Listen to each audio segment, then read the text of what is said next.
and welcome to the Movie Scoops podcast. I'm your host, Sean, and today I've got something special for you. Today, I'm finally going to be doing my commentary on Cobra Kai. Yes, I'm finally doing it. I promised it around 2 weeks ago, and I'm finally getting to it. This isn't going to be a permanent thing on this podcast. It's going to give you a little bit of a taste, maybe a separate extension to this podcast where we would have the normal podcast where we talk movies, comics, TV shows, everything in that, and also another one where we would do commentaries. And I'm going to be doing Cobra Kai this week, season 1, and I will be filming another commentary next week with a good friend of mine who is a black belt in Taekwondo. I know, he's going to be sort of like my expert in this, and it's going to be really exciting. I'm really excited to do that. You may be wondering why this is going to go very long. It's because, well, we're watching a full season today, and that's 5 hours long. But for you normal folks out there, I've still got some news. We're going to run through that now, and then I'll put time codes in the description of when the first episode starts, second episode, third episode, fourth episode. I can't legally show you the screen. So the way that it's going to work is that you're going to, you can watch it with me. You would have your screen on the side watching the show, and we would sync up by like me saying, oh, there's that thing, and then as the show is going, I'm going to be commenting on it, giving you insights, talking all things about the show, like how everything works and everything, and how cool bits and pieces are, and how the writing of the show is actually brilliant. But before that, let's get into the news, because that is the most important part of the Movie Scoops podcast. Sadly, this week has had not that much news, but that's just life. In COVID, there's not much news, but there are some great stuff that have been coming out. WandaVision is doing absolutely amazing, absolutely going fire at the moment, but let's get into the news. Once that's done, we'll get started with the commentary. Batman Gotham Knights is still set to be released this year. As we know, the other one, the Suicide Squad game, has been pushed back until 2022, while this one will still be coming out this year, which I think is a really, really good idea on Warner Brothers Montreal, because that's coming to their idea. Because it did seem really, really not that smart of an idea to bring out two games that are extremely similar in their concepts, mostly because they're sort of based in the same universe, but not really in the same year, because they'd just be competing with each other. And I think that fans would like it a lot more if we went, hey, we are going to have this game come out this year, rather than we're going to have this game come out in March and the other one's going to come out in November, and basically they're going to be competing with each other for the best game of 2021, and best Batman game of 2021. And I'm really excited for both of these games. I mean, Warner Brothers and Warner Brothers Montreal are just absolutely insane in what they do, and they're amazing in their game making. Like, even though Batman Arkham Knight was a shocking game because they added in one thing and just kept shoving it down your throat. For those of you who haven't played Batman Arkham Knight, basically what they did was they fans had been crying out for getting the Batmobile into the game. Like, where's the Batmobile? We want to use the Batmobile. And Warner Brothers were just like, oh no, Warner Brothers, sorry, I've been saying Warner Brothers the whole time. Rocksteady have been saying, alright, here you go. We're going to put it in the game, but we're going to make it the most annoying thing possible, and you're just going to have to deal with it. And that's basically what they did. So it's left a sour taste in fans' mouths when they watched it, because they watched it and they played the game, and they played it and they're like, what is this? why are we, like, it's cool that we got the Batmobile, but why is it used in every situation? Why is the battle mode in it so annoying? Why is it so hard? Why is it just awful? And we've just been wanting like another thing. Like we've just been wanting another game since that game came out, and we haven't got it, and now we're getting two of them. And I think that's a really smart idea on the company's part of releasing one game, keeping the release date of the game that, while releasing the other game the next year. I think that's really smart, company-wise. Let's move on. Godzilla vs. Kong. The first trailer got released yesterday. It looks good. It looks quite interesting. If I had to explain it, it looks quite interesting. They really seem to be going forth with the Godzilla and King Kong universe that they've been making. Like, this is the fourth film in it, and they seem to be going forward with it. But my only problem with it is that it seems too predictable. And I'll explain. So, I just hit the microphone. So it kind of seems like that Batman versus Superman sort of thing. You know, we have two big figures. We have Godzilla and King Kong, and they're gonna fight each other. They're gonna punch each other. They're gonna kill each other. And then it kind of seems predictable in the fact that they aren't actually gonna, like, fight with each other the whole time. They're not gonna be enemies with each other. Sooner or later, they're gonna work together to go fight a bigger villain. So there was like that in Batman vs Superman. They fought Lex Luthor and Doomsday. They did that in Transformers: The Last Night. It's just played out, and it seems really predictable. They brought back Millie Bobby Brown for this movie. I don't know why. I think that the last King Kong, Godzilla King of the Monsters, it was a real long shot on if they could do this. Because basically, like, the first Godzilla movie, they fought in Tokyo. He fought, like, those monsters. I don't know what they're called. I saw the movie literally 6 years ago, so I can't remember.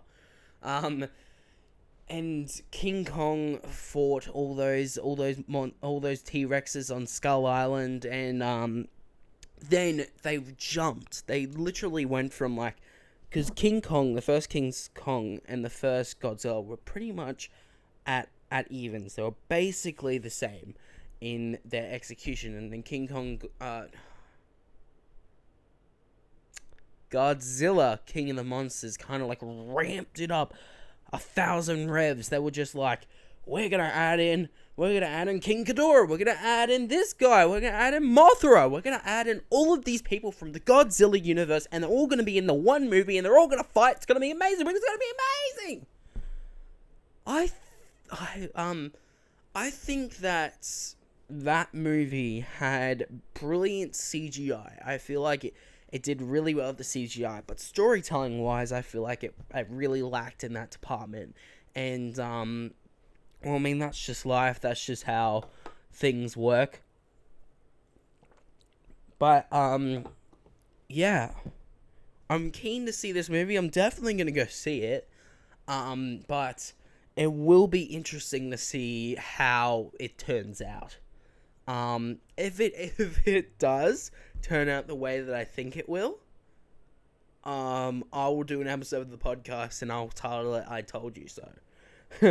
But that will be coming out March 31st, so that's exciting. So that's about 2 months away. Keep an eye out for that episode. If you see the episode's not titled "I Told You So," then you know that it's completely different and they actually kill each other. Let's move on. Black Widow's runtime, the runtime for the movie, is going to be 2 hours and 13 minutes. Cool. They announced that today. At least we know that when we go into the cinema, we're going to be sitting there for 2 hours watching this movie. So that's going to be exciting. They just need to release it, honestly. It just needs to come out. They just need to stop putting it off. They just need to release it in cinemas, honestly. Tomb Raider 2, the Tomb Raider movie that came out a few years ago, not the Angelina Jolie one. The one that was sort of like game accurate, I would say. That is getting a sequel. I thought it was okay. I thought it was okay, but it's getting a sequel, and it's landing. The director for it is Misha Green, who was the showrunner on Lovecraft Country. Now I'm in the process of watching Lovecraft Country. It's definitely interesting. Interesting is probably the one word to describe it, but it's definitely enticing. It's definitely enticing to watch. I definitely don't feel bored when I'm watching it, so I guess that's a very good thing. All the characters are written very well. But again, it's very weird. I wouldn't suggest it to like my friends to watch. Like it's more of like if you like Lovecraft, like the writer, you will like the show. But ooh, my shirt was but if you like HBO, like I do, like I've never read any Lovecraft books, but if you like HBO, you'll like this show. If you liked Game of Thrones, you will like this show, and that's just the way the cookie crumbles. That's just the way that cookie crumbles. So I'm excited for Tomb Raider 2. I just hope that it's better than the first one, which shouldn't be too hard. Let's move on. Disney released their theater schedule, so everything that should be released. So they released the schedule of their release dates. I'm gonna go through some of these now. I won't go like like a lot of the ones here are like Untitled something movie. I'm not gonna go through that because honestly, this is subject to change. This is very much subject to change. So we have Black Widow coming out sorry, it's written in the American style of date, so it's like the month, the day, the year, and I'm like, oh, this is weird. Can't you just go day, month, year? So it's gonna be coming out the 7th of May, 2021. Black Widow. Free Guy will be coming out the 21st of May, 2021. Shang-Chi will be coming out the 9th of May. No, the 9th of July. This is very hard. 9th of July, 2021. The King's Man will be coming out the 13th of August, 2021. They've got a whole bunch of movies planned for this year. Next year they've got Black Panther, Doctor Strange and the Multiverse of Madness, Thor: Love and Thunder, Captain Marvel, Avatar. Then they have a whole bunch of untitled Marvel movies coming out 2023. Rogue Squadrons, Avatar 3 is slated for 2024. Avatar 4 for 2026 and Avatar 5 for 2025. Obviously, this is subject to change. If Avatar 2 does terribly, which I honestly think it might, that'll happen. Let's move on. Michael Douglas prepares for Hank Pym's next outing and says it will be released in 2022. Exciting. Can't wait next year. Kind of seems like we've gone from being excited for the next year, like we've gotten excited from seeing what movies come out this year, and we just want this year to be over so we go to next year, and that's on. And I don't see that changing for a very long time. Let's move on. No Time to Die is now delayed to October 8th. Come on, guys. MGM is absolutely messed in their release process. They are just trying. There's no reason why you can't release No Time to Die in the time slot that it was set. It was set to release in May. There's no reason why you can't do that. Like, obviously, if it comes time to May and the whole world is in lockdown again, obviously you change that. But you're losing money by not releasing it in cinemas. You're losing millions and millions of dollars on marketing because all you're doing is just delaying and delaying. You're not going to be able to make enough money back. It's insane. And our last bit of news before we get into the commentary, the Game of Thrones prequel series, Tales of Dunk and Egg, is in early development. So they're having two prequel series. There's House of Dragons, and now they have the Tales of Dunk and Egg. I don't know. I don't know what to think about this. It's very much like they're basically kicking a dead dog, for a lack of better words or better metaphor. They're basically kicking the dead series of Game of Thrones and trying to revive it that way. Obviously, they could bring Game of Thrones back, and it could be really, really good. But again, they could bring him back, and it could be really, really bad. That's life. And for all of you guys that don't want to watch the commentary, thank you all for watching the 17 minutes of this podcast. Hope you enjoyed this little bit of news. But yeah, for those of you who want to watch the commentary and want to watch Cobra Kai with me, sit back, get some drink, get some water, lay back, put on Cobra Kai Season 1, and let's enjoy it together. Okay, hello and welcome to the Alright, let's do that again. Hello and welcome to the commentary part of this podcast. As you can see, I'm very, very excited to be doing this thing right now. I've got Cobra Kai on my TV, and I just think we just need to get into this. So, I hope you have Cobra Kai open with me. The way this is going to work is that when the show starts, I will point out bits and pieces of the starting frame so that we could sync each other up, and then after that, we'll go through the episode, and then the next episode, and the next episode until the season's done. Yeah, I'm excited for this. Are you excited? Because I know you're excited, because I'm excited. Let's get into this. Okay, the Sony logo has come up on screen. Sony Pictures Television, December 19th at 1984, and so that would be synced up. Alright, the All Valley. If you haven't watched this show, it's basically the it's Karate Kid, the first Karate Kid, not the one with Jaden Smith.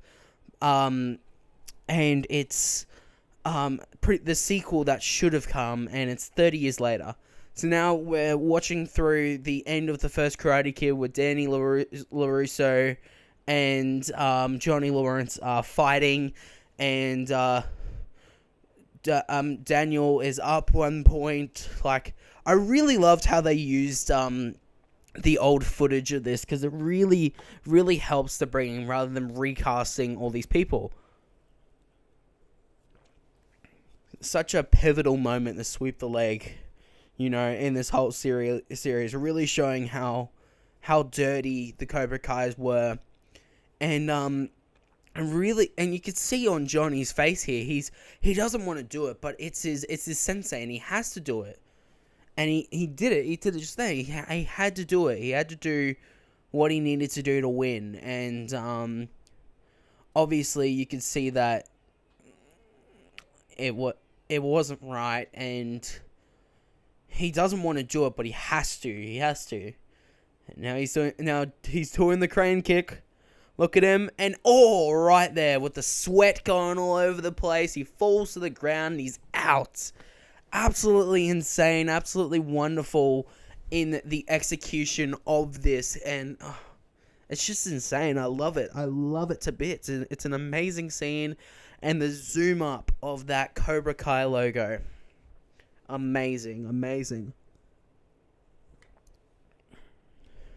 I love the writing of this show because it really showcases the difference between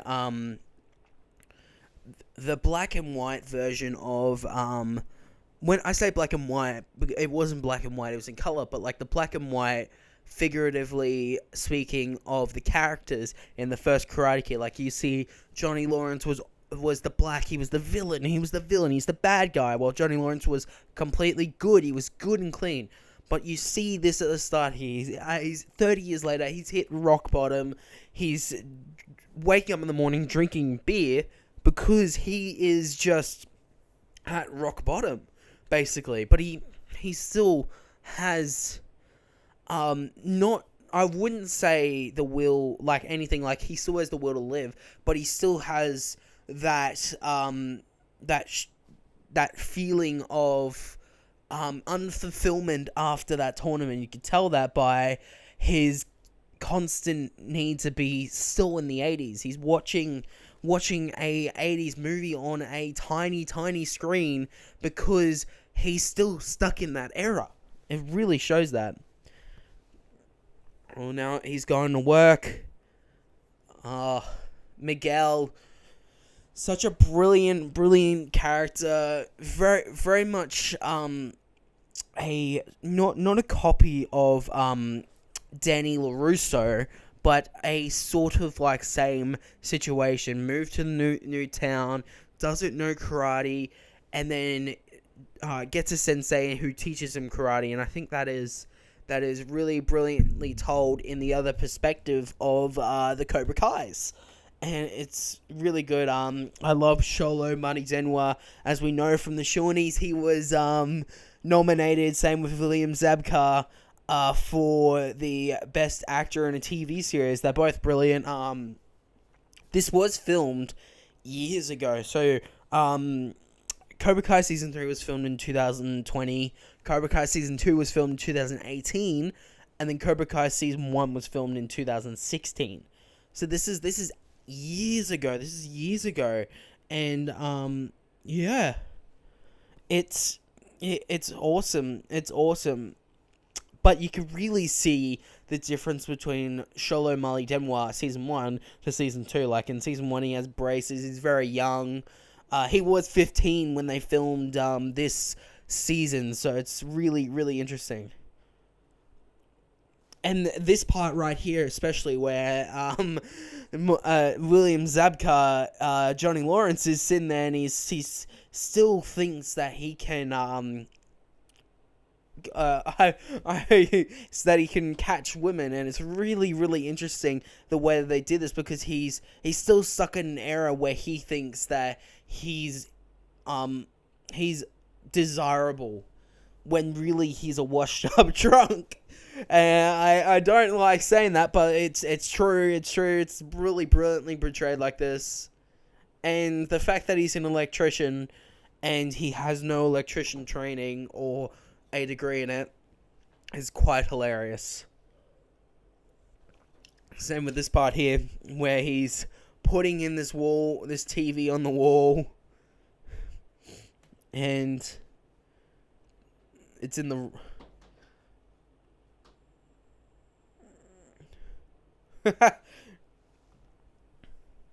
wall across from the door.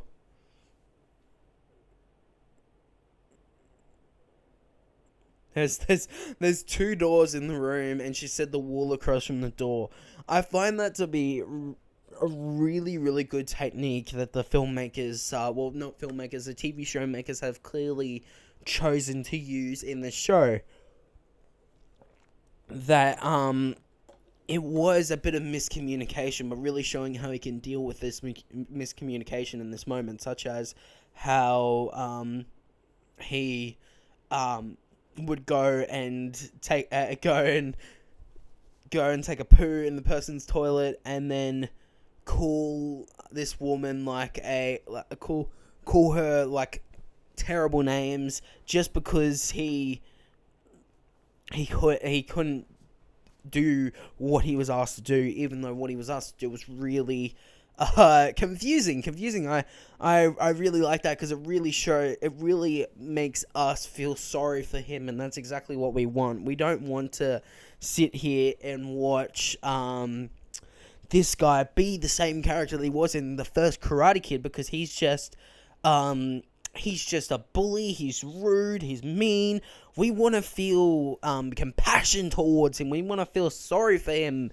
We want to have him be the protagonist. And the way that they've done this in the show, especially in this season, is that Danny LaRusso and him and everyone in the show is the protagonist, but they're also the antagonist at the same time. It's really interesting how they've written that, because you don't know who the protagonist, you don't know who to root for, who to root against. You want to root for everyone, and that's amazing. You want to, not root for this person, but you also want to root for that person at the same time. It's really interesting, and they do this very well by doing this part here. Oh, whoa. I did not realize that, that was in the show. I knew that they do throw a bit of F-bombs here and there, maybe once a season, but I didn't realize that. But, really awesome. Look at those boys. Look at those boys in that car. Look at those privileged boys in there.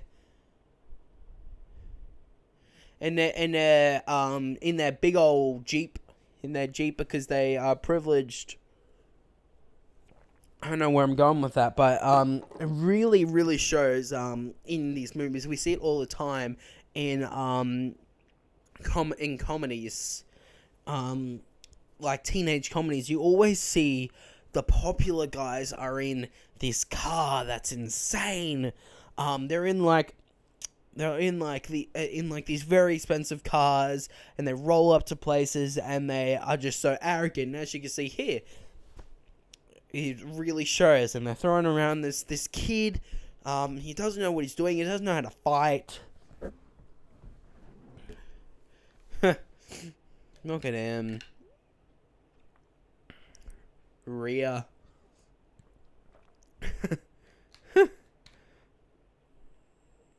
Oh, yuck. Did he just pour laxative over his head?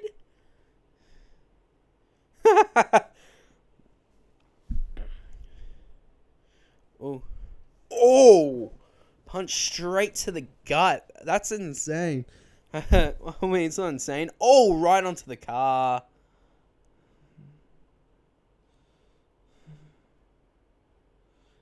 The talk alone.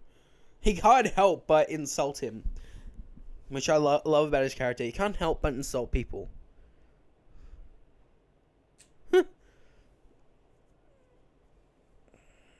Wow. Look at that Afro boy. Look at him. He just looks like every single second man in a duo of popular guys. The one who's clearly just there because he can take an insult and laugh it off. Oh, nice kick to the head.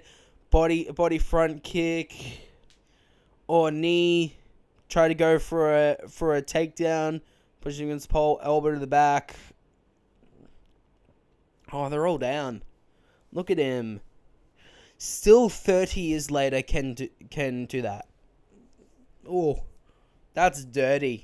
Going from behind and punching him straight in the gut. Oh, nice judo throw. Awesome.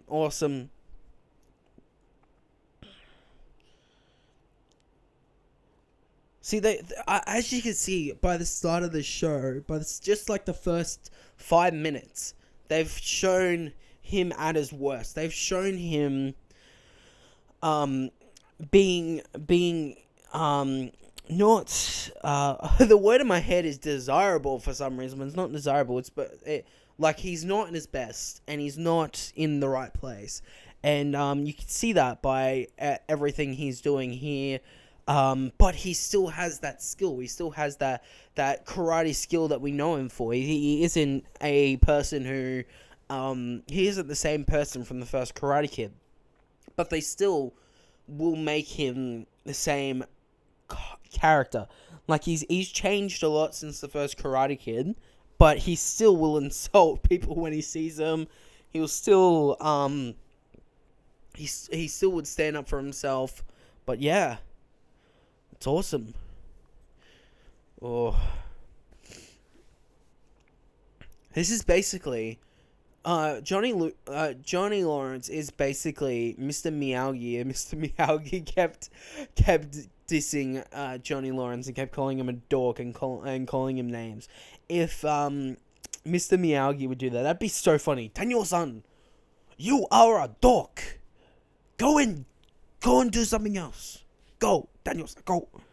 That would just be funny. And I really like how these two play off each other, especially in later seasons where Miguel is very much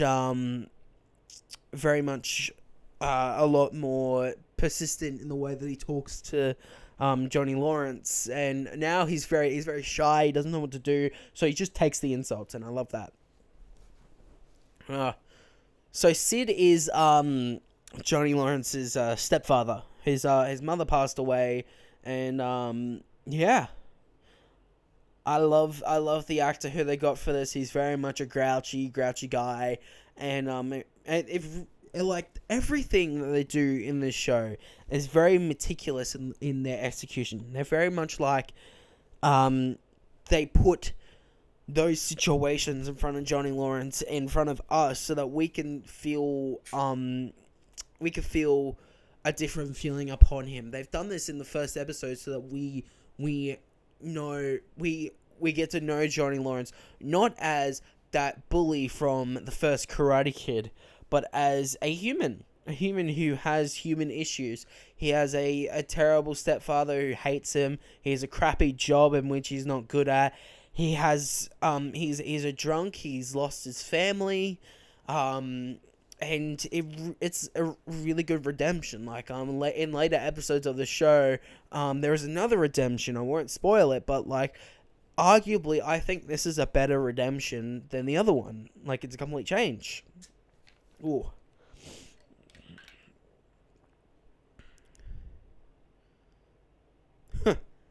Look at that. Look at that. Trying to buy him out of his life. What a great stepdad. What a great stepdad. He's not. But yeah. That's a really good technique that they've used there. Like, they aren't making him completely helpless. They aren't making him completely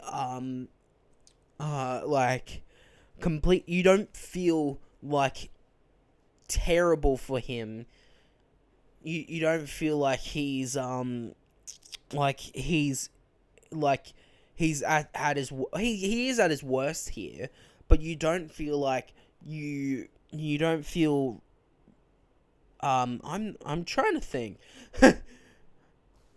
Yeah, you don't feel that sort of feeling towards him where he's where you don't feel sorry for him. You don't feel like I'm at a loss for words. It's very hard to think right now because I'm feeling a whole bunch of emotions. They're using these flashbacks here to show you who he is. And he uses, like, the fact that he fought off these kids and he still, like, would insult Miguel as a way to show that he hasn't changed, but he is trying to change.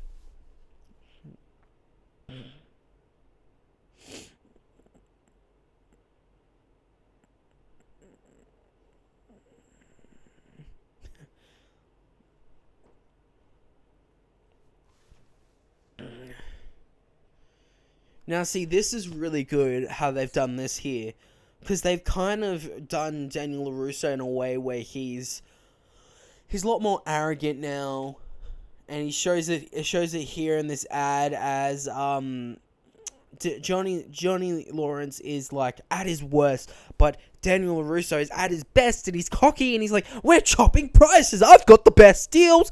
I've got the best cars. I've got everything in here that you need. And you could get a bonsai tree. And Johnny Lawrence is like, are you kidding me? I'm at the bottom of the bottom and you're at the top of the top, and it's all because of that one thing years ago. And they use these flashbacks here and these sequences here to really emphasize that. And it's really quite awesome. Look at that. Really showing his perspective of things. Getting beaten up by Mr. Miyagi, getting his girlfriend taken away from him. And it's all culminates in him teaching Miguel karate. And it's really, really quite good. Look at that.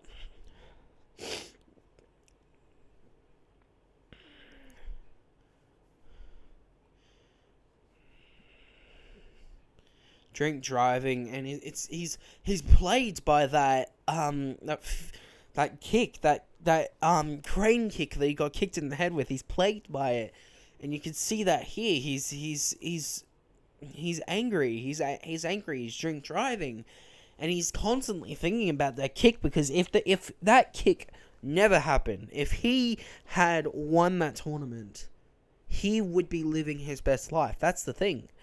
He wouldn't have had his sensei break a trophy to try and kill him. But as you can see here, they're going to show a flashback here where he breaks the trophy and tries to kill him. Like, look at this. It's really awful. Puts him in a rear naked choke and just keeps him there. Like, that's awful.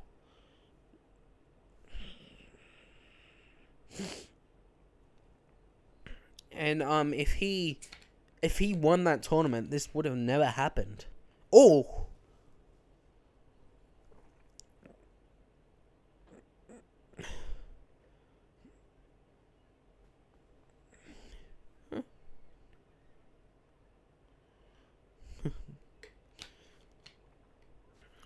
And just as we see Johnny Lawrence at the lowest of his lows right now, his car gets crashed into. And he can't even turn it on.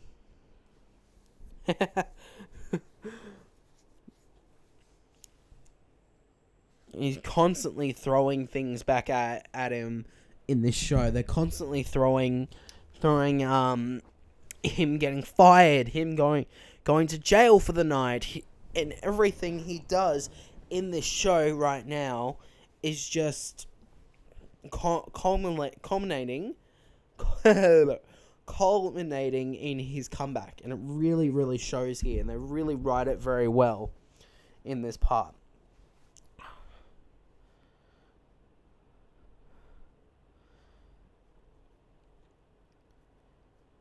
You can see that right now. He doesn't really want to be seen. He's wearing a hoodie, wearing sunglasses. He doesn't want to be seen by Danny LaRusso. And I mean, if you had someone in your life who years and years ago, 30 years ago, basically ruined your life with one swoop, basically ruined your life and send you on a path of decline, you would not want to see that guy. You can understand that. You can understand that. And it's insane. It's insane how much of a path, how much of a decline Johnny Lawrence had. Yeah.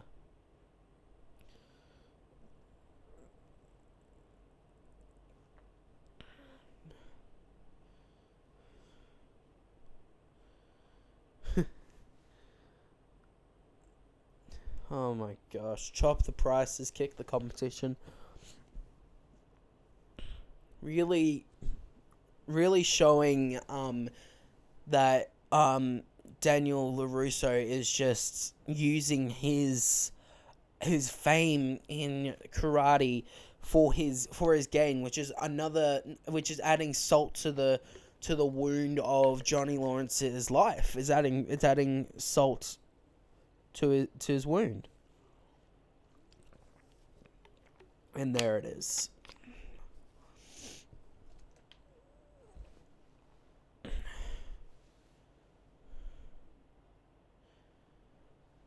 You can see the difference in the two of them. Like, Johnny Lawrence just didn't want to be hugged right there. Daniel LaRusso is feeling good about that situation because he beat him. He beat him in that situation, in that fight, and he's gone through 30 years absolutely profiting off of that experience. And he pretty much Danny LaRusso is famous because of Johnny Lawrence, and Johnny Lawrence is in the worst slump of his entire life because of Danny LaRusso. You can't have one without the other, and that's what's so good about this. And look at him. He's being extremely arrogant here, being very cocky, showing. Look at that. He's showing off to his mates, being like, "Yeah, I kicked him in the face." Like, you don't say that to people. That's just mean. That's just rude. That's not good.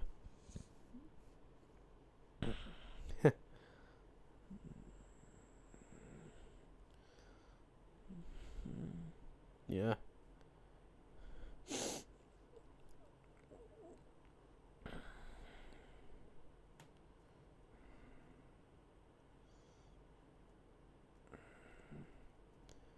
Fair enough. He just wants his car.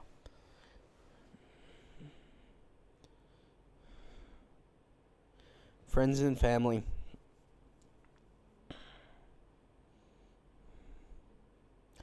He feels sorry for him. You can see that in that. He's like, "Oh, yeah. He's like, "Oh, yeah. No. You're not getting it for free. You're getting it for free." And it really shows because he feels sorry for him. He sees that his car got crashed into. He looks like a homeless person. If I'm being serious, he looks homeless. Oh, don't tell me he's going to give him a freaking bonsai tree. Oh. Look at that. I didn't want to spoil it. But yeah. The girl who is in the car is Daniel LaRusso's daughter.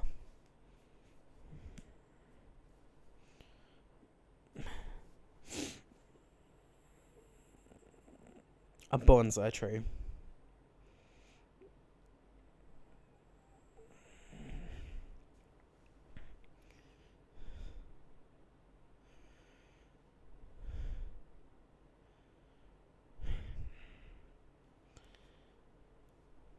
At least Danny LaRusso at this point isn't hung up on the fact that Johnny bullied him through school.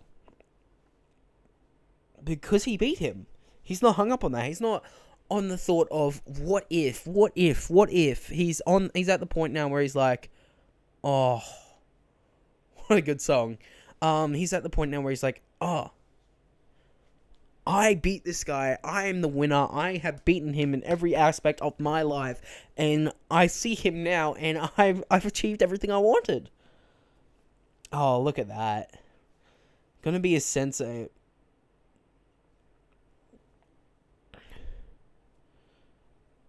Whoo.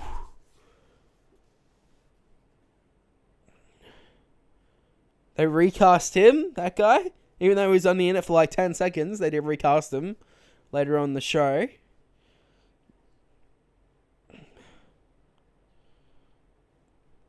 Strike first, strike hard, no mercy. Amazing.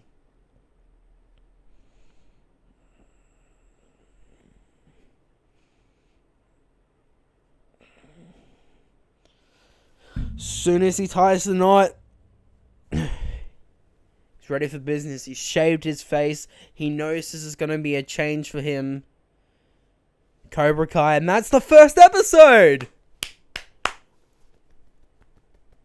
They have a really good end song. I love it. Alright.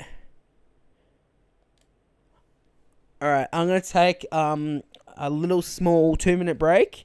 And then I obviously won't be 2 minutes for you. It'll literally be cut straight into it. But I'm just going to fill up my cups, go to the toilet, and we'll be back. Okay. Who's excited for episode 2? I know I am. Look at me. I'm all giddy. I'm all up and giddy. I'm just going to do that just to get my legs up. But yeah, the first episode was amazing. Definitely an experience for me, talking the whole way through it. Normally when I'm watching this show, I'm like, I just need to shut up and watch it. But I have to, keep talking and watch it at the same time, which is a bit difficult, but whatever. Let's get right into it. Sony Pictures television logo on the screen. Oh, great song, showing over the Hollywood Hills. Showing this house.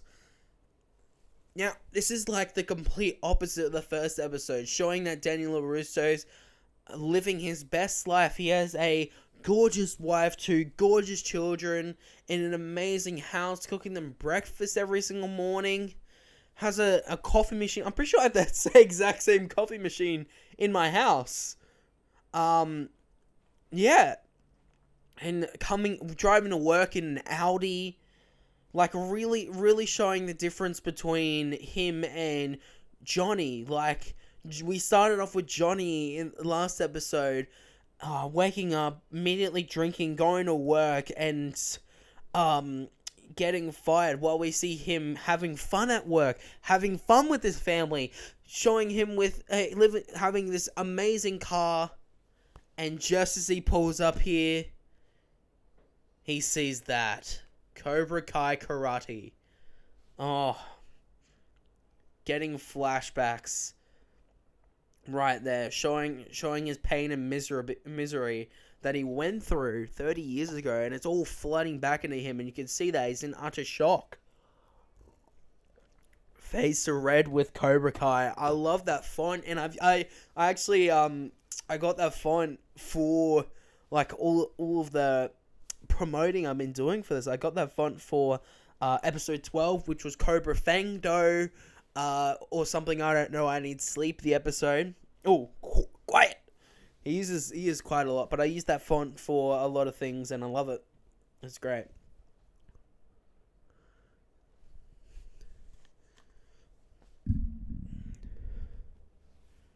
Look at him.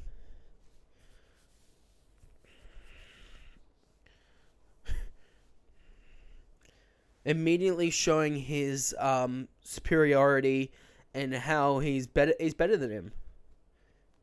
Immediately screaming quiet, throwing him to the ground, and showing him everything that's with Cobra Kai. You don't need asthma. Yeah, I mean, you don't have asthma when you're in Cobra Kai. You need to strike first, you need to strike hard, and you need to have no mercy. And you really see that with Cobra Kai. And you see this right now. Don't allow weakness.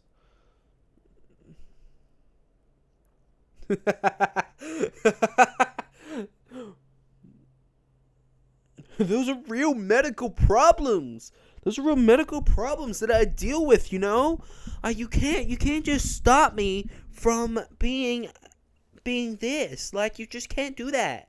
That's so funny. I have asthma. No, you don't. You don't have asthma. Asthma is weakness.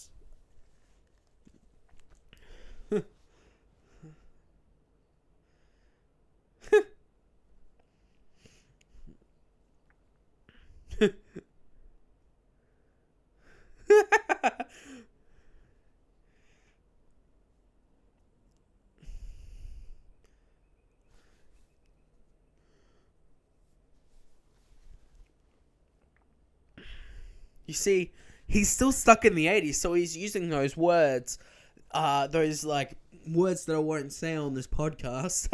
Gotta make money somehow.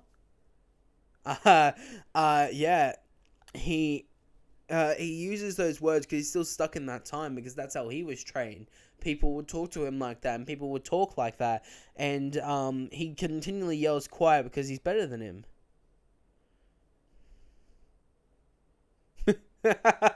Miguel, shut up.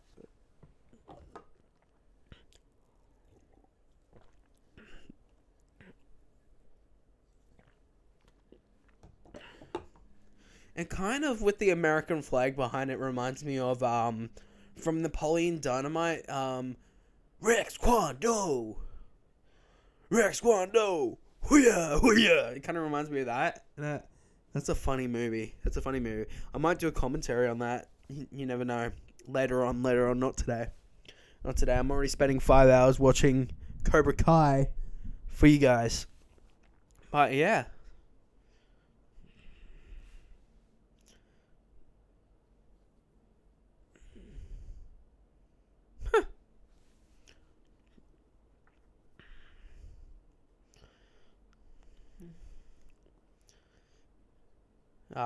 Look at that.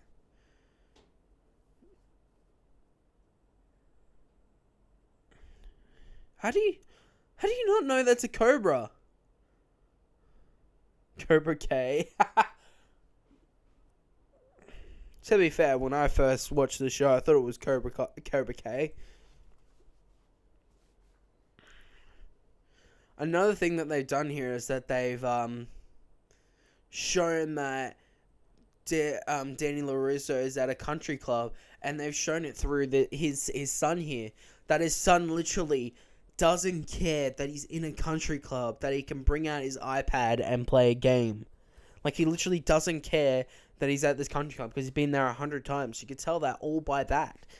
Really showing that he gives his kids the privileged life, which is the complete difference between him and Johnny Lawrence. And I really like that. I think that really helps with I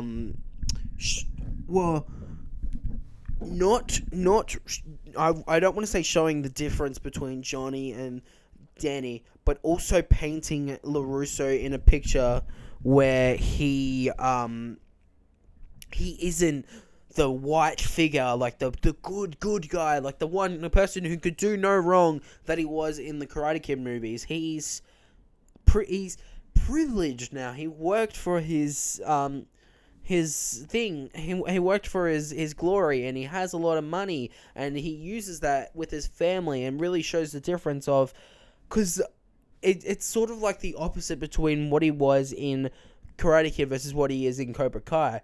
You can really tell that between Johnny and Johnny then and Johnny now. Johnny was part of a privileged family. He had a lot of money. He was part of a big karate dojo, and now he's hit rock bottom. Then you look at Danny LaRusso, who was living in Reseda, which was a place that had like no water in the pool. It was awful. And he is now living in a mansion, going to country clubs, really showing the difference between the two and how they just changed.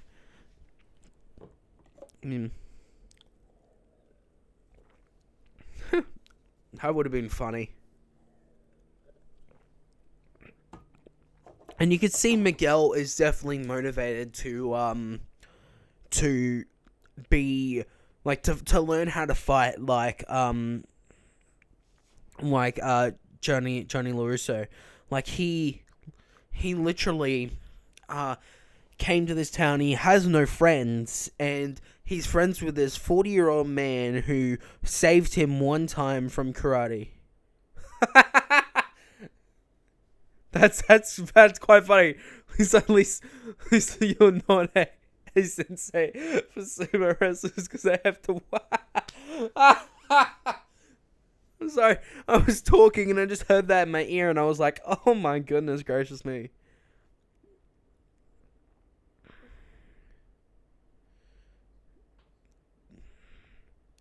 Definitely a reference from his time. 20 questions, really showing how outdated he is. And it shows that in later seasons where Johnny Lawrence buys a computer and he doesn't know how to turn it on. And he doesn't know anything about the internet.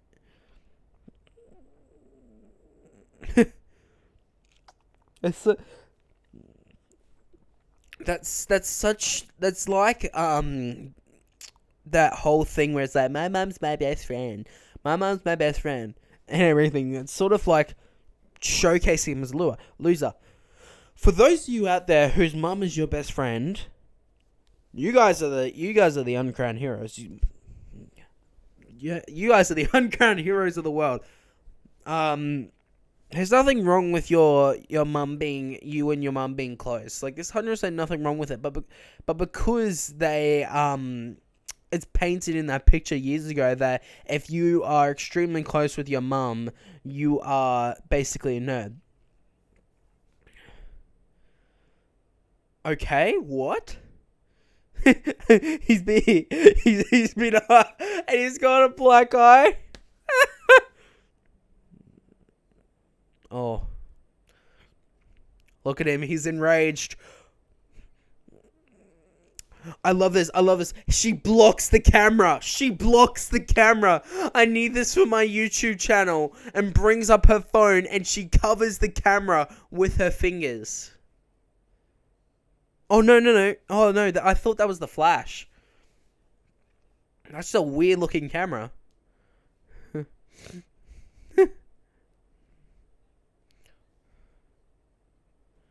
Oof.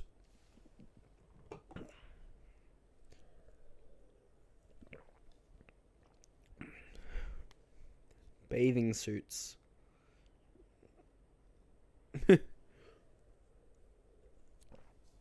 The fact that he has a pool house is even worse.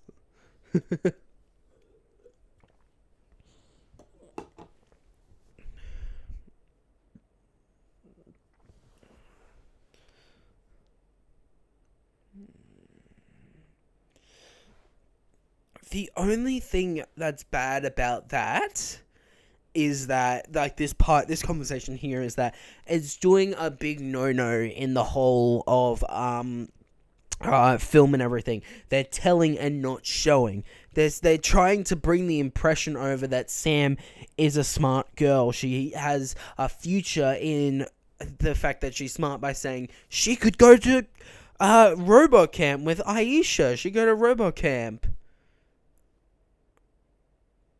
And they're showing, they're telling, not showing, that trying to make us know that she's a smart girl. But the fact is that later seasons of the show, which I won't spoil, she does some pretty dumb things and says some pretty stupid things that would hinder the fact that she isn't that smart. That's probably just because of the writing or the acting. I doubt it's the writing, because the writing in the show is quite good. But yeah, it's that's a big no-no. But it can work in small increments, like it did just then. Like if you really didn't want to, like, bring in, like, a small scene showing that she is a very smart girl, you would do that. But you don't do that constantly. You don't be like, hey, do you remember? It's like that scene from Attack of the Clones where Anakin and Obi-Wan in the elevator, and they're like, do you remember when I saved you from those million flies who came to kill you? I forgot what the actual quote is, but in that situation, like, what? That happened? Where is that in the movie? Why aren't you showing that? And that's where that sort of thing doesn't work, when you're bringing out something big like that. Well, this is like saying, oh yeah, she's smart. Now, see, this is quite funny. So they've just used a webcam, and then 2 videos that they recorded, and they just put them up on the screen to make it look like it's Skype. But look at that. So they probably filmed that in the same room.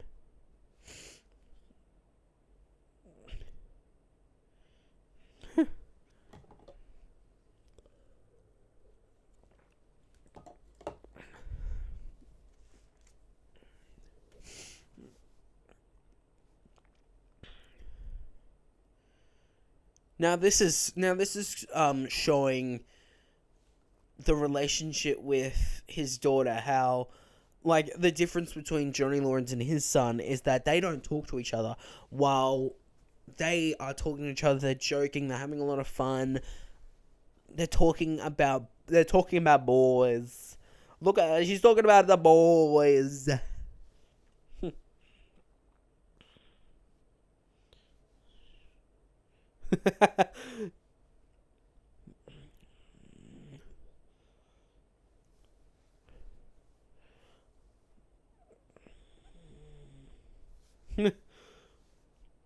Look at him. They're talking about the boys.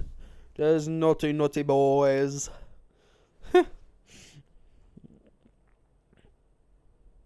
Can you now? Now, see, they did show us before that he did teach her karate. So I guess that is a way to explain that she does have skills in karate. But again, I'm not going to give it to the... I'm trying to be more critical with things in this show because I've just praised it. I've said it's amazing. But I just want to point out some things here. Dimitri and Eli.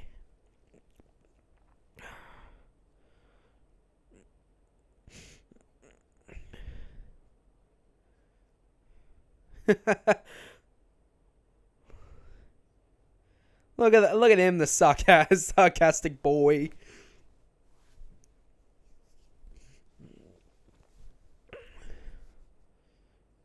Yeah, look at him.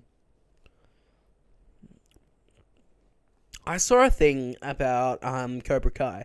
Is that Cobra Kai took a lot of Disney stars, like people who got famous off of Disney, to be in Cobra Kai. Like in next season, they've got Peyton List.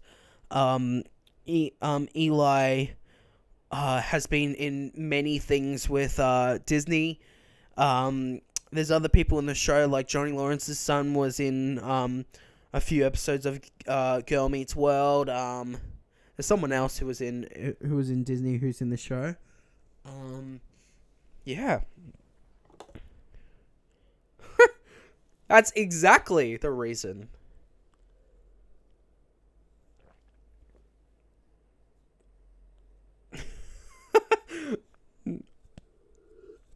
She literally just roasts him. She roasts him in one fell swoop and just goes... She does the Regina George, that's the ugliest effing sweater I've ever seen. Gosh.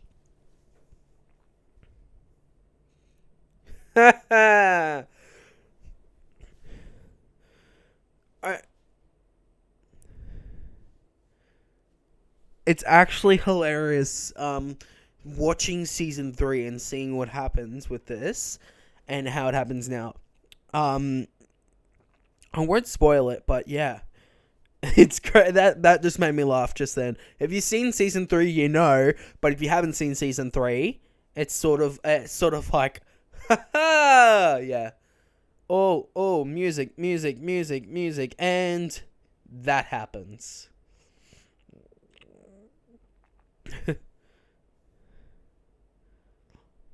Look at that boy. Look at him. Look at that boy. Rhea. Forgot about Rhea.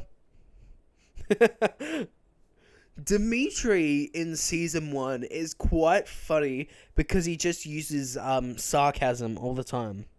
He's quite funny.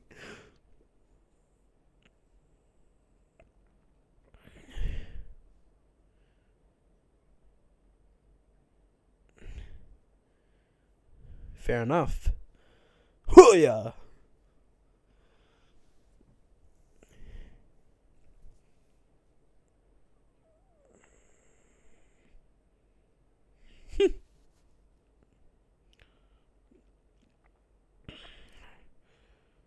Ready? And he's got his thumbs out. Look at him. He's like, hoo-yah.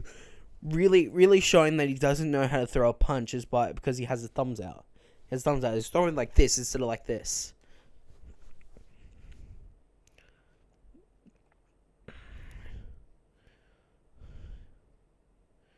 Robbie Keane. Robbie Keane is his son, by the way. Wondering why his name is Robbie Lawrence is because he didn't show up at the hospital when he was born, so his mum took care of him. And if you're wondering what this pillow is, I made this years ago.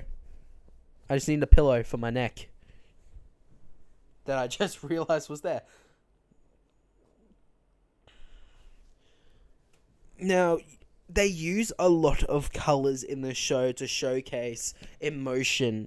Like they've shown him, Robbie Keane, right now. He's wearing metal band shirts. He's got rings on his finger. He's wearing black and dark green to showcase that he's and he has long hair to showcase that he is like he's not a quote unquote good boy. He's a bad boy. He doesn't do things the right way. He's in trouble. He's a menace to society, for lack of better words. And they show that through color. Like you see Miguel, he's wearing yellow. Yellow and blue to signify that he is sort of not like, he's like a brighter side of what Robbie is at the moment. He's wearing, look at him. Oh yeah. Because I'm pretty sure on the opposite side of the color wheel to yellow is green. So sort of showing the opposite between them. How old is Kyler? I'll have to Google this after this episode, but like he looks like he's in his 20s. Like Mary Mouser, who plays Sam LaRusso. He doesn't like sushi. Sam LaRusso, she's actually like 22, but she looks younger.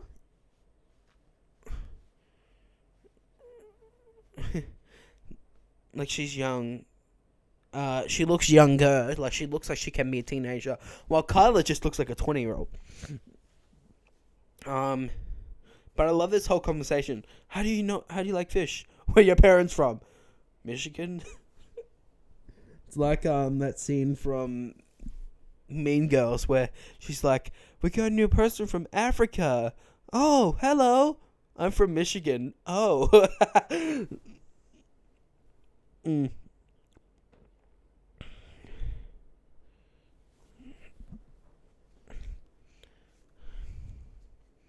Okinawa.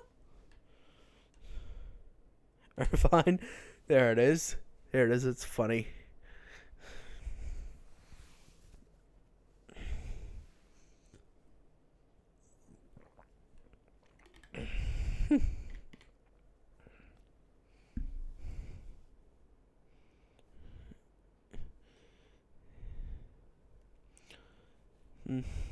It's very subtle.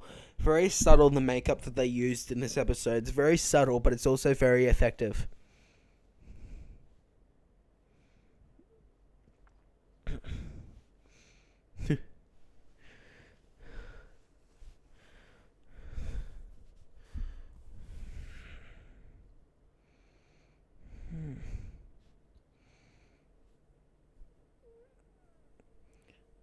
See, he doesn't want to give the impression that he is a bully.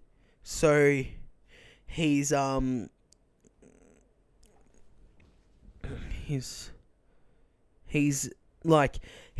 the story completely wrong, telling it in a way where he's the victim.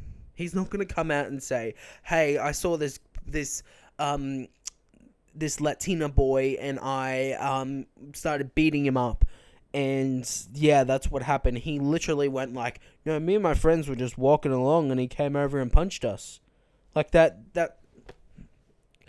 no person who got beaten up like that will go, and especially when they were bullying people, they aren't going to admit to the fact that they're bullying.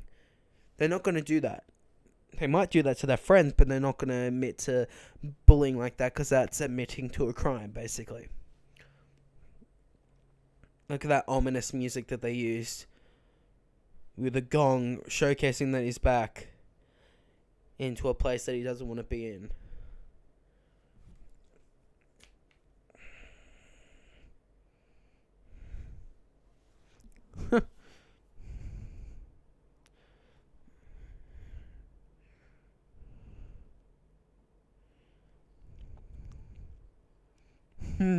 Look at him.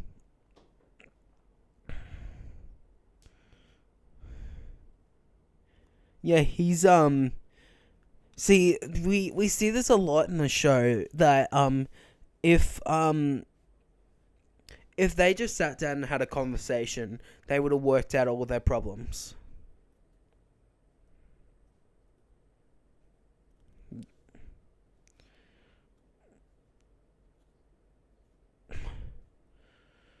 Like, if they just went like, hey, he got beaten up, so I went in and fought them. That would have changed this whole conversation here. But they both have so much pride and so much ego that they cannot admit to anything to each other without trying to one-up each other.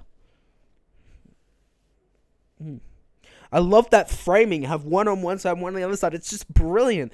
That frame. They could have done it anywhere else, but in the middle it says strike hard, strike first, no mercy. It's the cinematography, the videography is just insane. It's great.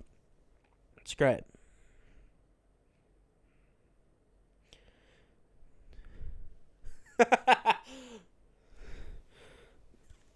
See, he's very different to Mr. Miyagi. He's not afraid to absolutely roast the crap out of people. And that's episode 2, guys. Oh, I'm going to take another break, a small break. Obviously, you won't be able to see that, but yeah. Let's get back into the episode. Okay, welcome back to episode 3. We got the Sony logo on the screen. And the episode has started with a shot of LA in the dark. Actually, I was going to say if I were to color grade this, I would have made it a lot brighter. But they kind of did. I kind of think that they did that to show the poorer side of the community, which is where Miguel and Johnny Lawrence live. Using the darkness to signify where he lives.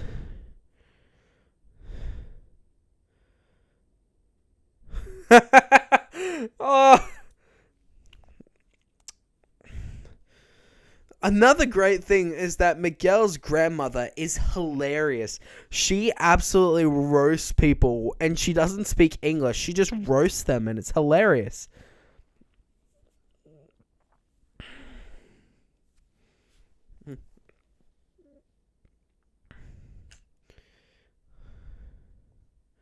Deadpool, but the price is...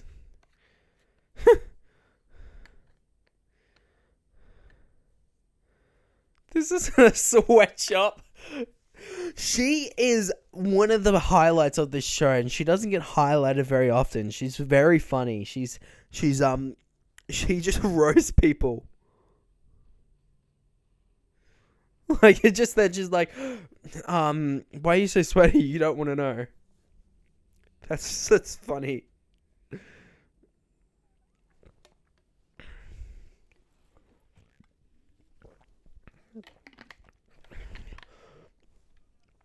And you can see right now in this part in the show where Miguel is well, not Miguel, Johnny Lawrence is struggling. He's struggling. He's only opened it for like a month, and he's already like needing to pay bills, and he can't pay them. And I am gonna fill up some drink because I am thirsty. I'm a thirsty boy. I'm a thirsty boy. I'm not your boy toy. I'm just your thirsty boy. If you don't know what that's from, that's Shawn Michaels' sexy boy turned into thirsty boy. Look at him.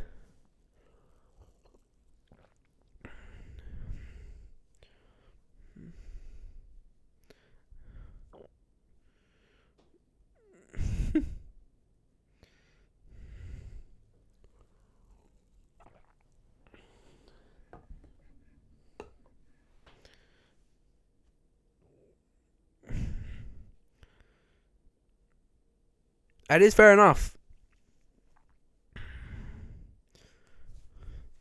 Look at him, he's such an Italian American. Like, you gotta corner him.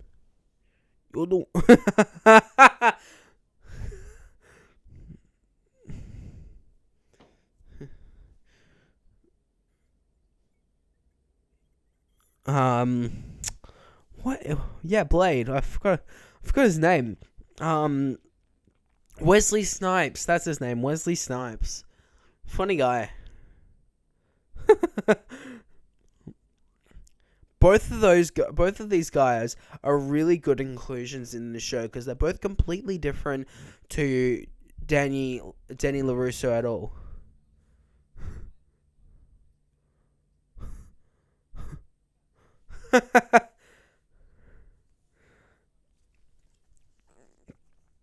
That's quite. This show has an underrated good quality comedy. This is quite funny here too. I love this part because no one's listening to this.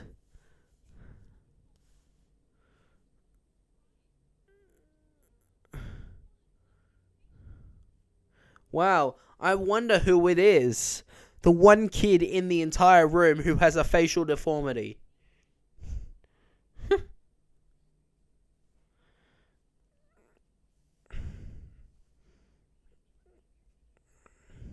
He will.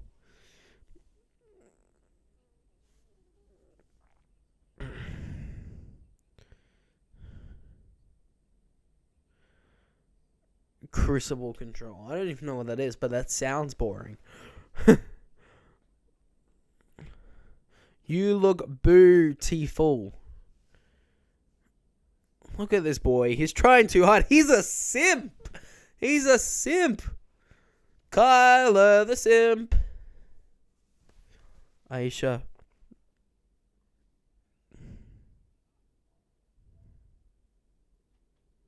That's quite funny.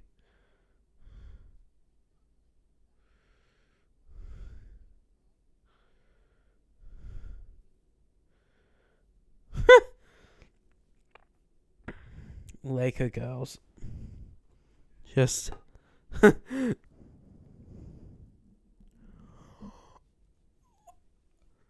This episode has ramped up the roasting and the comedy in it to like 11. They've just thrown out so many jokes just then, and I'm just laughing like one size fits all. It doesn't work for you. I just Vape City behind them.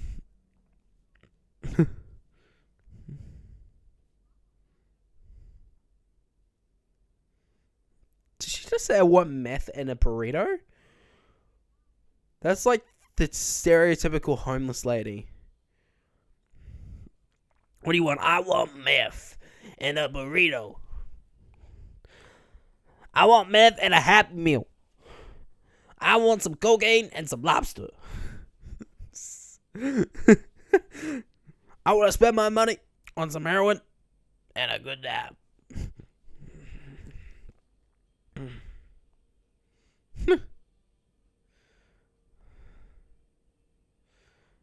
Ooh. Yeah, such skills. You go underneath the hoop and throw a basketball up into a hoop.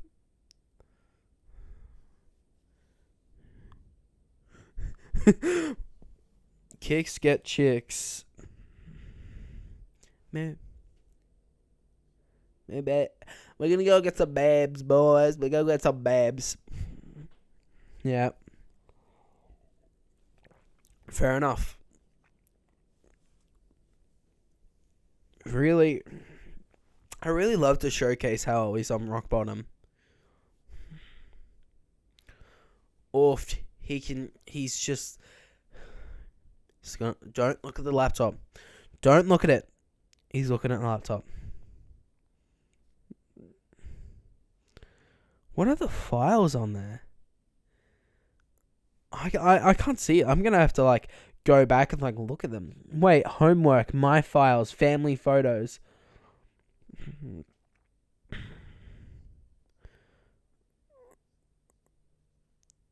Is that I'm confused if that's a actual computer and that's a screen, or if that's like a effect or just a photo or a video. I'm not 100% sure. Possibly a video.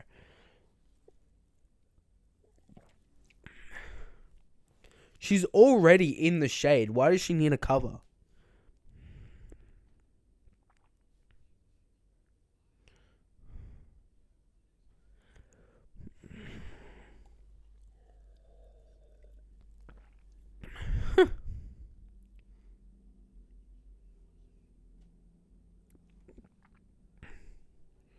Drinking beer at work.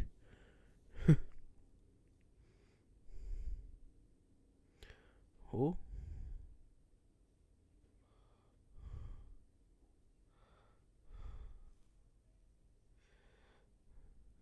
Where is any of this in the latest show?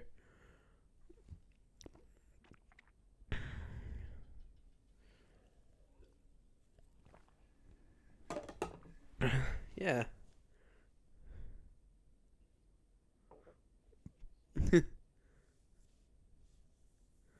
I love that part where it was like, I think it was in the other episode where it was like, put on some Guns N' Roses. What's Guns N' Roses? I can't believe you just said that.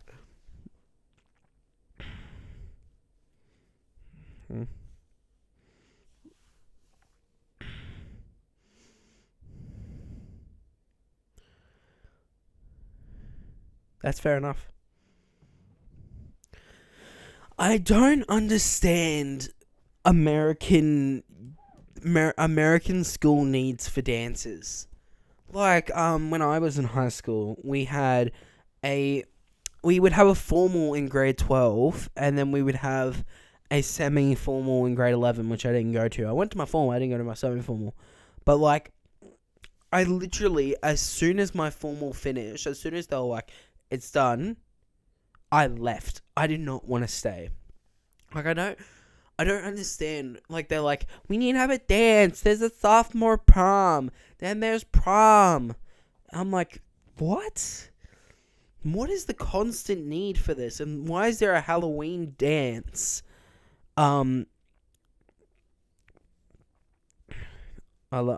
This is quite a good part. I love the color grading in this. That's very blue. It's very dark. Very ominous.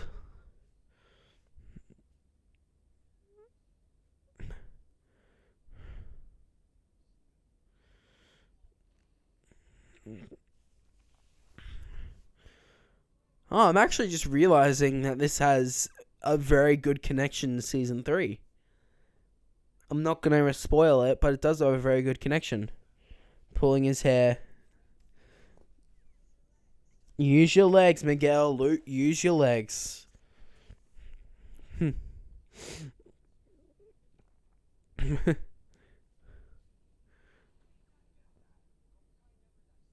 Cobra Kai never die.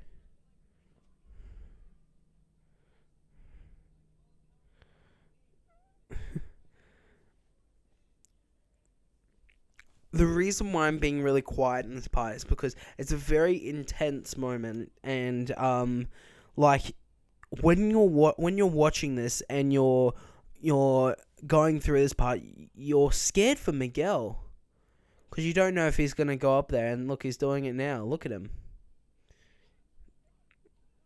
Now he's thinking of his legs.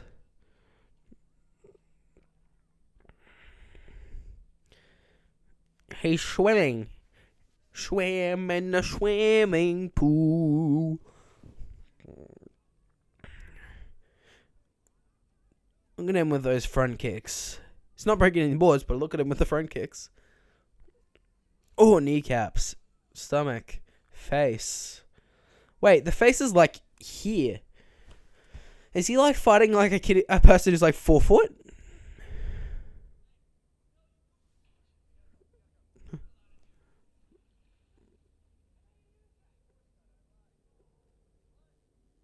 Yeah.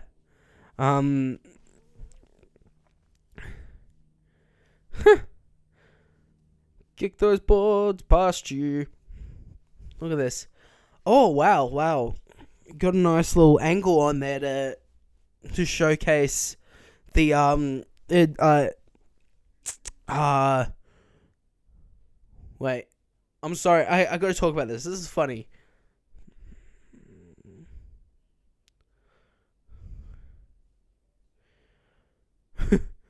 Look at that. That is quite a very funny costume. Poor man.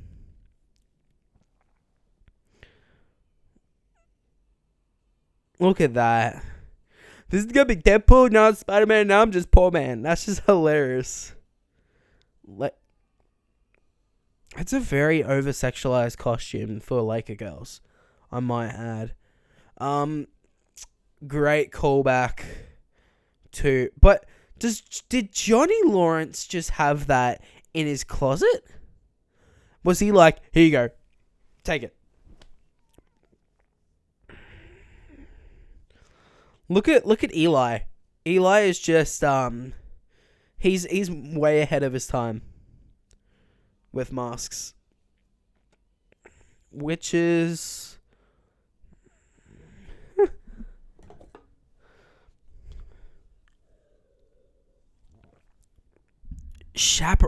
I never had an experience where there were chaperones at a school dance. We had teachers there, but we didn't have, like, parents, like, poking their nose where they don't belong, basically. Let me know. Is that a thing where you have, like, parents watching over the school dance? Like, I've never seen that. Bro, that guy's like 28. He's got, like, a full-on beard. Is he meant to be Jack Sparrow?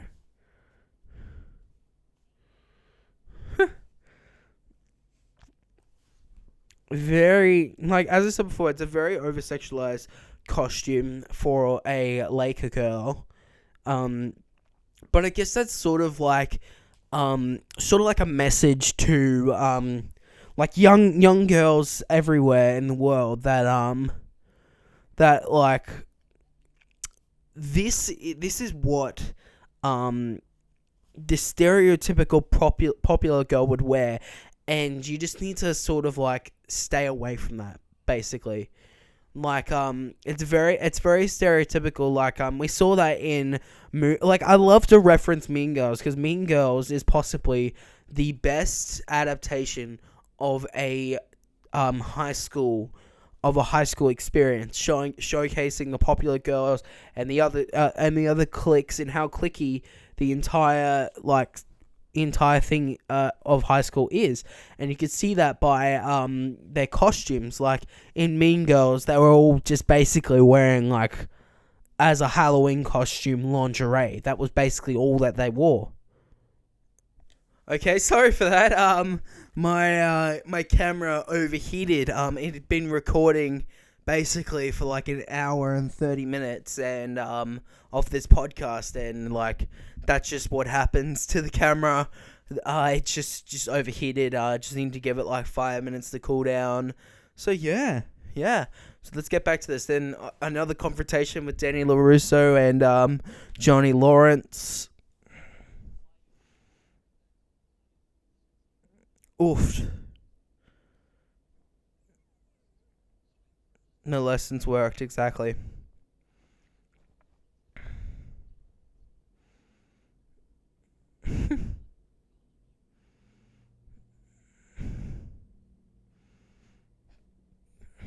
Like that.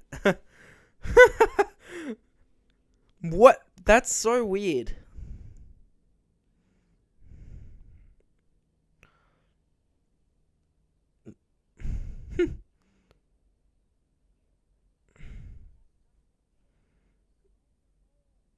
Are they all Daenerys Targaryen from Game of Thrones?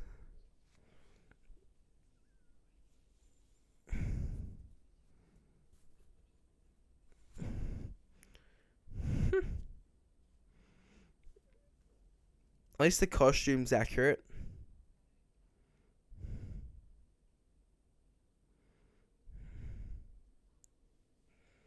Jeez, that's rude. That's not even funny. That's not even a roast. That's just rude. That's just mean. I'd never say that to someone. I'd never would just be like, hey, you look like a pig in a trough. Like, that's just so rude. You gotta admit, looking through the window and seeing that image there is a little bit weird.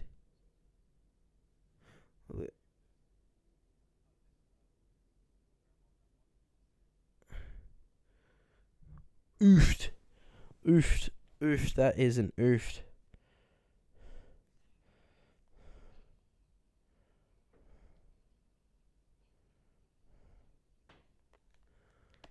Yeah.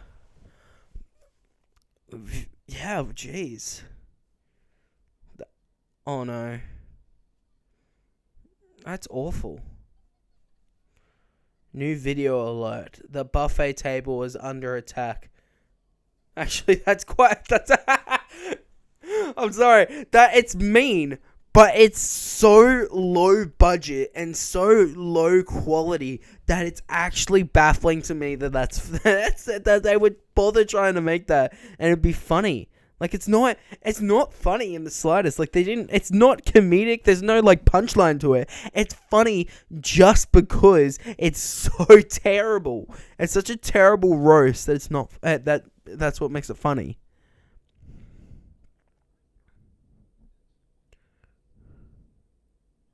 Oof.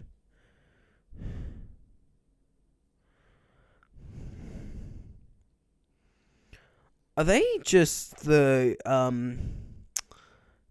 Captain Hook from whatever it's called, Peter Pan? I think they are because I kind of figured that from the guy next to him. He must have said.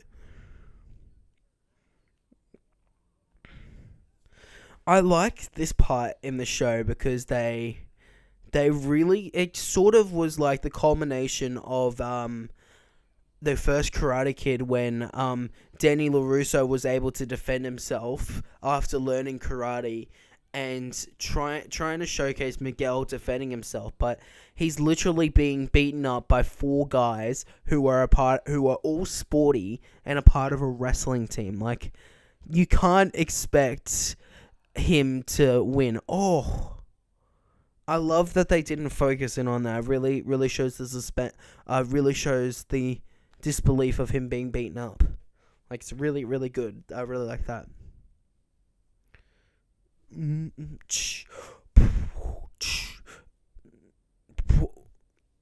a trophy case. Why is that photo in a trophy case? Oh no.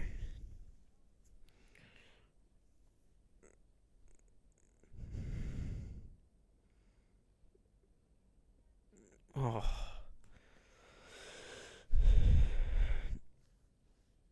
You can see that he cares about him. He's like on the verge of tears. And that's episode 3, people. Hope you enjoyed. Oh, amazing. Let's move on to episode 4.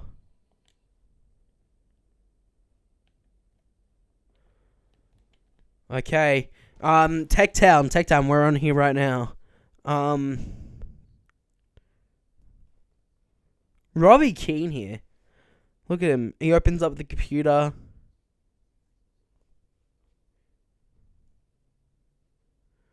You see, he's giving correct information, but he's giving it in a way where he's going to confuse the guy.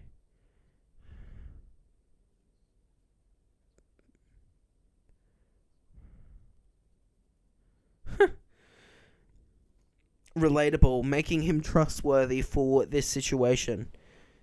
Which, as you can see by this, he's going to steal it. How does the people who work there not going to, like, grab him?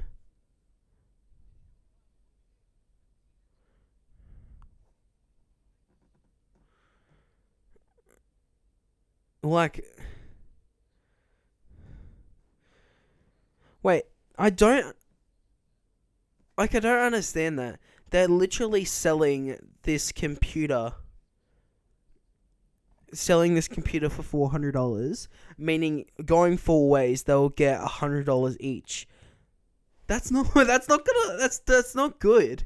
Like, that's not good. Like thieving wise. I mean, obviously, if you do that 3 times a day, you'll make $300. But literally, all they're doing is selling a computer for $400 and getting $100 each.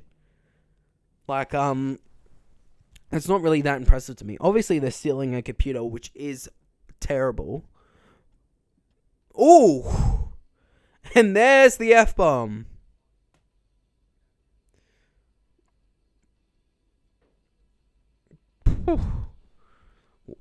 I forgot about that one. Jeez.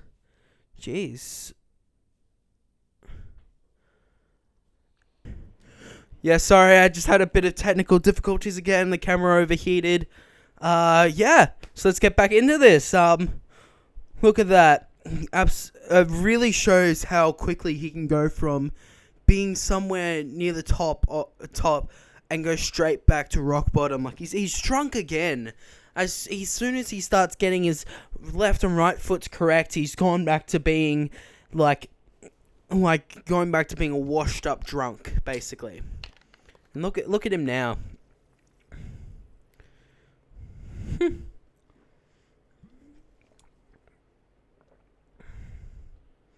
Trading cans. Look at him.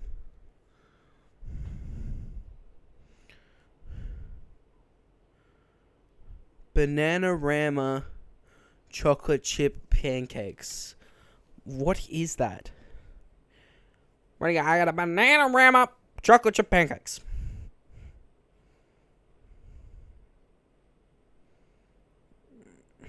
That's disgusting. That's disgusting. Boy, he needs to get his life in order. If my dad or mum called out my name and I didn't listen to them, I just walked out. Bro, I'd get, oh my gosh. Oh, I'd be in trouble. Like, you don't do that. You don't do that, especially to your family. Like, that's just uncool. It's not right. It's not right. Oh. Sorry, I'm just grabbing my phone for my notes. Yeah. I love this part in the show because they've established the universe right now. And they've established everything in it.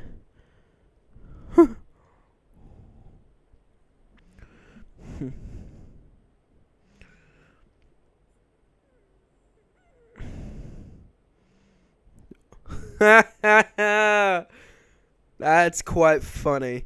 It reminds me of I'm recently watching The Office at the moment, and I'm rewatching it. By the way, I don't like The Office. I think it's overrated, and I think that it shouldn't be considered as the best TV show of all time. It should be it's considered a good show, but I wouldn't consider it an amazing show. But when they had the billboards thing there, that's what it reminded me of, and it made me laugh. Yeah.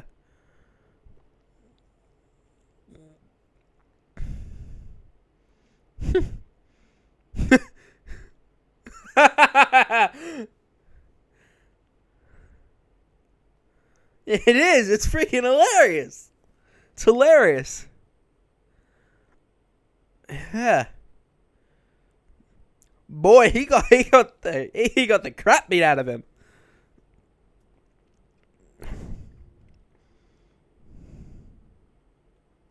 Yeah. Yeah. No. Karate.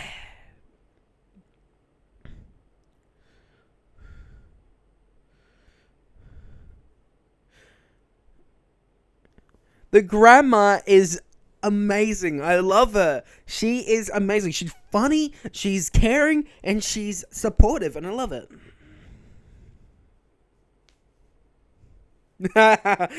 Yeah. He's not a loser. He's a great man, but he sleeps on the floor with beer spilled on the ground. And he still uses the flip phone.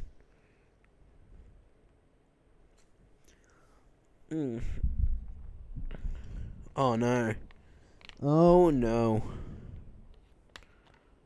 Canoe.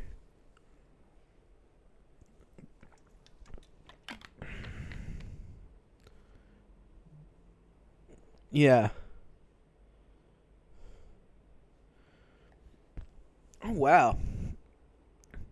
That is a big track of time that I didn't even realize. I thought this all took place in a week, but this has gone on a month. Like, Robbie Keane came into the show at the start of last episode.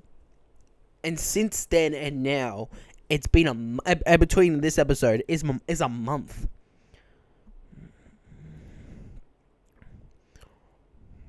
Fair enough. Oh, jeez. Yeah. Small businesses, am I right? Open it up. Doesn't work. Close it down. Oh. The West Valley High School. What is Sam LaRusso wearing? That's like... I guess it's okay, but like I went to a school with uniforms. Like I never went to a school where there was free dress like all the time. But like even if there was free dress, I don't think I would see many girls come to school in a dress like that. Not that there's anything wrong with a dress like that, but it seems more formal than casual that you'd wear to school. Like if I went that to school, I'd probably just wear this. Like, black shirt, black pants. Nothing wrong with that. Oh! What is that guy's haircut? He's got a terrible haircut. It's just like... His hair looks like a ski slope. He looks like I can just grab my skis and then just go down a hill, and he just needs to lie down, and I just go, 100 sausages. That's a lot of sausages.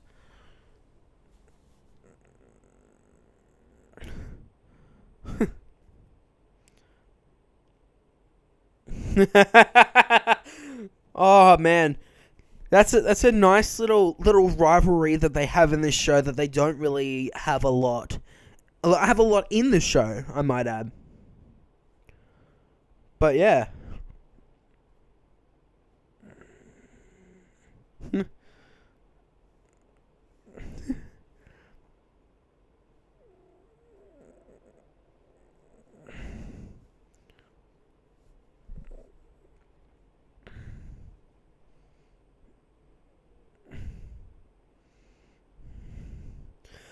Look at him, he's going like this. He's doing the Italian thing. He's doing this. He's doing it. He's doing it like this. He's like, hey, I'm Italian. We got to do everything like this, but they're Italian. I'm Italian. I'm wacky. Oh.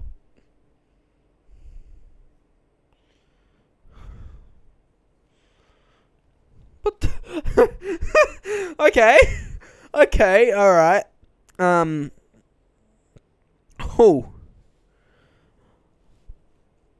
By the way, I might add that this show isn't PG. Well, it's PG-13, but it's M.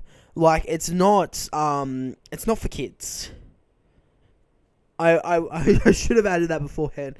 Like, it's very, very inappropriate without showing that much inappropriate things. There's a lot of swearing. There's drugs in it, like this guy, like Robbie Keane's doing right now. Violence. I think that's. Oh, look at him! Look at that intensity. Where was that intensity? He's like, woo! Don't talk about.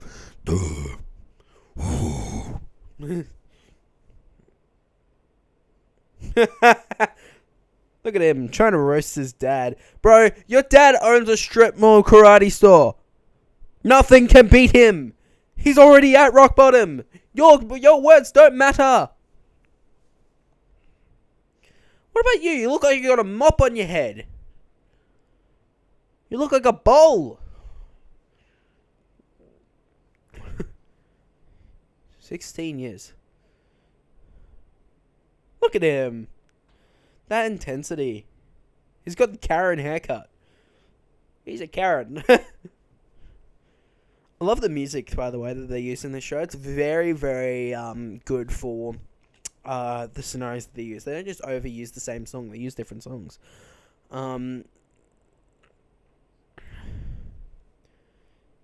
Dimitri. Oh, I love Dimitri. He's so funny.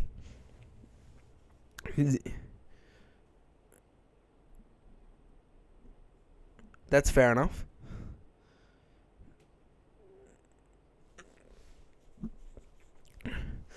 The only thing that I'd give this show is that the makeup on Eli's face kind of fades season by season.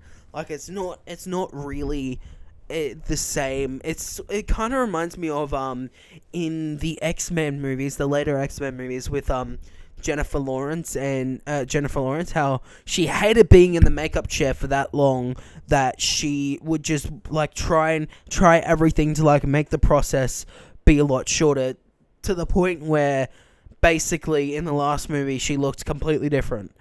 And I reckon it's much like this situation here, but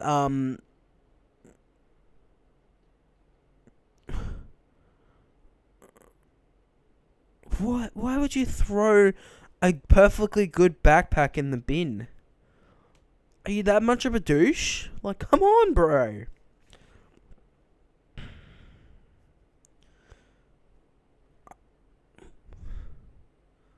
Ah! You just got screwed. You just got screwed. You just got caught bullying. There's your mama.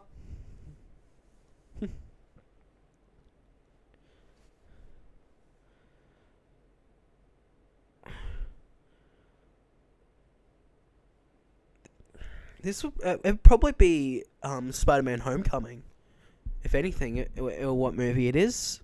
But yeah, I love this moment between him and his mum because it really shows how much his mum cares for him. Like, I really love that moment. I love that moment, really showing that he's a mama's boy and he loves his mum. And his mum loves him. It's great. Mama's boy.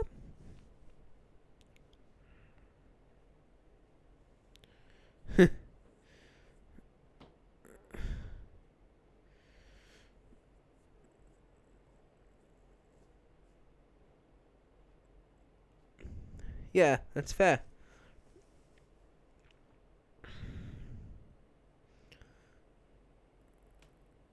A gimmick.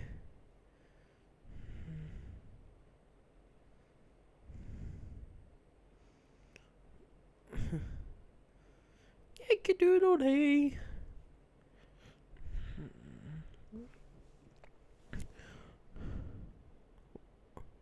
I'm sorry, what?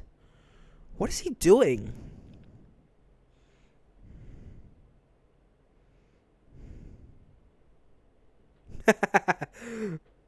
Look at this boy. He's throwing shots right here.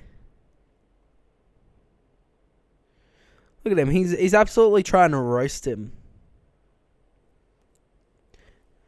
I guess Coles would feel a lot more powerful to me if it wasn't a grocery store in Australia called Coles, spelt the exact same way. I guess it would be different. But anytime they're like, "Come to Coles," I'm like, I don't need bread this week. But yeah, I really liked that. That scene right there really shows that it's not just this show isn't about Danny and Johnny having a rivalry with each other. Danny has his own problems. He has his family to care about. He has his work to worry about, and he has Johnny to worry about. Well, Johnny has his ex-wife that is a drug and alcohol addict, and his son that absolutely hates him. It really shows everything in the show, as there's a big difference in how he is and how he was from then, and it's really quite good. I love it. Obviously, you'd have to do that in a TV show Otherwise, people would just get bored of the same narrative the whole time. Oofed.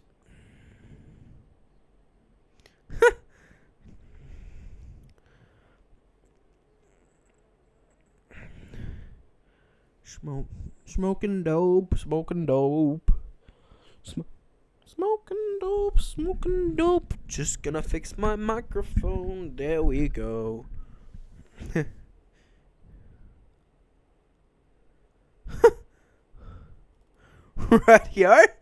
Radio.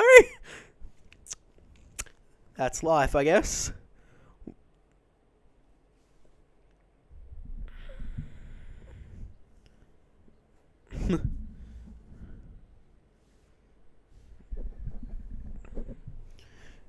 Yeah.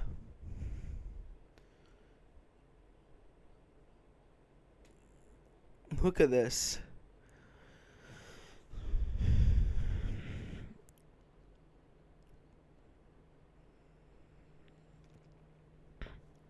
Now see, they're just fighting with each other, and really it really showcases Johnny. Like, it really showcases Johnny's life in general, that like he can't hold a relationship to save his life. He can't have a relationship with his son because he wasn't there when he was born. And it really shows that it really shows with his relationship with Miguel. It's sort of his second chance at being a father. And you see that in later seasons, that he's trying to become more of a father figure to Miguel. Because Miguel, he has a father, but his father is not rumored. It's sort of like said, but like he was a drug lord or something. They kind of like say that later in the show, that he was a bad man and he was doing bad things. So yeah, it's kind of good that they're making Johnny Lawrence a father figure. I really like that.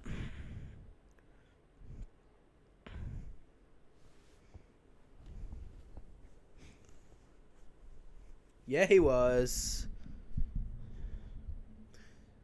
Yeah, he was a 2-time karate champ. What the?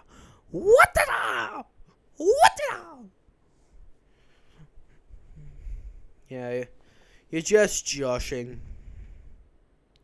What is joshing? Joshing. I'm just joshing around.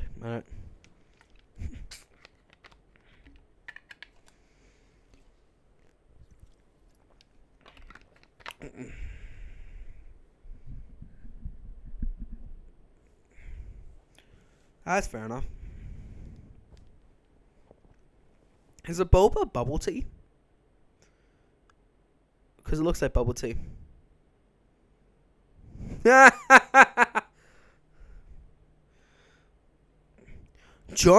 LaRusso could absolutely... Never mind. I was going to say, he could literally kick him in the face, but he decides to kick his drink out of his hand.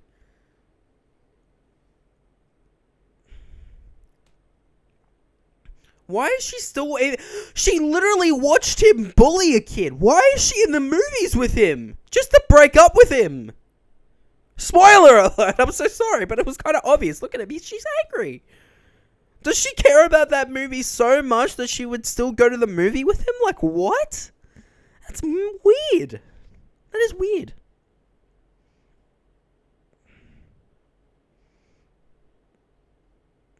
Yeah. We're all friends. Yeah, we're all friends.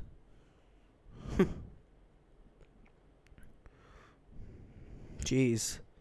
Movie theaters just look weird now. Oof.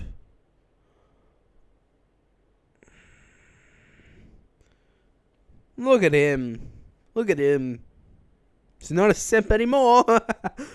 He's just a sexual predator. I guess. Look at that burger shop. I love this part here. They use it a lot in movies where they show a father and a son having lots of fun together to signify how that's what the main character is longing for in those situations. He's longing for a relationship with his son. He's longing for this love for his son, but he doesn't have that. And it really shows because he has a relationship with Miguel, and he loves him. He loves him like a son and treats him like a son, and you can see that he's trying his best here. And that becomes a real complication later on in later seasons, because you see, and especially in this season too, because Robbie Keane sees him with Miguel, and sees that he's caring about him like a son, but wouldn't give his son the time of day. And I really like that. Really like that culmination between the two. Really shows. He shaved his face. Good on him. He shaved his face. He's doing well. He's really wanted to make a change. Look at me to make a change.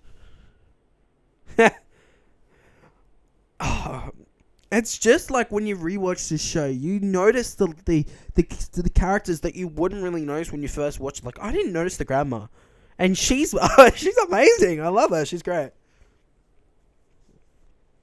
Cole. Yeah, you do. That's fair, but she can. People can hold grudges, you know. What kind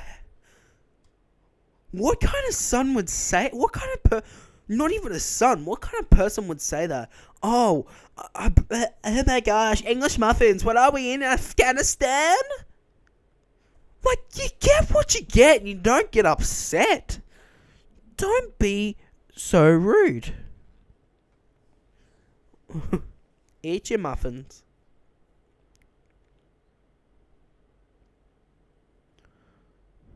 Oof. That's a big oaf.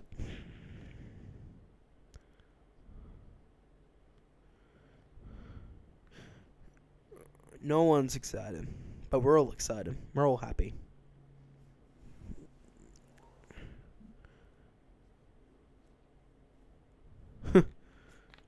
He's still drinking.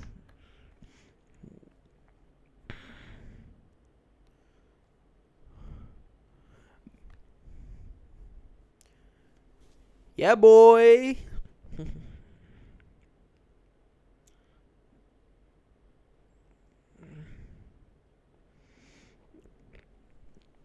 He looks so young, but they really did well with makeup with this show.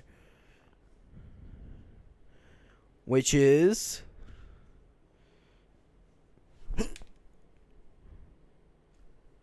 more offense. It's not the best defense. As you can see when you watch a lot of UFC, your best defense is more offense. Your best defense is takedown defense and being able to block. Like, I recently, I'm a big UFC fan, by the way. I watched Fight Night Holloway versus Cater, not last weekend, the weekend before. If you like UFC and everything, I mean, definitely go check it out. It's an amazing fight. But Max Holloway has a tendency to like when he fights someone, because he's a really good boxer, he'll box the guy, and if he notices the guy doesn't know how to block, he will stop and just go, "Do this, block." Episode 4, guys. All right, let's do episode 5 halfway through. All right, everyone, welcome to episode 5 of Cobra Kai. Let's get into this. We got the Reseda building right there. Miguel wakes up, and here we go. We are in sync.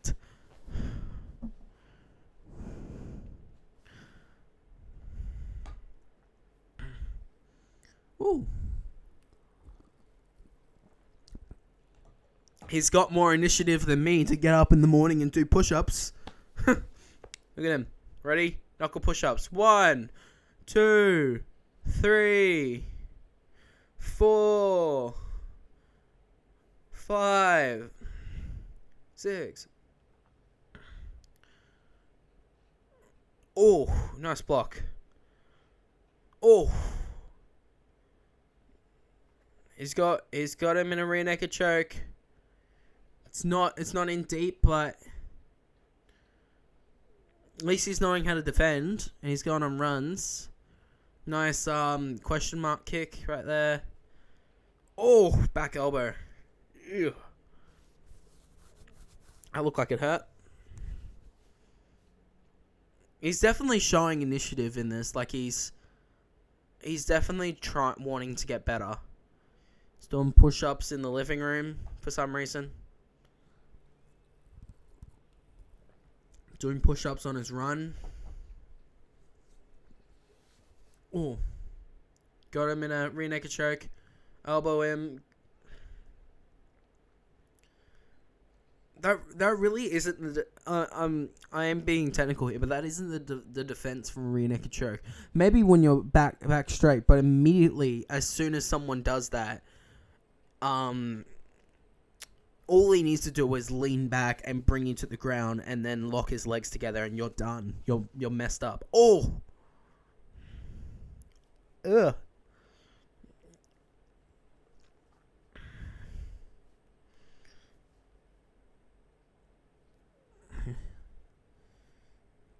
That is fair. He is being fair. Oh! Ooh. That looks like it hurt. Looked like it hurt a lot.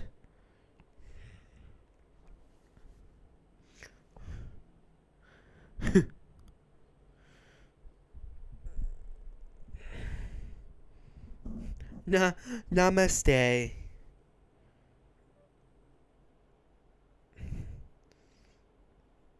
I love that they did this because it's very much showing, because yoga is the complete opposite of basically what karate is. Really showing that, like, Johnny desperately needed this. He desperately needed to have someone come in to do that.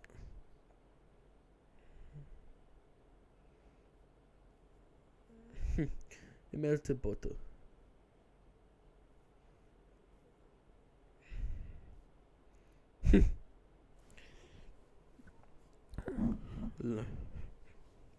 Lobster. I love me some lobster. I've never eaten lobster before, but I've heard it's good from no one. But I think it might be good, but we don't know. Yeah, that is fair. Lobster that's been buttered up. This guy would play a really good penguin. A really good penguin.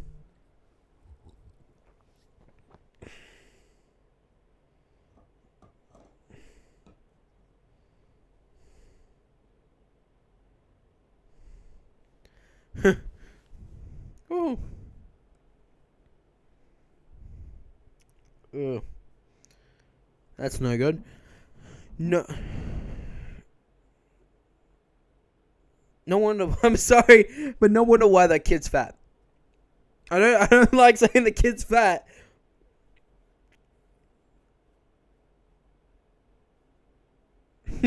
My dad is crazy, and he can kill your dad.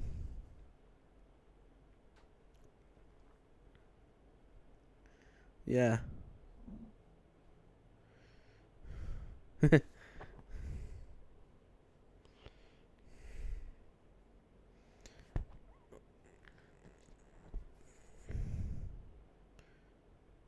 Yeah. It really doesn't matter, because bubble tea doesn't matter at all. Yeah.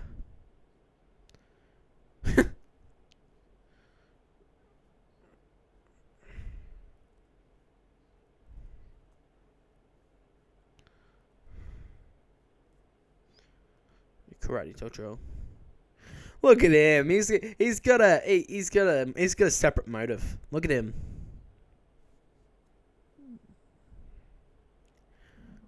Little boy. No. Oh, it's Mophead. Look at him.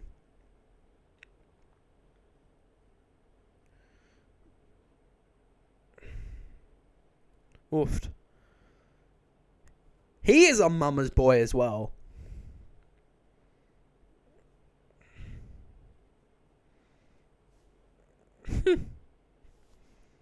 It's not fair enough, but whatever.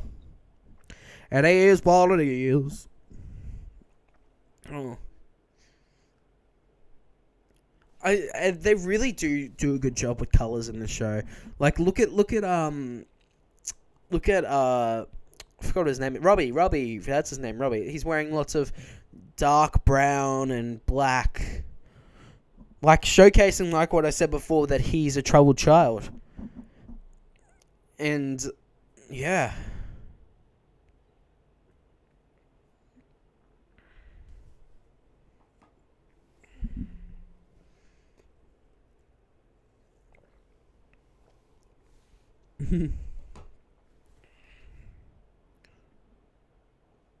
That is fair enough. His mum is a manipulator. She really is. She is really manipulative. You could tell that right there. Oh, that was like a... That wasn't even... He was trying to do a spinning back fist, but like turned into a spinning back kick, and it missed. Oh, yeah. What is happening here?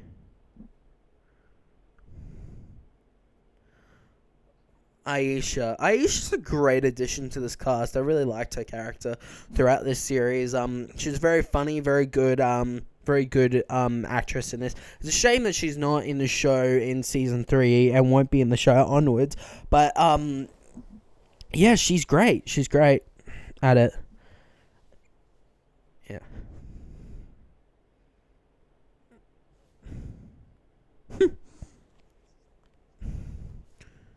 This isn't a knitting class, it's a dojo.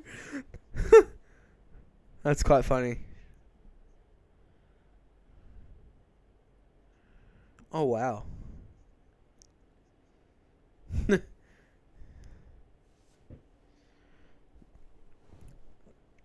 Yeah, that's fair. Look at him.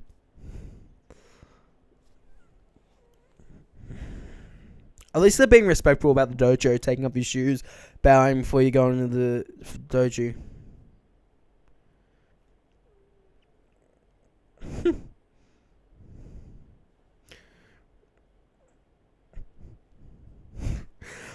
I love his roasting in the show. He's so funny that he's like, women can't fight. And he's like, actually, no, they can, but you can fight in this dojo, but you can't act like a girl. What do you mean act like a girl? You know what I mean. Like, that's funny. Yeah.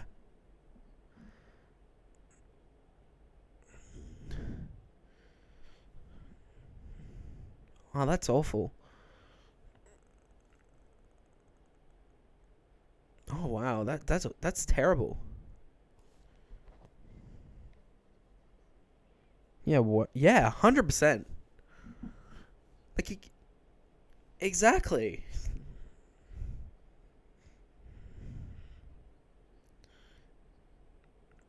Like, I can respect the fact that if you were to bully someone, you do it to their face. Definitely doing it over a computer screen has no honor, has no anything with it. You're a wuss. You're not worth my time. If you don't like me, you can come to my face and you can tell me that you don't like me. If you're going online and doing what you did to Aisha, doing that, going online, making fake accounts just so they can message you, just to be rude to you like that, like, you don't deserve my time of day. You don't deserve my reply. You don't deserve my attention. And if you are wanting to go, you can go with me, because I'll beat you up. Figuratively. Of course, I don't condone violence on the show. But, yeah. I could scratch my own balls. No, deal. That is fair. It's not wrong. Boom.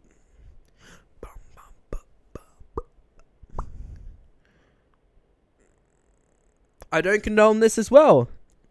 Do not smoke dope.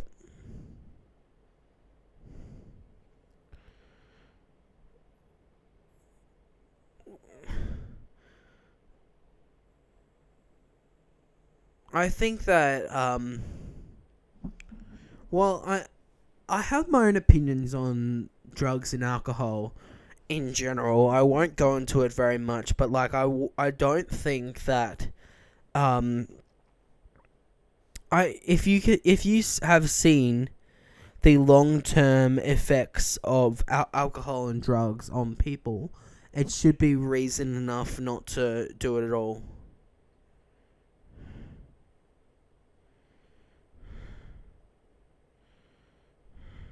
Yeah.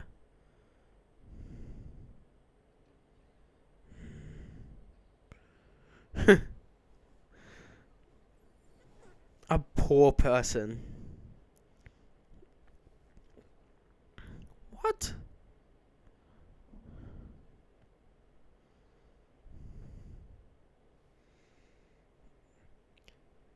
What the heck?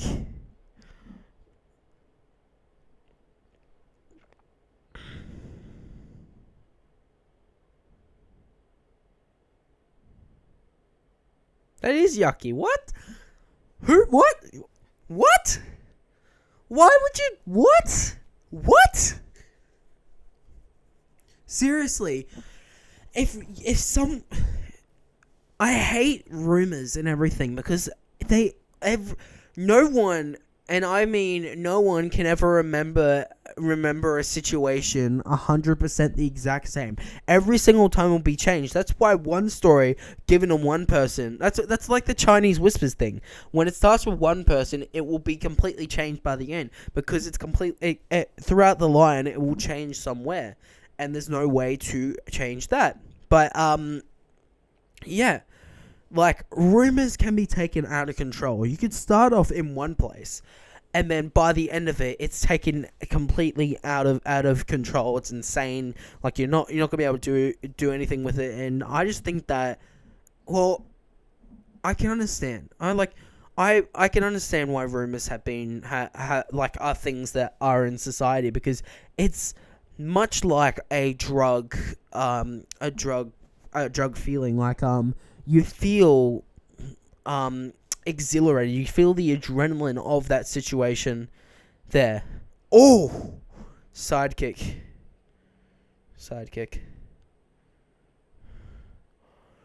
Oh! Oh! Sorry, I was talking about rumors, and she just put all of her body weight into those knees, into his body. That looked like it hurt.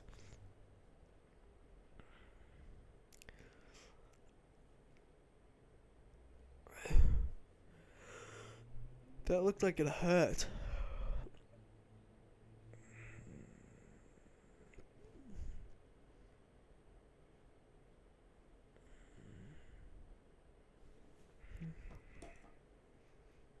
Yeah, what?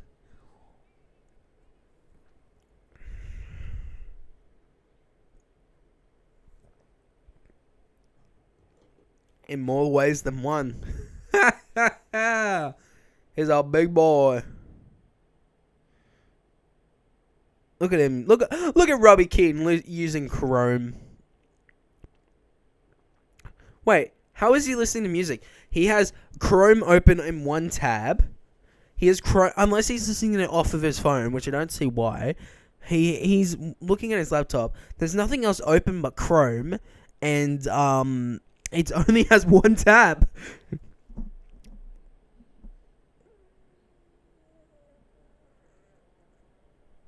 I don't think he is love.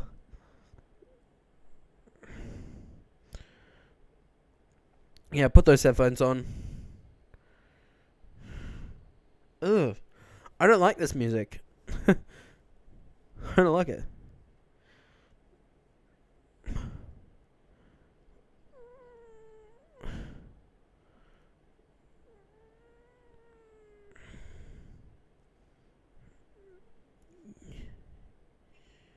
Well loved.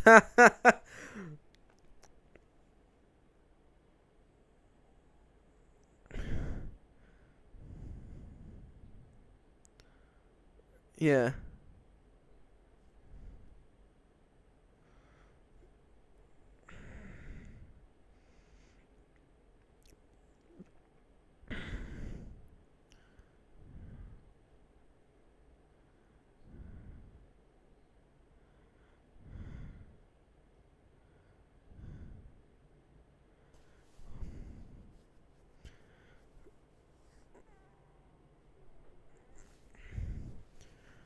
Ooh, what?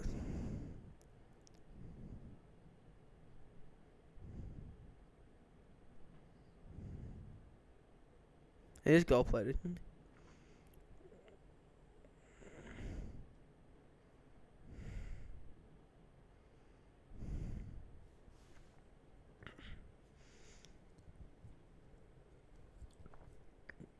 Is that a purple mannequin? What? What? That seems so weird. Alright. Let's keep it going. Keep it going. Oh, he's run out of beer. He's run out of the booze. The booze cruise. Booze cruise. Because you're going to lose. Because you choose to drink the booze.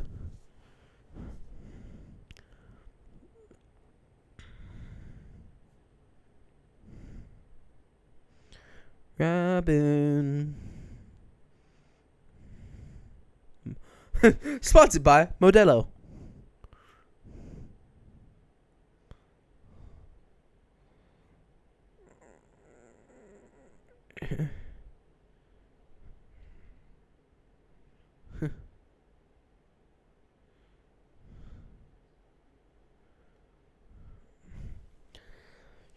Jeez, not Johnny Lawrence.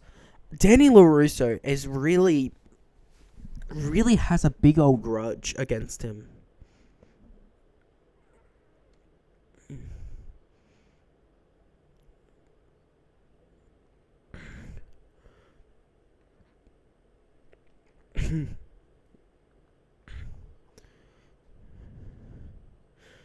I love these little confrontations that they have because it really shows the difference between how they were in the Karate Kid versus how they are now. It really shows that Danny LaRusso thinks he's above Johnny Lawrence in every conversation that they have with each other, and he's constantly throwing jabs at him just so that he can ruin his life even more than he already has.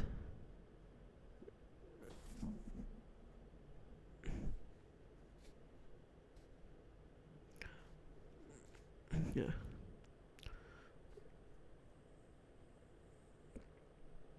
Johnny Lawrence.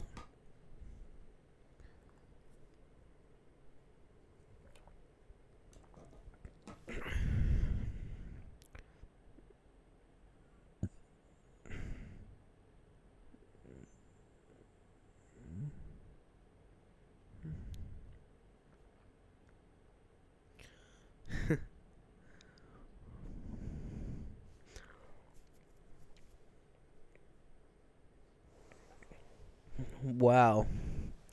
That's so rude.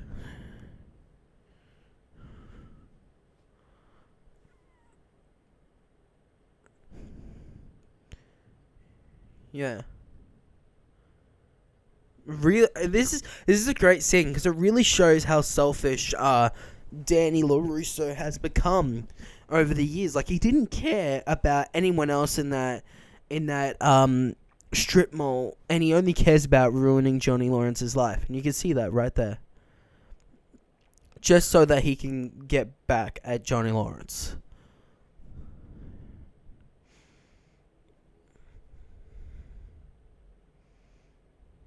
Yeah. Cross country will really help ya. Cross country, really good. Does not make you a douchebag. Have you tried cross country today? Maybe drink some red wine with your wife that doesn't like you anymore.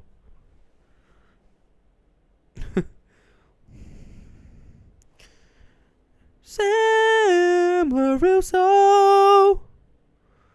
Ooh, baby. She puts her bag down. She's gonna go walk somewhere else. Aisha doesn't want a bar of her. Ooh. Oh, I get it. I get it. What does that mean? What does that mean? Kick him in the balls. Kick him in the balls.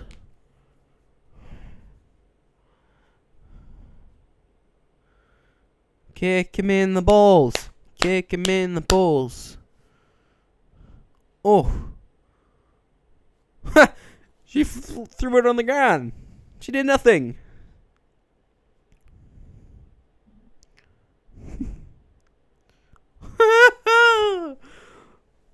Wow, what a roast.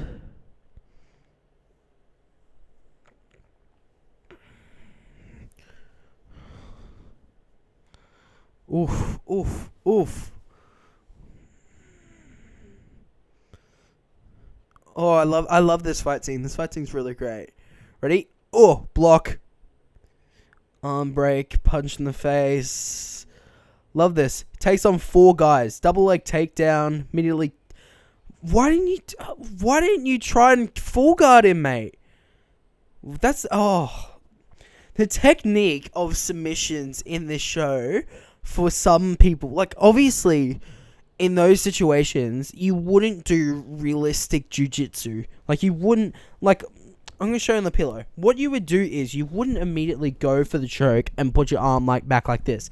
You'd put your arm like this with your hand over the top. You do this so that you could cross your legs against their body so that they can't actually get out by moving to the side.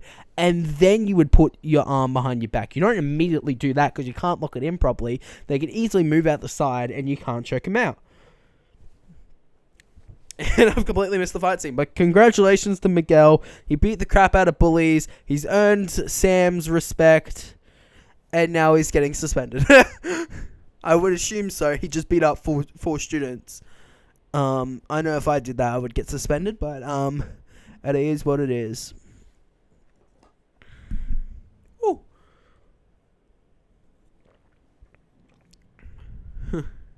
Fair enough.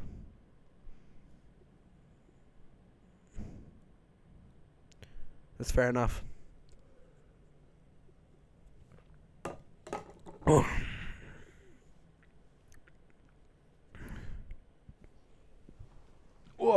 I'm just grabbing my water. Ready. Cobra Kai. Cobra Kai. This is a great moment. I love this.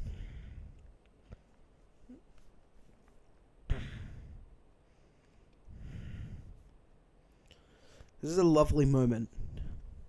But just wait. There's one thing that ruins this moment. As a filmmaking, it leads the story on. It ruins the moment in this situation. Because what? She gives him the gi and Robbie shows up because Robbie's about to go be with his father for the first time. He's got his skateboard with him and then goes off. Really showing the dynamic between Robbie and Miguel. Because Miguel is being treated like a son by Johnny. And Robbie wants to be treated like a son by Johnny, but Johnny doesn't Johnny wants to try, but Robbie won't give him the time of day. Mr. Miyagi. That's a big headstone. That's an expensive headstone.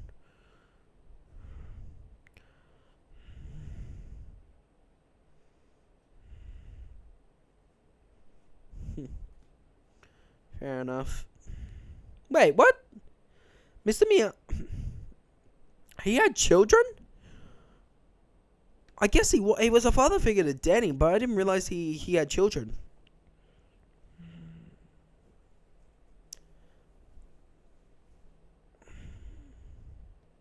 Mm.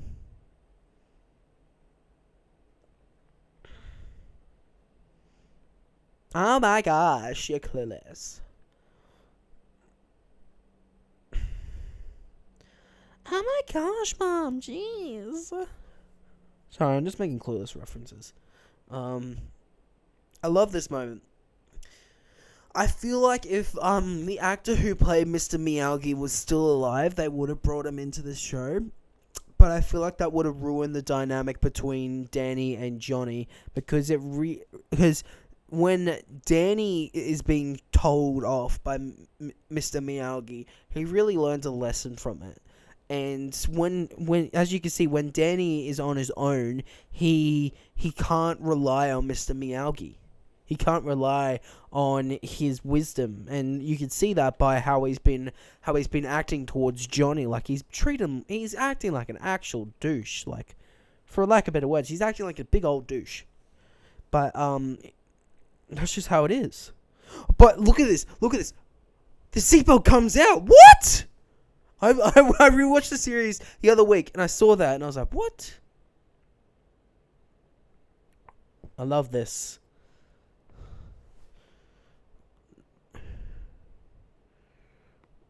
Yeah.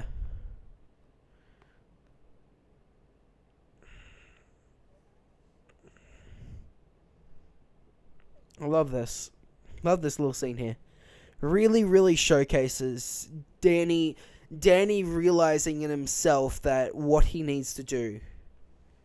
They do this a lot in this show, where they show Danny and he realizes that he needs to be better, and he just doesn't become better.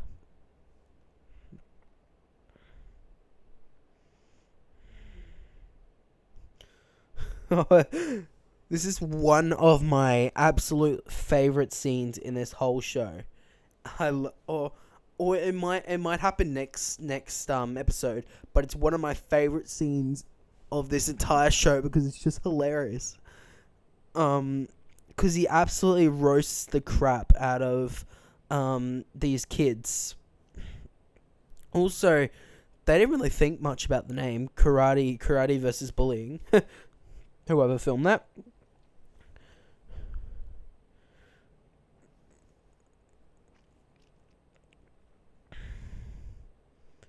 Out of all the places in the entire in his entirety of this house that he could have built, he has a dojo, but doesn't build like a storage room. Like, he has a pool house.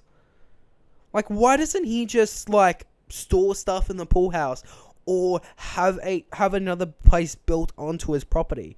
Like, that would be smart, in my opinion, especially when you have a dojo in your place. Like, think. You just gotta think. Big brain society. Big brain society. Oh, I have the aircon on, and I like to have the aircon on when I'm in here to try and make the experience of watching movies in here much more cinema-like. Well, I wouldn't have the lights on. This is a good part too, where Robbie's trying to join LaRusso to stick it to his dad. But as I was saying with the aircon, it's freaking freezing in here. I'm probably gonna have to turn it off in the break. But yeah, it's a lovely picture. Also a lovely picture. The only thing is that Ralph Macchio just hasn't changed his haircut in like 18 years. I knew I recognized this song. This is from Kill Bill. This song's from Kill Bill. Oh my gosh, I love this song. I don't listen to it on a daily basis, but it reminds me of Kill Bill. Great movie, by the way. Go check out Kill Bill. It's great.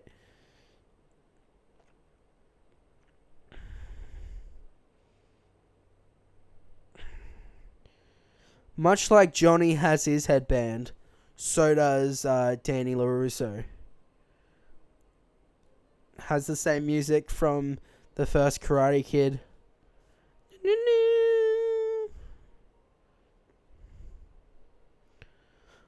I don't understand the belt system in this version of karate, because Danny LaRusso, after like a few weeks of training, became a black belt in karate, which doesn't make any sense. But like some people in Cobra Kai. That's beautiful and loving memory of the guy who played him. So that's episode 5. Let's move on to episode 6. All right. Hello and welcome to episode 6 of Cobra Kai. Let's get right into this. I am on edge right now. Let's do this. All right. Sony Television Studios production logo on the screen. Quiver, tremble or shake with a slight rapid motion. Noun, a slightly tremble movement or sound especially caused by fear. Noun, a group of cobras.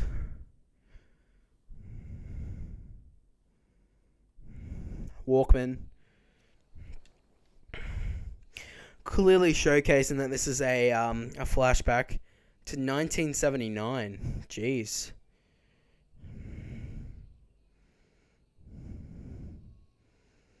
I'm curious, how old is Danny LaRusso and Johnny Lawrence meant to be in the show? Are they meant to be like almost 50? Jeez. Kreese would definitely be like in his 70s or 60s.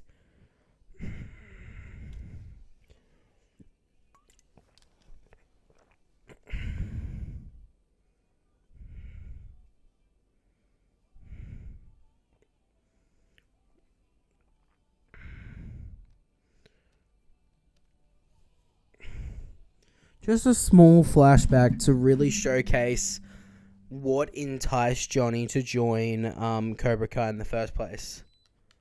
Just turning on the air. I know I said I was going to turn off the air conditioning, but after turning it off, I realized how hot it actually is.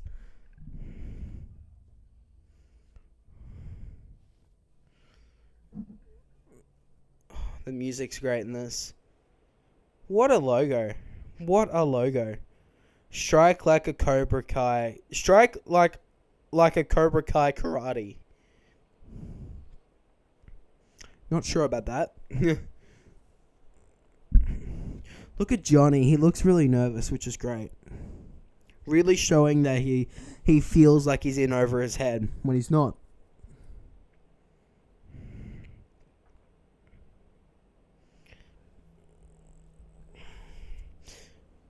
I'm trying to be a little bit more quiet in like these sort of parts here, just because like I don't want you guys to just be like, if you're watching this with me, to like be constantly be hearing me over the top of the show. Like I want us to enjoy it together, but I'll give you like some insights. Quiet. Boy, that guy with the orange hat like literally has like a shirt 3 sizes too small. That guy right there. Not him. Not Dimitri. This guy. No.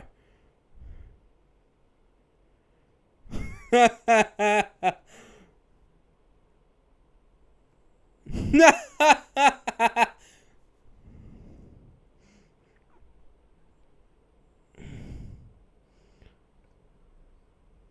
guy in the hat right there.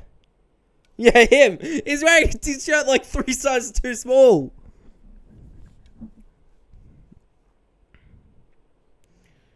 At least Miguel is a white belt basically.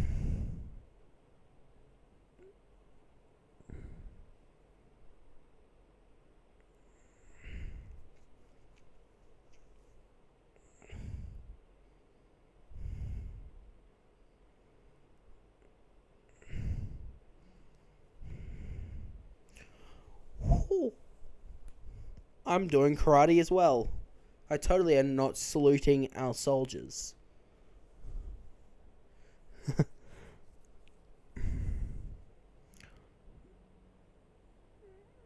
Someone's there. Or something, I don't know. Stalker much? Stalking his Stalking is, that's a terrible Photoshop.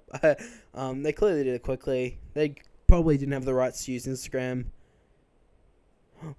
I don't understand these like roasts that they're using. They literally just grab a random photo and put an arrow and be like, "Them." Like, huh? Like, that's just stupid. That's stupid. Like, if you're gonna roast someone, if you're gonna put a photo online to roast them or be rude to them, put effort in there, mate. Put some effort.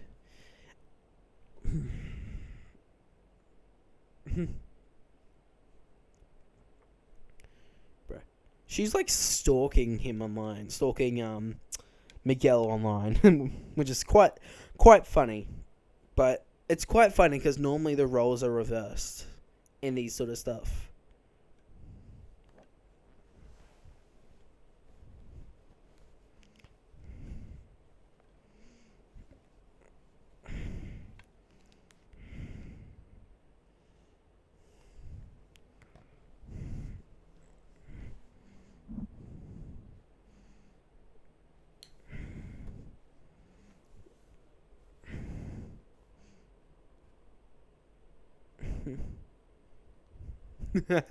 She knows.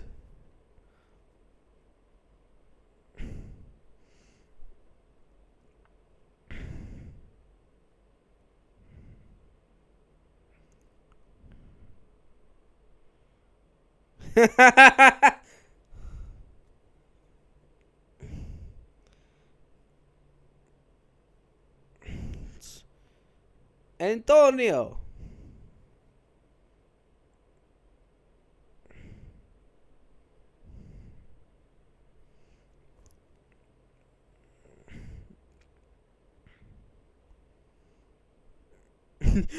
Let's do karate. I like this karate. It's got fireballs.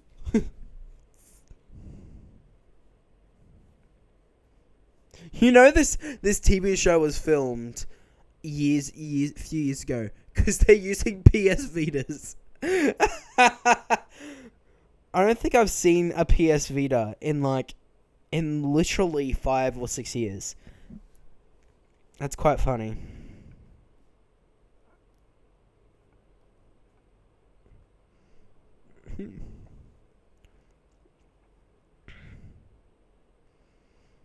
How are these guys not getting caught?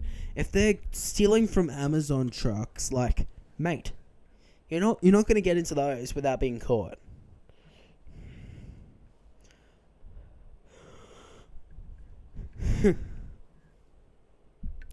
Ninja guy.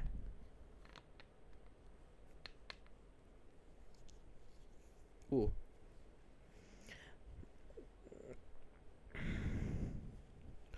Oh, yeah. Yeah. I'm curious. I'll probably have to talk to my mate next week who will be on this podcast with about the Taekwondo. What's the difference between a jab and a punch? Because a jab is a front, like it's a front punch like this, but isn't a jab isn't the like a punch the whole thing? Like, there's different types of kicks. So you'd be like, I kicked him, but you're not going to be specific and I did a spinning back kick. Because that's the same thing for a punch. Like, there's different types of punches. Spinning back fist, back fist, jabs, looping hooks, uppercuts, different types of punches. But, like, you wouldn't signify a jab and a punch as two different things. That's why I'm a bit confused.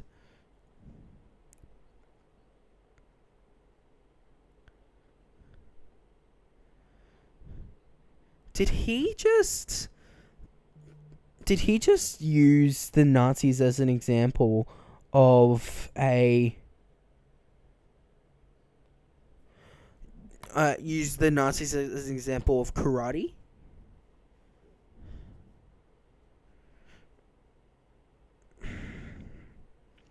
Now, in some situations, like in the early episodes, Dimitri had some pretty funny stuff with his sarcasm. But his sarcasm right now just seems really, really weak. He just came back down and was like, you would just call the police.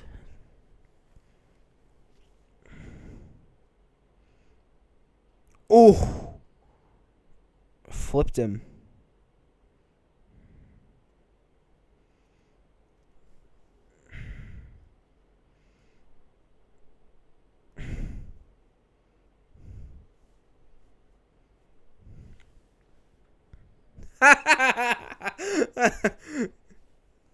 That's quite funny. Talk a talk. Oh, look at that boy. He's scared of him. Yeah, that's right. Walk away. Walk away, boy. He's scared. You're a scared boy.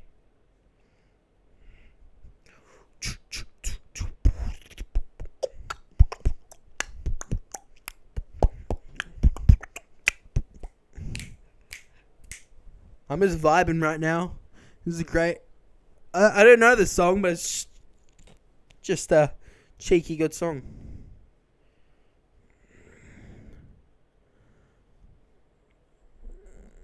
Yeah. Good.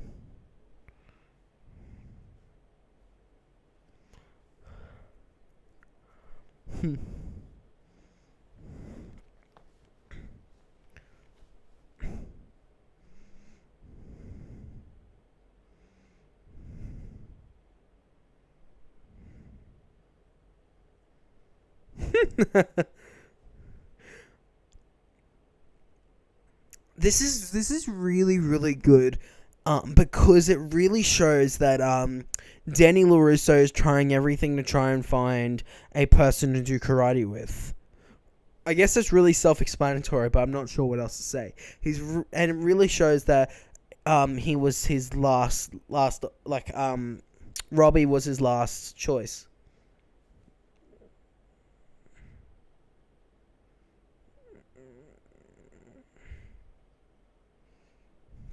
Yeah, you gotta get him a shirt. You gotta get your name on it. You gotta get your name right there. Gotta be like, yeah, bro.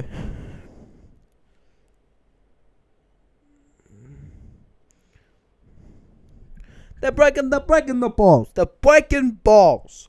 That's what we do. We sit around and we don't do any work. We just break some balls, alright? Like, that's not breaking balls, mate. That's being a douche. In my opinion.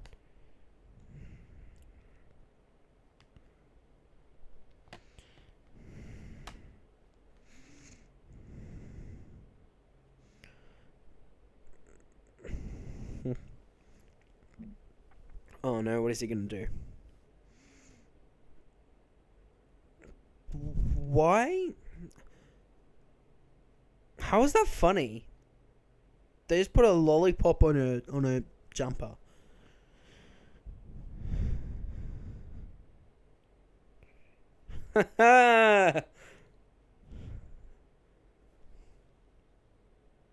Who?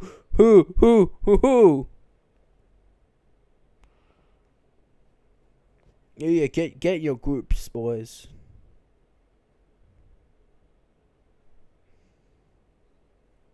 I get the reference. It's a stupid reference. It's not funny. The teacher really needs to learn a bit of comedy, but he's a teacher, so it makes below minimum wage. Ooh, boom, roasted. It is what it is. I am so tired right now. I honestly, you guys don't understand that watching Cobra Kai straight, like watching it straight and just saying nothing, having it on the background is easy.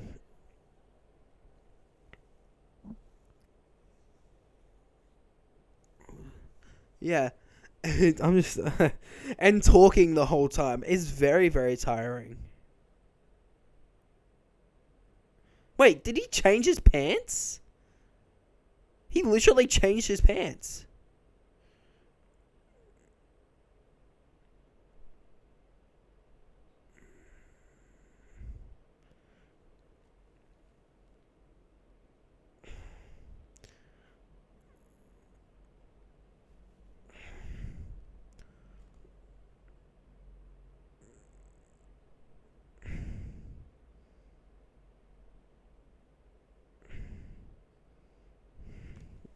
Yeah, like that.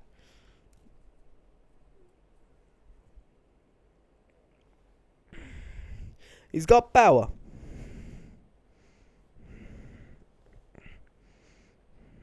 Yeah.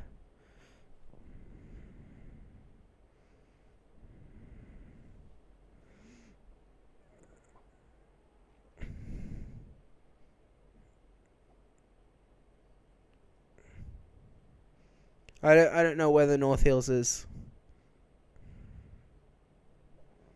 New York, New Jersey. How you doing? I'm walking here. No, that's Brooklyn. That's Brooklyn. I'm so sorry. I don't know what's Jersey. Jersey. Oh, Jersey is. I'm the boss. I'm the boss of this cake factory. I only know cake boss. Mm. Ugh.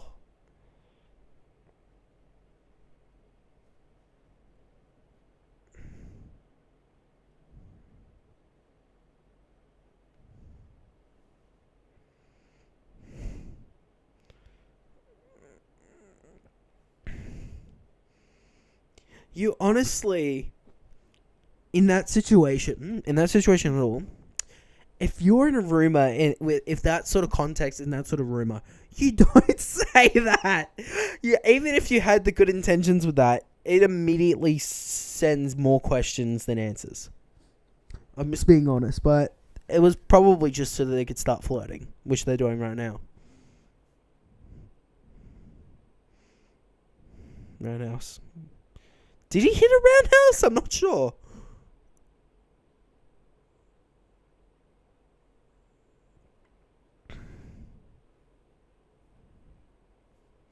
Yeah, she does. Look at those two. Look at them flirting. They're flirty boy. Flirtatious boy.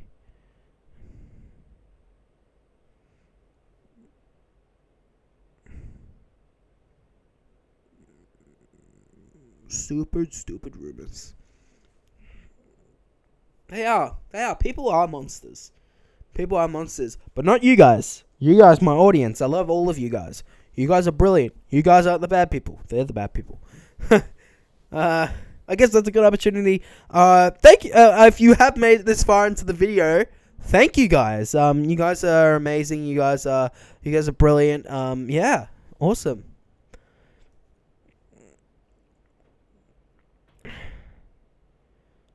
Look at that boy. He's lanky as.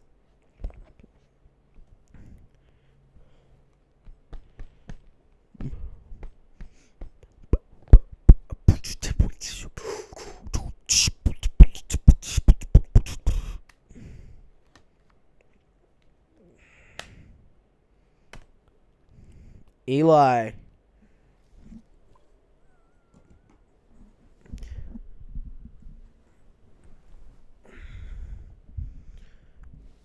I love this part in the show. Eli is an amazing character in the show, and I love it. And you'll see why later in this episode. You'll see why they really do a good job with Eli in character development here.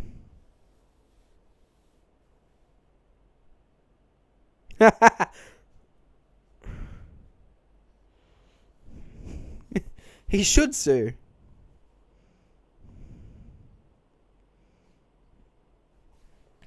That's right, you do.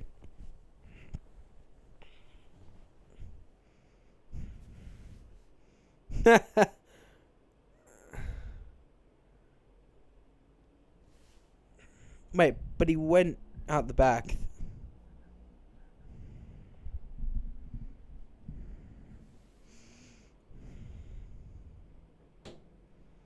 They are a bunch of losers, but they're your bunch of losers, mate.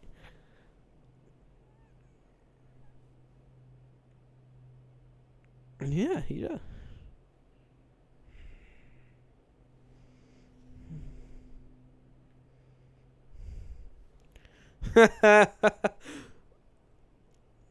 This guy's great. William Zabka is extremely underrated in this show. He's great.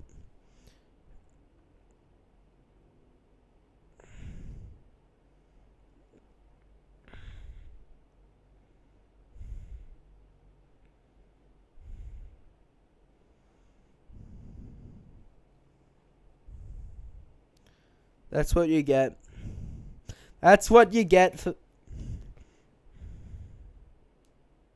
Yeah, it's definitely not professional, mate.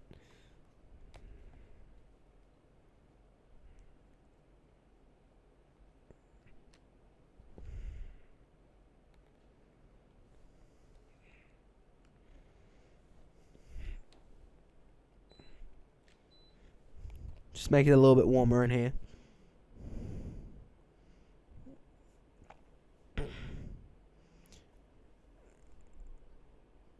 Exactly. Be legit. That's legitness. No.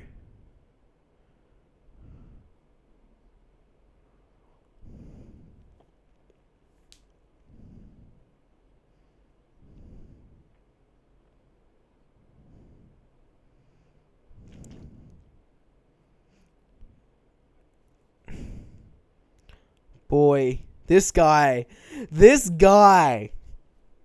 He's rubbing people all in the wrong places.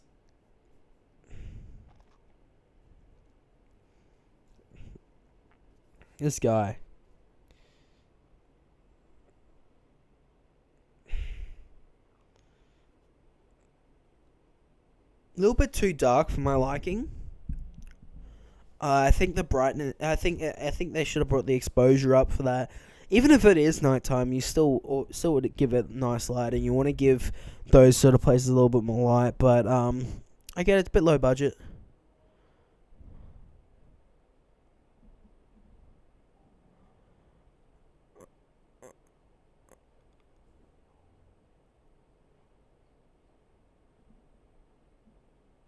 What? I'm sorry, what? At least he put effort in there. At least he put the effort. You give him that. He animated a pig and then put his voice over the top of it. He put in effort. But still weird. I know if I was a guy or a girl, if I was a girl in that situation and I got said something along the lines of that, I won't say exactly, but maybe something along that, I'd be like, yo, you are weird. You are weird, mate. If it made me laugh, I'd be like, oh, you made me laugh, but it was a bit weird. Walkman. Still has it. Good on him. There's his mom.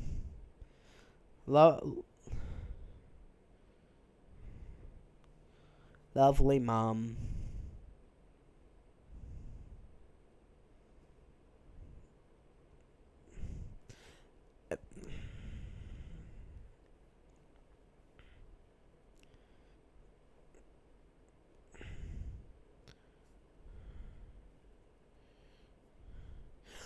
This is really self-explanatory of how it is good for this series, because it really shows how his relationship with his stepfather isn't the best, and how he was treated as a child and wants to treat Miguel in a different way. Even though Miguel's not his child, he treats him like a son.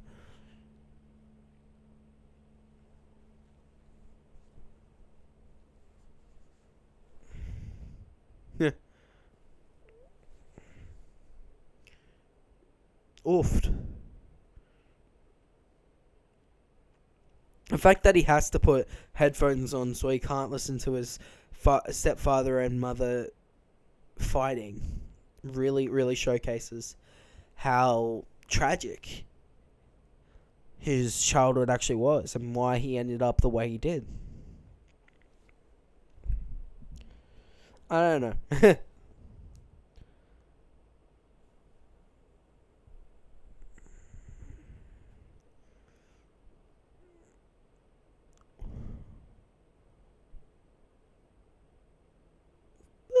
Boop, boop, boop, boop, boop, boop, boop. Got a nice little guitar.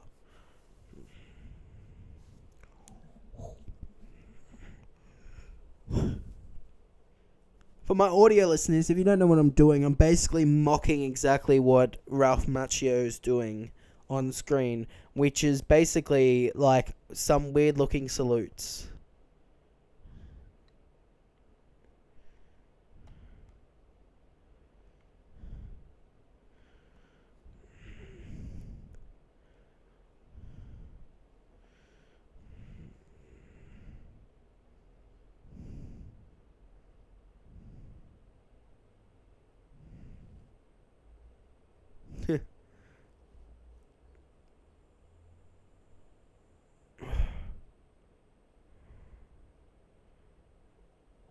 Yeah.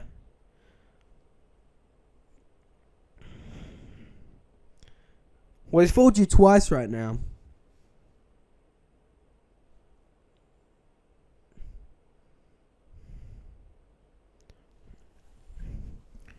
Yeah.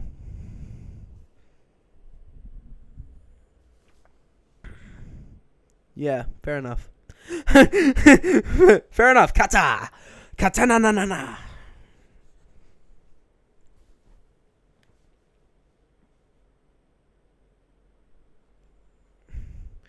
This is the biggest, like, punch to Johnny Lawrence.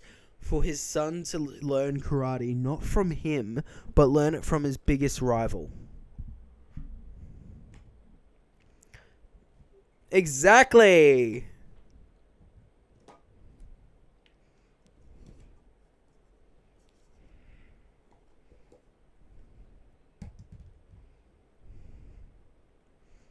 Yeah, you have.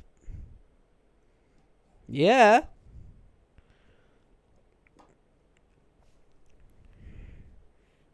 I don't apologize for hitting some kids. I should earn a medal for that.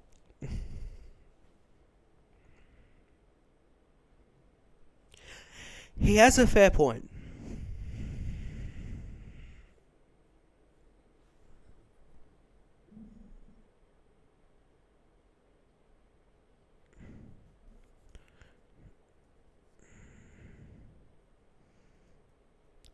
I used to be the weirdo kid, but not that weird because I used to hook up with babes still. But I was weird.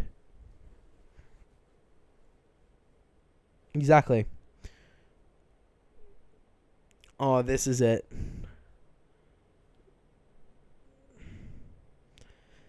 Eli, look at him. The best redemption ever. He went from being the kid with the lip who was shy and couldn't talk to anyone to getting a mohawk and becoming Hawk, the most badass character in this entire show. He flipped the script. Look at him, he's badass.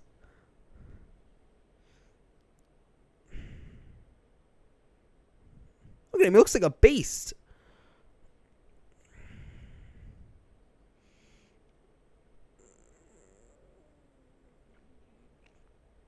That must take a lot of gel.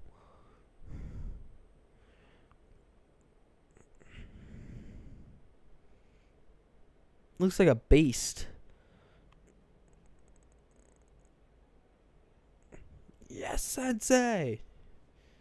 And there's our thumbnail. That was episode 6. Let's move on straight to episode 7. The Sony Pictures Television Studio production logo on the screen, with Robbie washing the car. Wax on, wax off.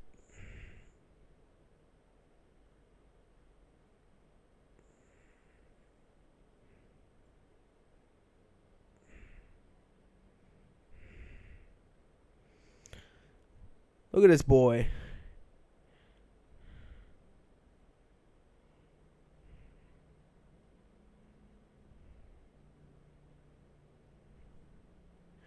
I'm not sure what that one would do.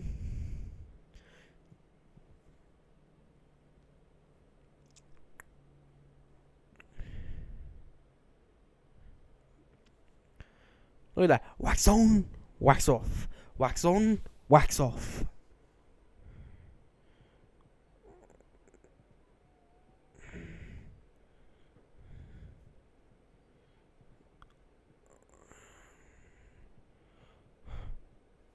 puts down his muffin just to do this.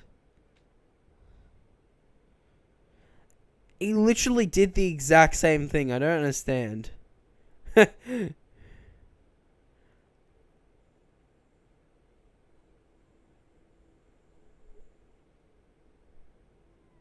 still fingerprints on the car. I can see it.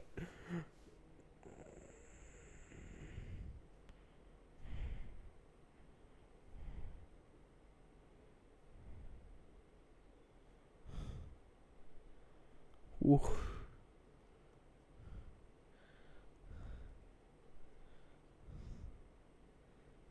Of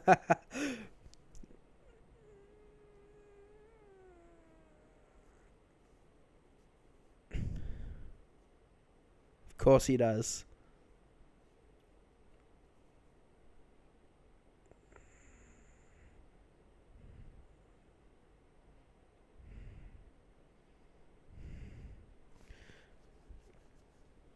Look at that.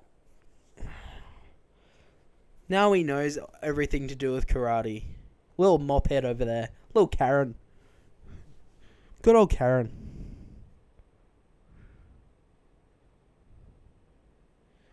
Cobra Kai.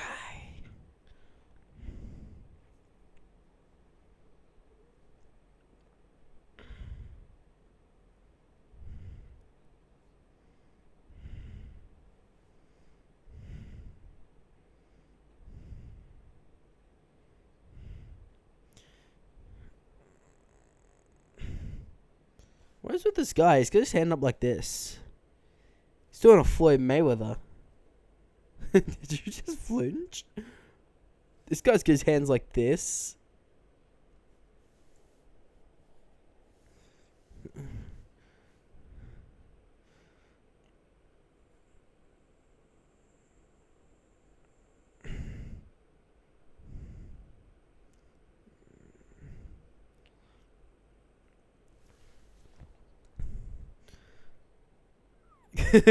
This concussion nonsense. It's not real. You can never get a concussion. But however, I did forget what I had for breakfast this morning. Does anyone know what I had for breakfast this morning? Yeah. That's quite funny.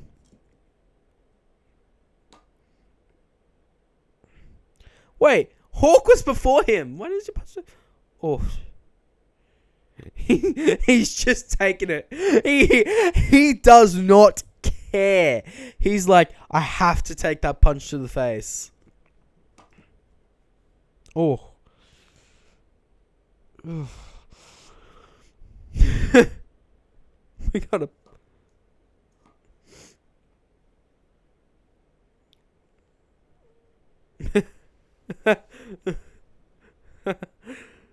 I love that. Every question. She's really smart. Is she hot? She's really cool. Is she hot? She's really nice. Is she hot? Yeah, she's hot. As you can see, Johnny Lawrence only cares about one thing, and he cares about if she's hot, and that's funny.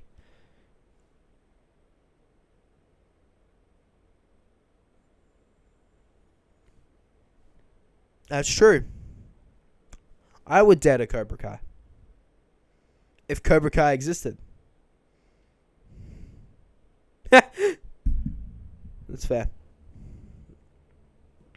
It's just a tooth. Exactly, it's just a tooth. Teeth will grow back. Surely.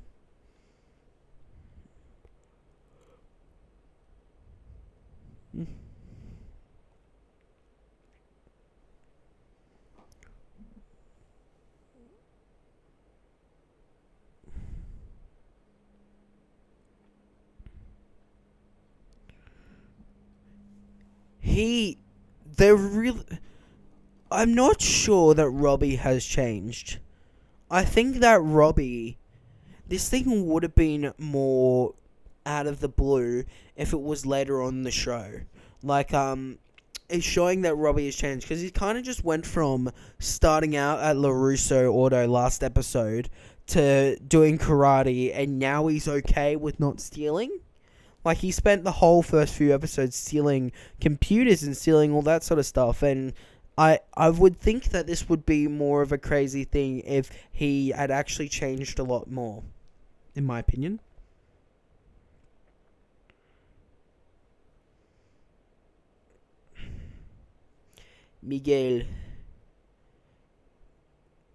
Michelangelo. This is why you don't text while walking. You don't know who's in front of you.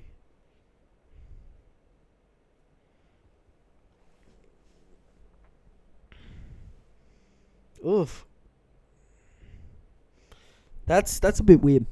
If I went up to a girl and was like, "Hey, yo, I've been thinking about you recently, like all the time, I just can't go to sleep without thinking about you all the time." Like, that's just weird. That's just weird, in my opinion. Like, if you went up to someone, girl or boy, even if you have, like, no attraction to them at all, that's a weird thing to say. I've been thinking about you a lot recently. Never accept defeat. Good. Look at Miguel, the flirty flirt. It would or wouldn't be? Good. Good.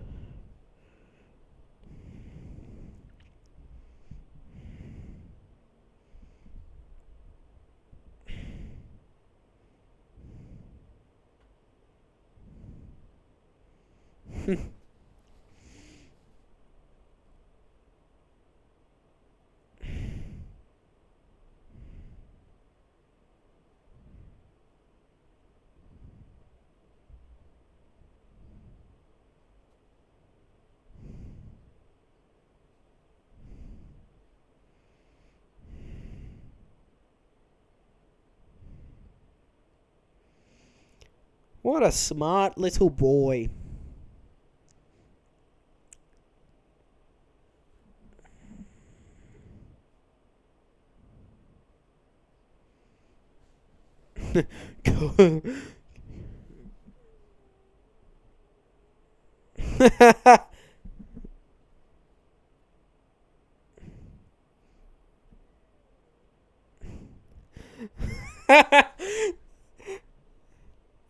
It's an eagle with a mohawk on the back of it. That's hilarious.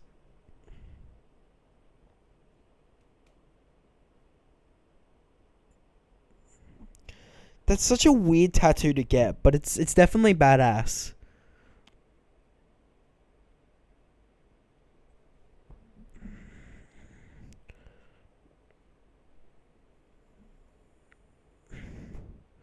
Chocolates and astronomy. What?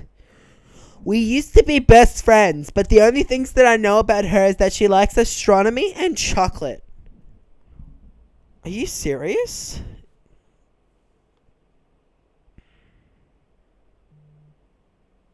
Doesn't make any sense at all.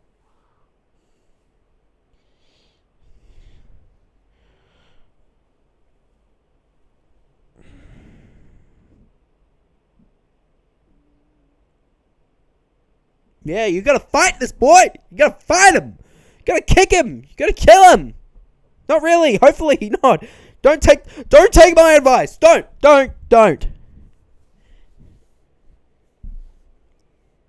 Exactly. The way of the fist, isn't that... Didn't they say that in Iron Fist, the way of the fist? You are the way, the fist, and the life.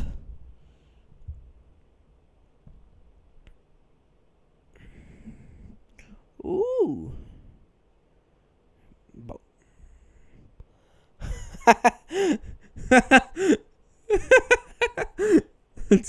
That's quite funny.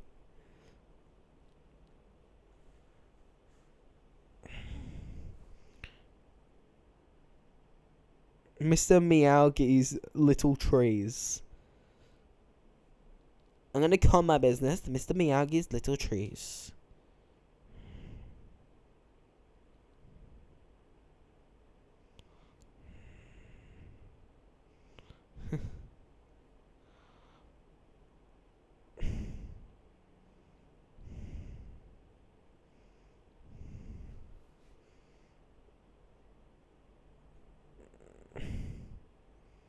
Mr. Miyagi.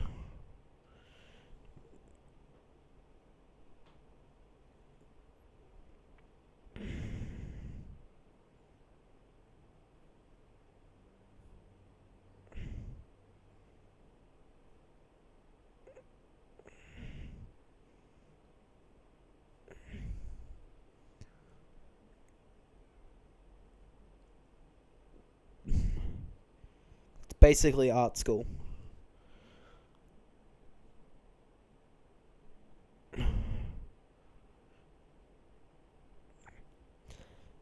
That's basically life. You envision what you want your life to be, and you make it happen.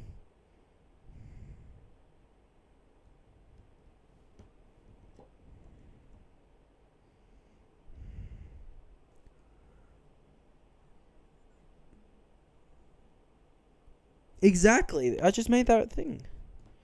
I honestly forgot this part in the actual show, to be honest. I probably fell asleep in this part.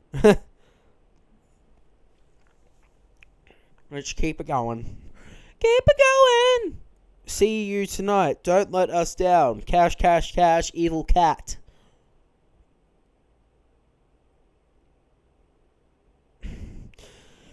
I've said a lot about color in the show, but you'll notice that certain characters in the show have their own color palette. We saw that in other shows like Breaking Bad, like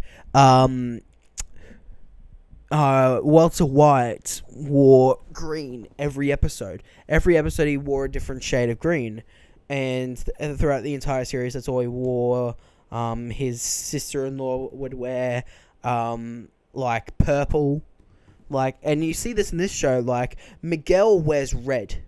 Everything he wears has to have red in it, while Johnny Lawrence wears yellow. Danny LaRusso wears lots of blue. And it's really easy to notice. Like, you see that he's wearing a yellowish shirt. Miguel's wearing red.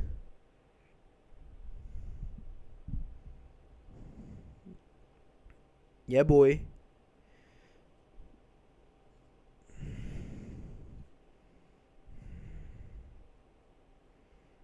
Oof. He's got a point. Gotta be brave. Gotta bite that bullet. If she says no and you go through a lengthy court case, that's your own fault. That got dark. I'm so sorry.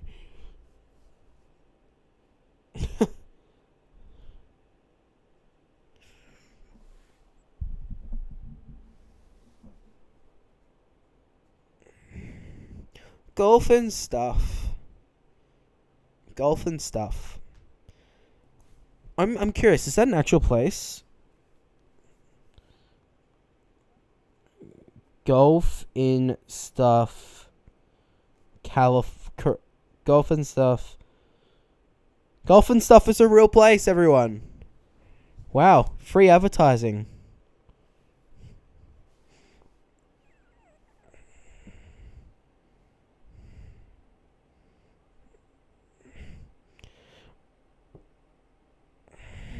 Yeah. Who doesn't love mini golf? Am I right?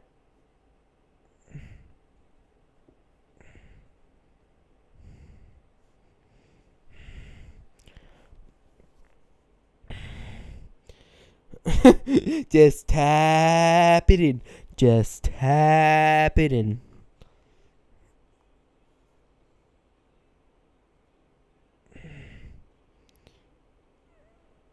Now they're just playing some arcade games, having a little fun.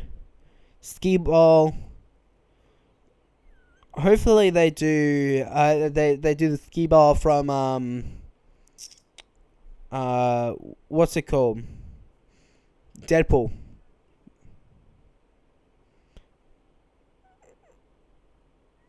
Octopus.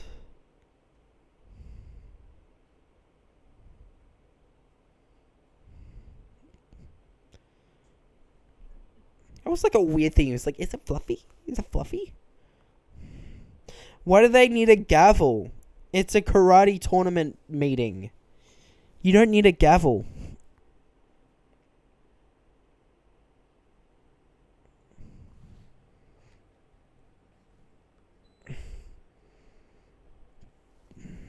Goldfish.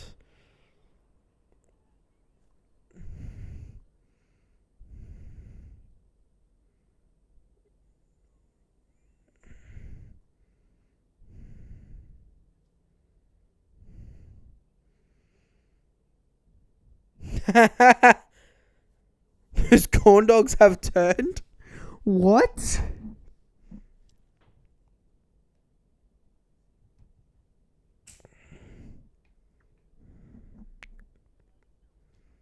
Yeah.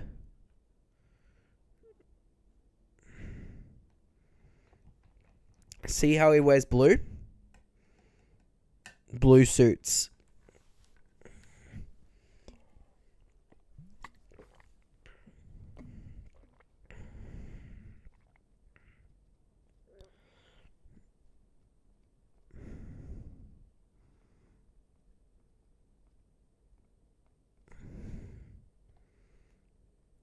Look at the lighting there, the green lights. That's really lovely.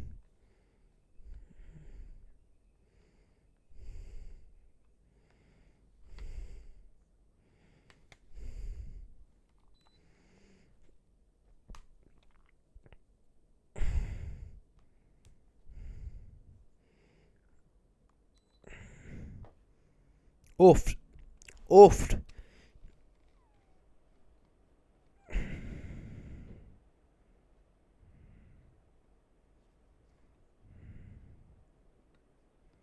It's not going to happen.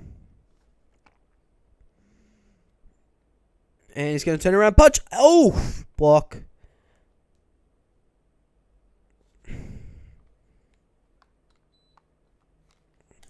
And we are back. I just had some technical difficulties. Obviously, you guys wouldn't be able to see that because I just cut it in here. But, yeah. Let's get straight back into this. So, another great fight scene between Robbie and his two friends that I don't know. I'm just going to call them 2/3 of the Three Stooges. Nice kick to the face, elbow to the body. He's definitely doing great at fighting off two people at once. Look at him kicking the shin, throwing him over the top of him. Nice kick, punch to the body.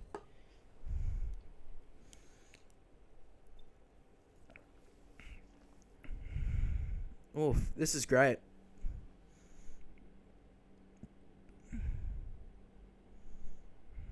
Look at that. Nice little cheeky camera shot right there. That's a 48K.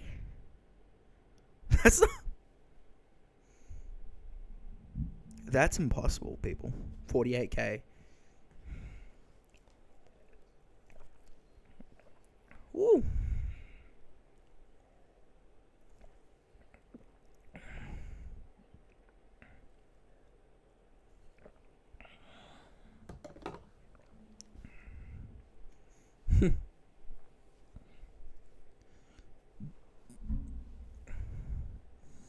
Look at this guy. Look at this little flirt over here. Look at how much he's changed.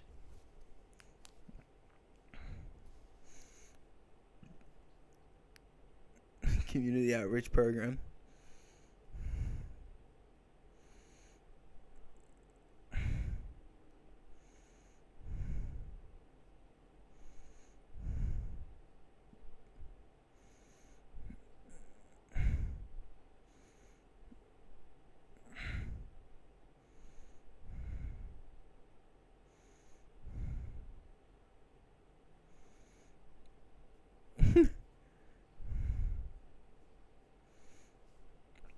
It's quite funny.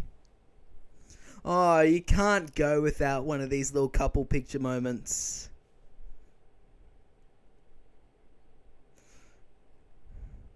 What are they called? Those things. They're not called Polaroids.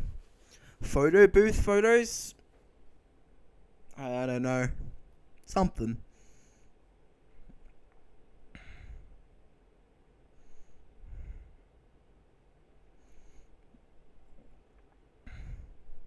That is fair. They were very unethical in everything that they did.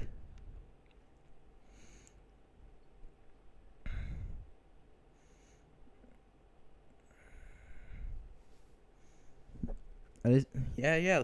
Listen to what he has to say.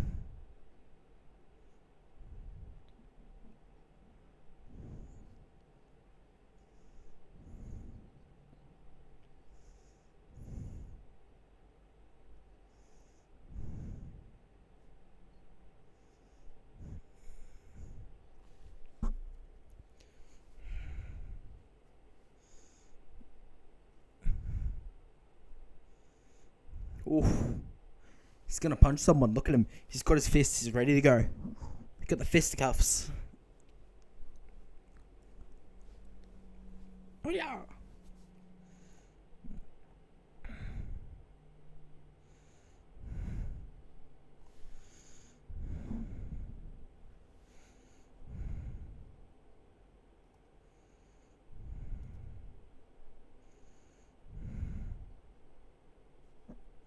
It is. It's very different.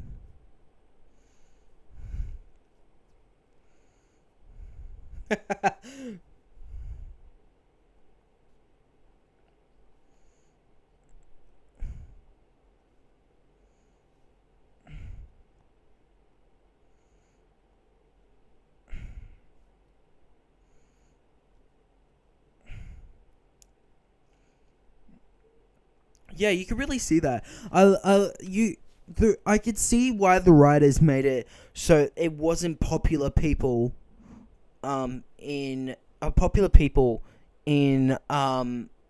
a dojo. It was a good thing to put it in there. So it's more of like the other people in that, the other guys in this dojo. I really enjoy that.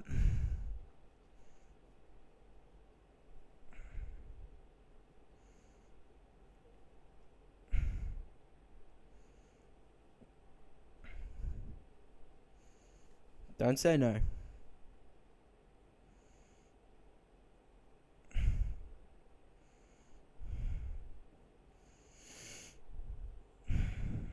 Danny LaRusso is just so rude, isn't he? He's very rude. He's a very rude boy.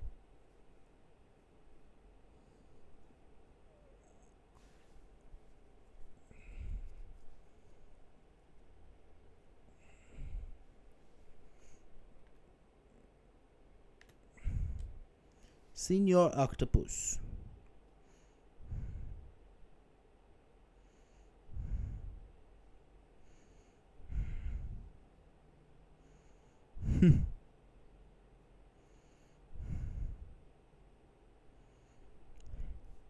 Senor Octopus. Oui, oui.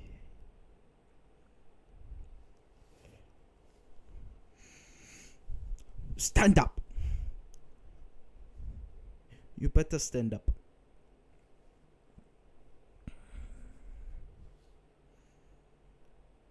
I don't think he realized that she's a black belt. Oh, put your hands on my...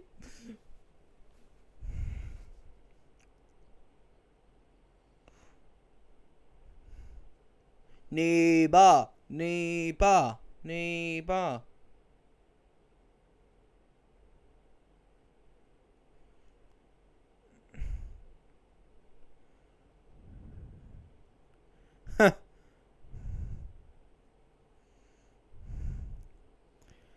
Some insights here. Solo Molly Demwa is the same age as me. I'm 18. Meaning he was 15 when I filmed this. Mary Mouser was 21. She just kissed a 15-year-old and she was 21.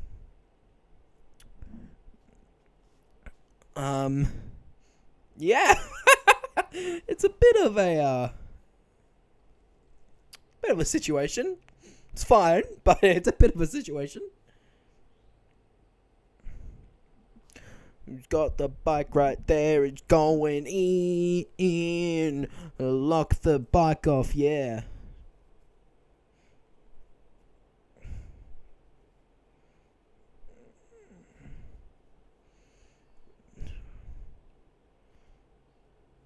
You the man too? They're both the men.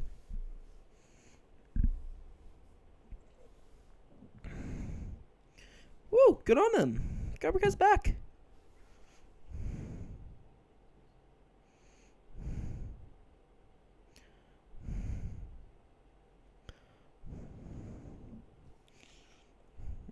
giving alcohol to a minor.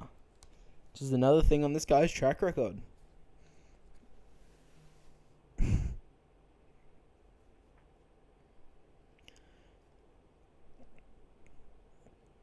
Never accept defeat.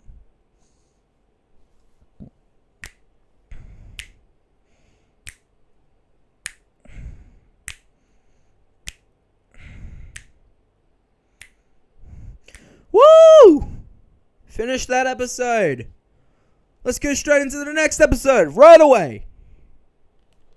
Episode 8. Let's go. Netflix logo. A Sony Pictures television studio production. Fun fact, this show is actually produced by Will Smith, as well as William Zabka and Ralph Macchio.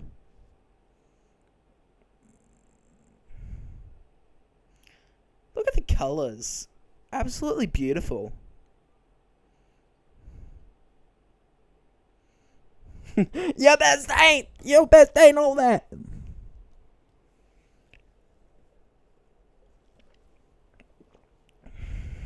Yes, sensei. No, sensei. No, sensei. Yeah. That's like, have you seen The Longest Yard with Adam Sandler? They're like, who are we gonna beat? The guards. Who are we gonna kill? The guards. Who are we gonna kiss? And one of them just says, the guards. And they're like, gotcha. That was like that. Oh, this good song. We're not gonna take it. Oh, don't fall in. Oof, and they all fall over. Look at that. Wait, is it dusk? Wait, they got there in the morning, now it's dusk.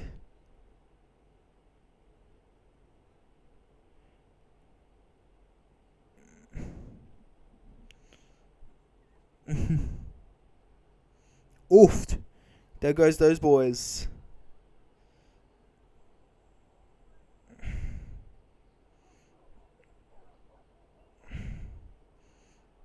Australia ain't gonna take it anymore. Cobra Kai! Episode 8! Woohoo! Woohoo! Isn't that ironic? Grandma!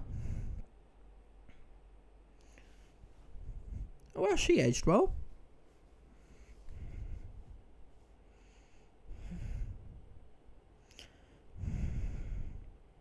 Nice little sausages.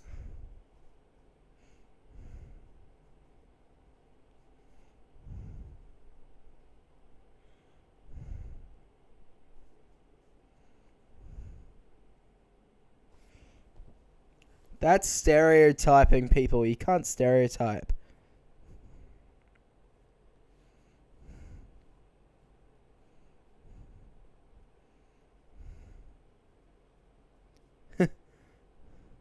I thought it was a cliff.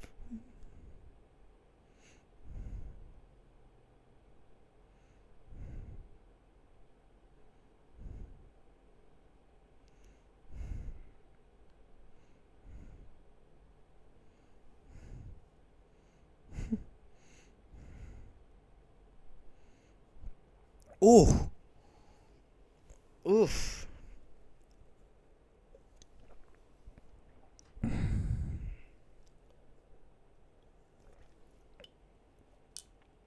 That's not cool.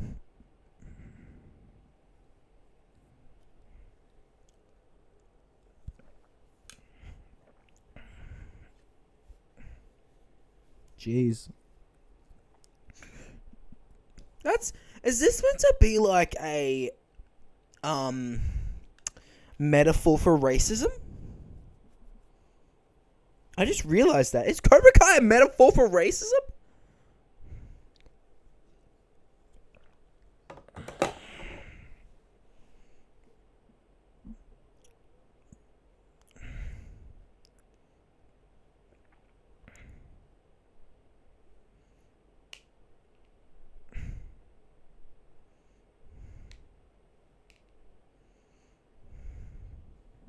Ooh.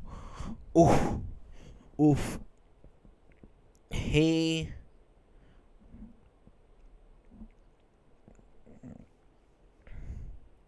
Mr. T! Mr. T, fool!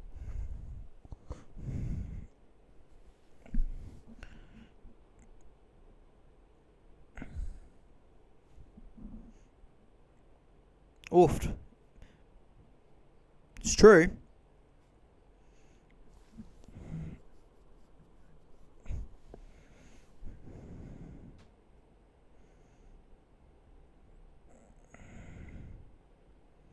Elizabeth Shue. She's in another one of my favorite shows, The Boys. She was in the first season. She's really great in that show. And now she's great. And she was great in this show. Ooh. Yeah, you were. 2 years. Woo.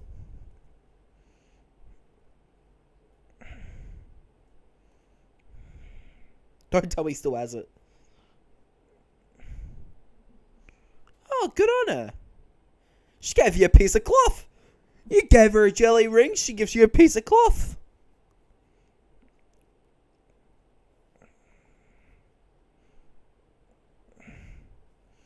Kind of has the same hairstyle as Miguel.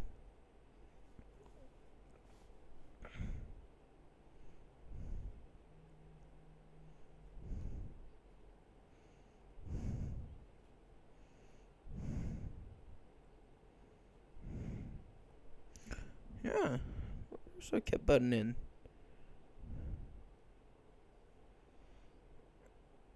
Ooh.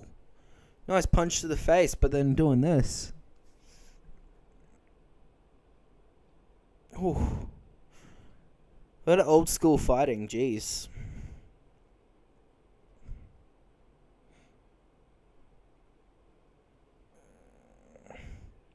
What an ass.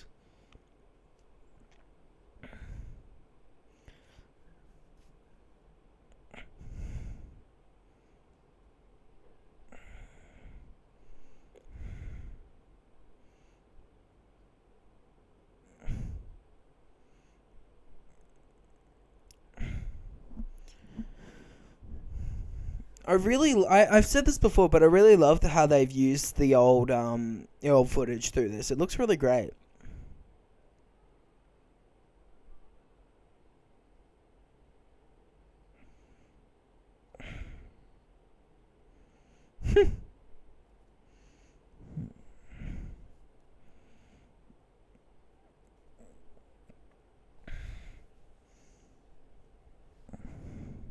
Yeah, you did.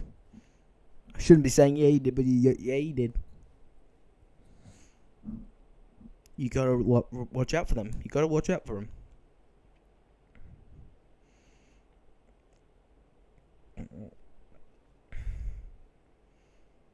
Good on him. Robbie Keane.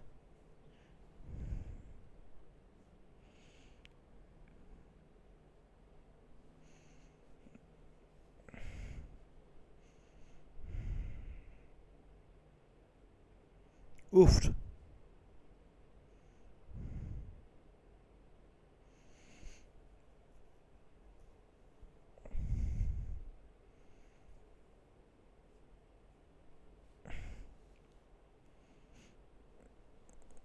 LaRusso luxury motorcycles.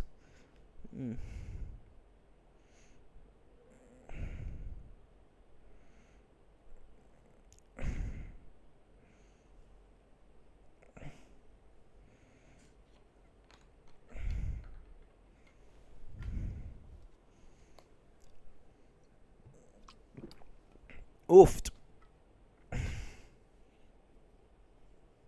She clearly doesn't like him.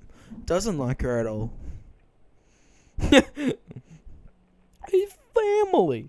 You gotta take care of family.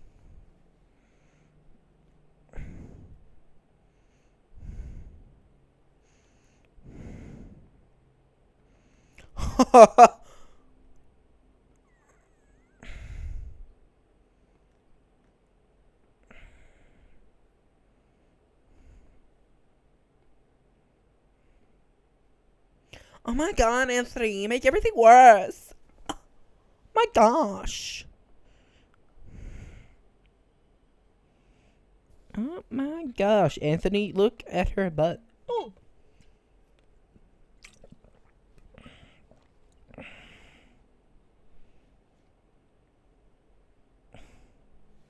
What a sketchy neighborhood they live in.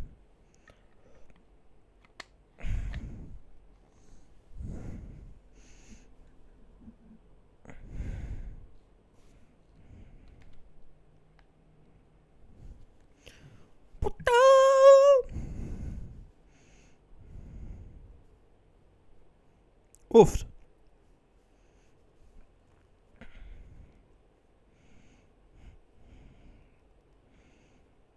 I'd love to learn Spanish one day. I say that, but I probably won't.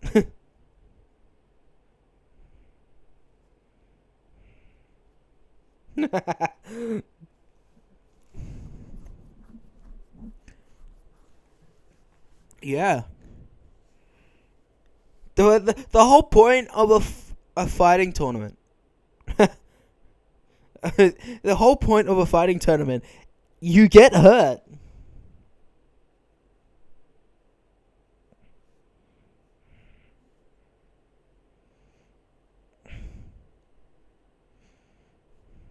Fair enough.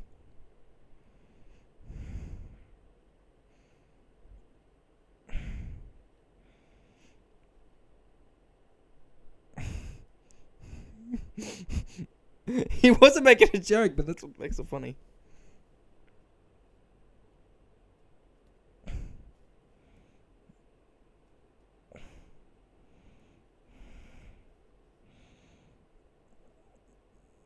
Of course he does.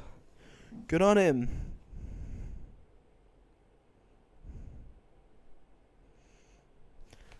That's so weird.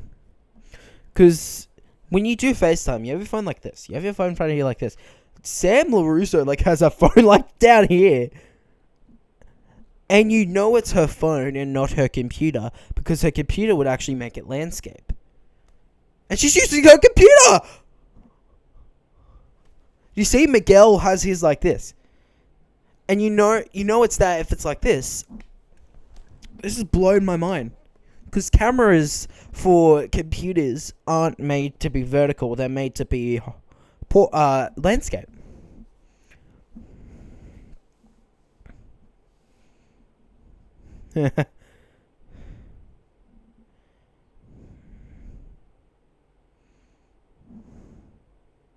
Oofed. That's the biggest roast of this entire show. Who are you talking to? Oh, my lab partner.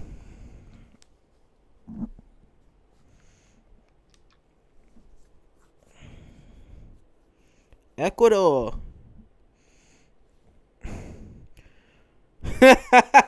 Chick fell in love.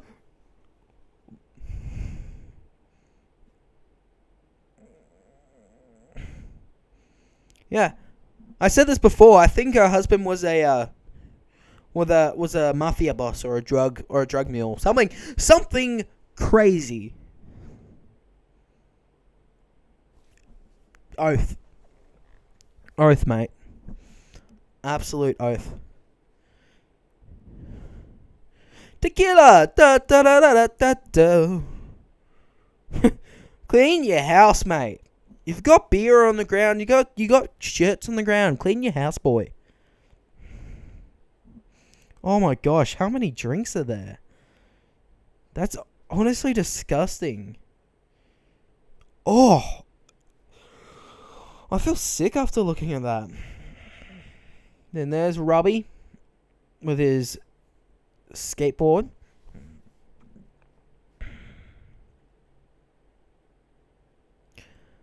Oof, that's not good. He's checking out LaRusso. Oof. It's not good. You don't talk to another person's girlfriend or something. I don't know.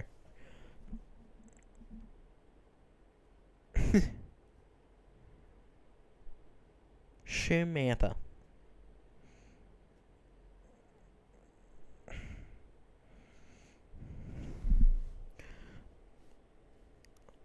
just go to the mall.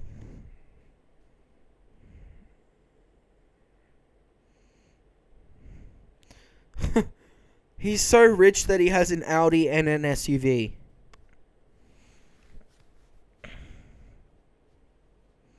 Well,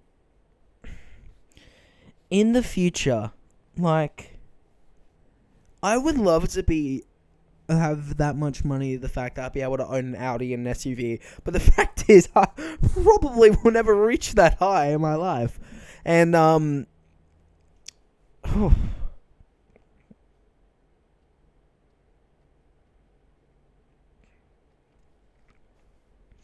it's a lovely lake.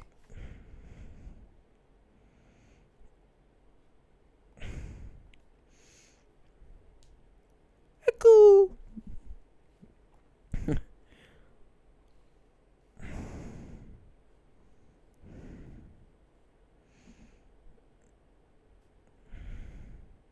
Perfect. Sounds like a treat. Cool. Awesome. Not enticing, but cool. Honestly, you'd have to be, if you wanted to do Miyagi-Do, you'd have to be like in a situation where you that's all you want to do. It's your last opportunity. I also love all the Sony stuff. There's a Sony TV. Everyone uses Sony phones. Even the flip phone Sony, the Walkman Sony.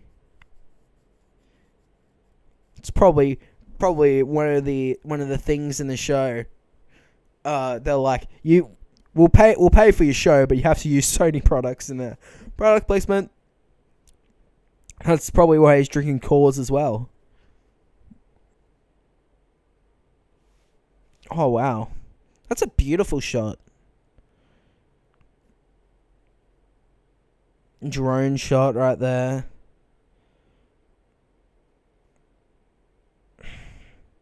This must have taken a few days to film.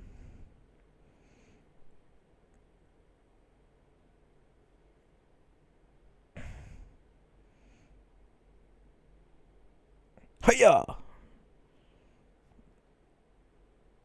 Even though you are being punched into the chest, and maybe not that hard, it would still freaking hurt.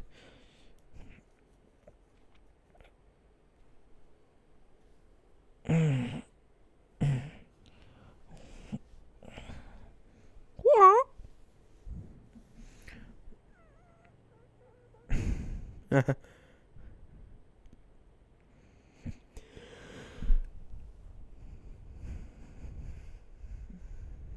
Fair enough.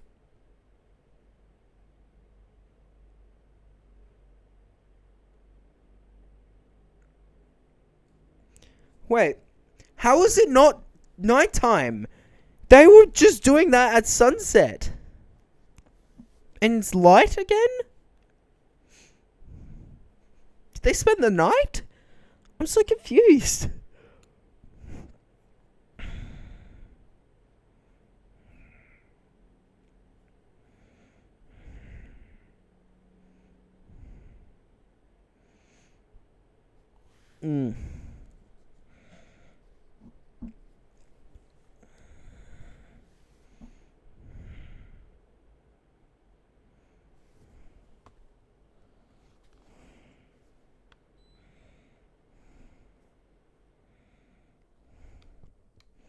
It's freezing. I'm sorry. You can probably see all the goosebumps on my arm. I'm just freezing. But it gets really hot in here really quickly. Come on, get up there. Get up there, boy. Get up there and do some karate. Karate. Do some Rex Kwon. Ready, kick.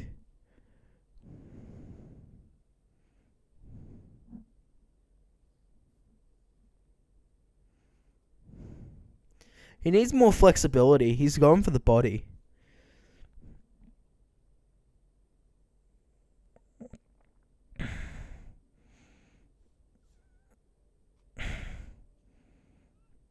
Oh.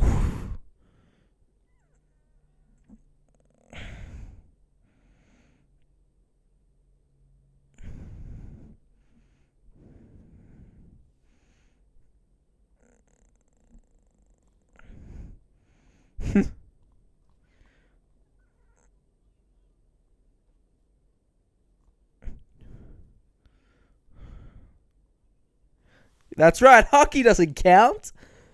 Is it field hockey or is it normal hockey?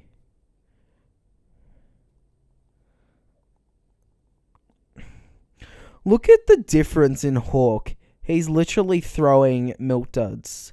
Doing a Johnny Lawrence.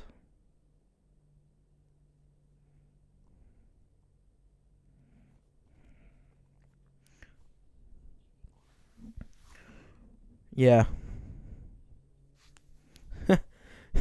you're such a nerd.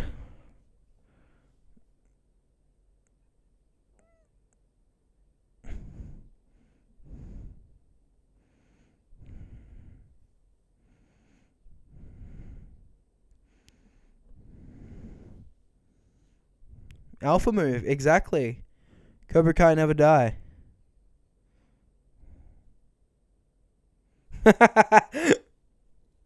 Oh, that's quite funny. Doing his hook kick, front kick. Ooh, nice kick. At least he's reaching. Good on him. Now, this part in the show is like a forgotten storyline. They talk about this kick, this handstand kick. So Danny LaRusso is trying to do it right now. One hand handstand. You can kind of tell that there's wires holding up his legs. Oh, that's like a broken neck right there.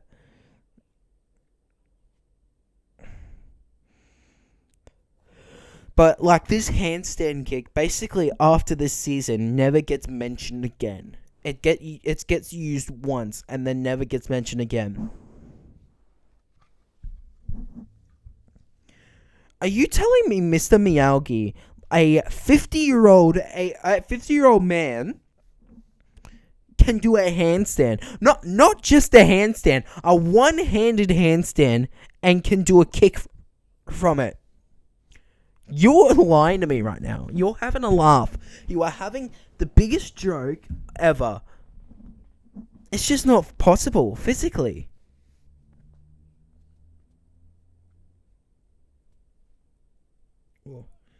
My eyes.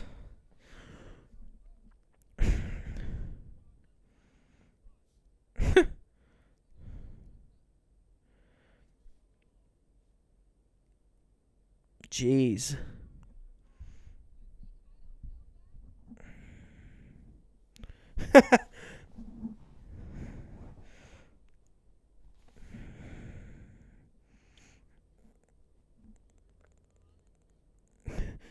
The Karate King.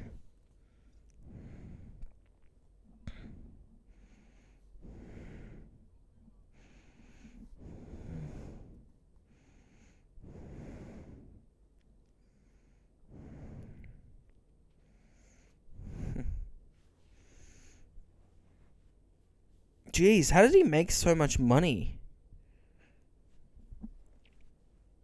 You're telling me that he made that much off of karate lessons?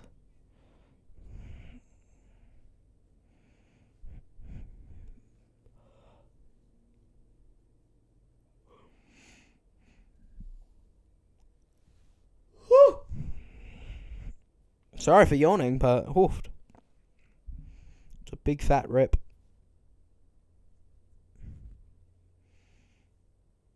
Ooh. That's lovely. Having a nice little family dinner. That's lovely.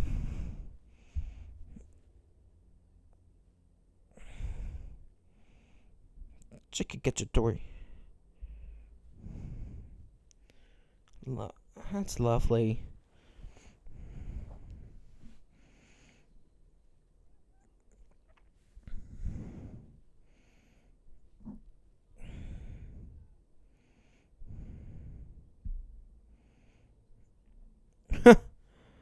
That's a big wine glass. That's a big glass of wine.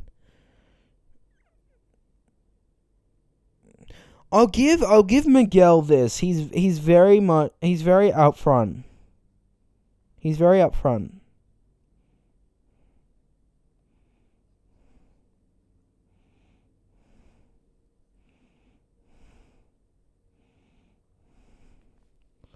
I hope you guys are enjoying this. I'm enjoying this.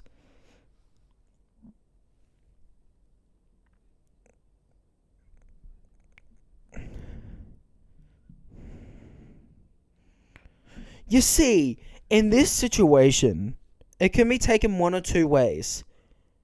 Robbie, well, Miguel hasn't met Robbie before. Robbie could just be a cousin of Samantha's, but it is taken the wrong way.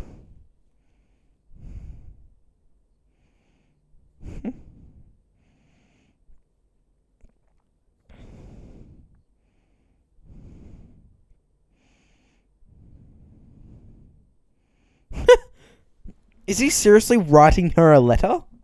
How old is he? Or is he writing him, Robbie? Oh, what's happening? Something broke. Oh no! What? He's breaking the windshield.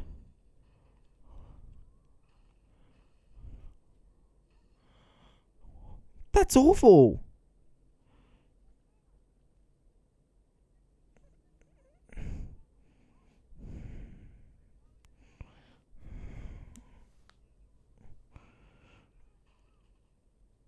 Oh my gosh.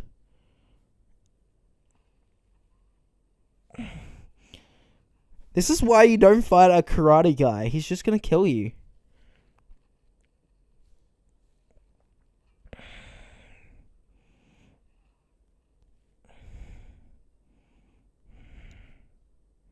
Did you see? Those guys had better weapons than you, and he just beat the crap out of you.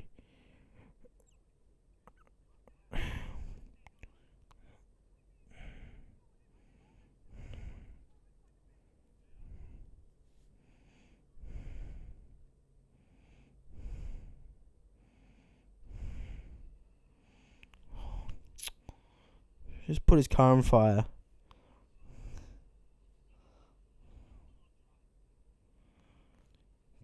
That's like 30 houses, mate. He just stole a bike, casually. And that was episode 8, everyone! Let's go into episode 9. Alright, let's do this. Episode 9. Let's get right into this. Sony Pictures Television Studios production. On the screen. Now we're synced up. Let's get into this. Robbie is skating. Like the naughty boy he is. He's skating. That's a completely different skateboard from the last episode, but I'm just gonna chalk it up. Just say it's nothing. Maybe he has a few of it. Prove them. It's clearly a stunt double, but whatever. You can tell right there because the stunt double is wearing a wig.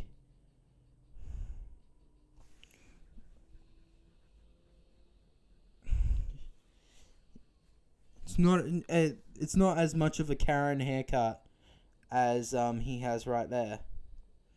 But also you could tell because the wig's a lot brighter than Tanner Buchanan's actual hair. Ooh, he's done it. He can do it. Oof, coffee machine, double shot, some toast. Ew. Who drinks straight espresso? Oh, he's Italian, I guess.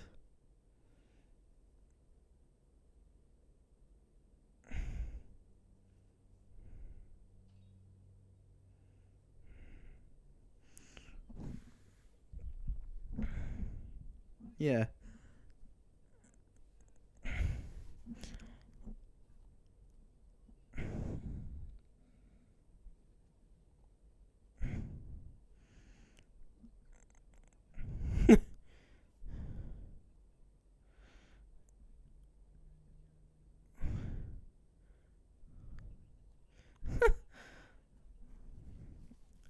All of the confrontations in the show are really, really good.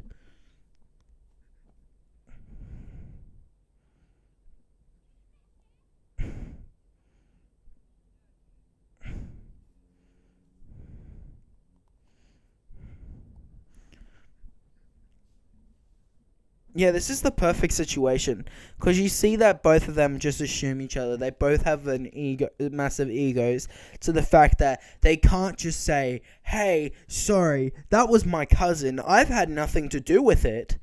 I'm sorry. I will pay for your car." Something like that.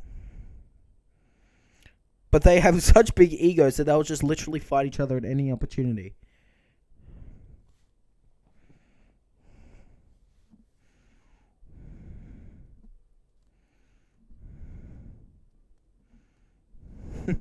I can eat.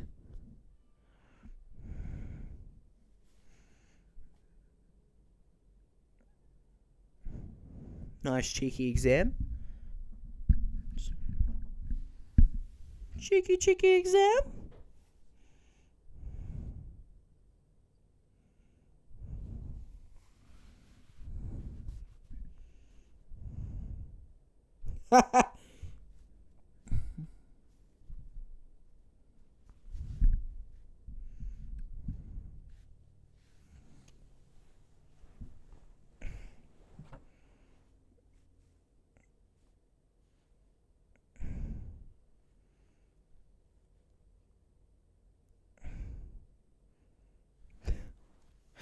You have enough confidence, Dimitri. You do. If you have enough confidence to be as sarcastic as you are, you have enough confidence to be able to say stuff to anyone. Doom and gloom.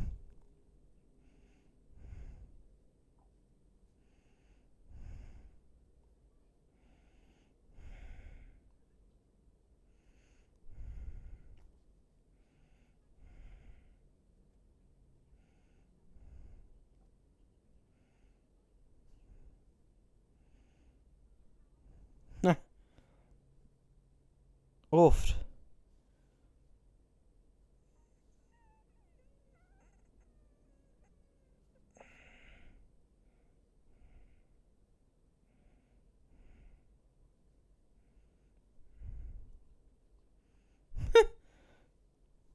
Look at...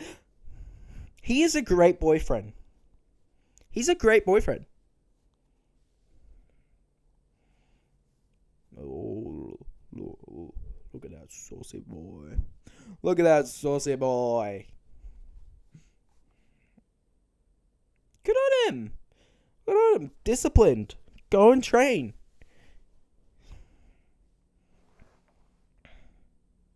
Oof. Very dismissive.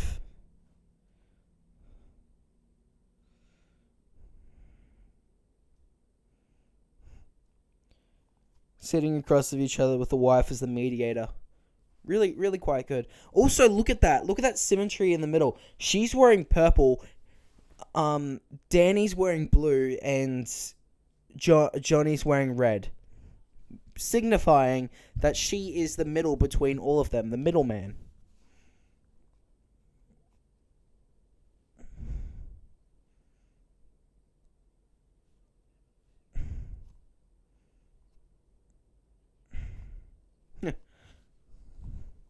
Yeah, they do. I've got places to be, but I'm here watching an entire season straight. Oh, this seemed like a good idea when I was making the podcast. I am now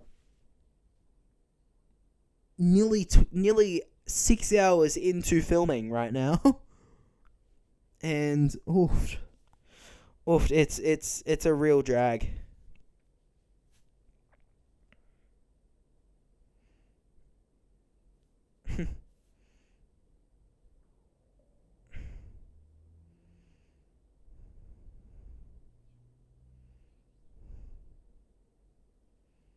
Woohoo! Exactly.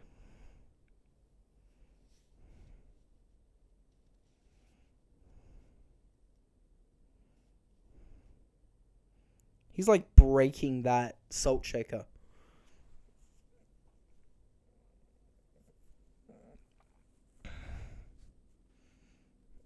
Look at Hawk. Hawk always training. Oh!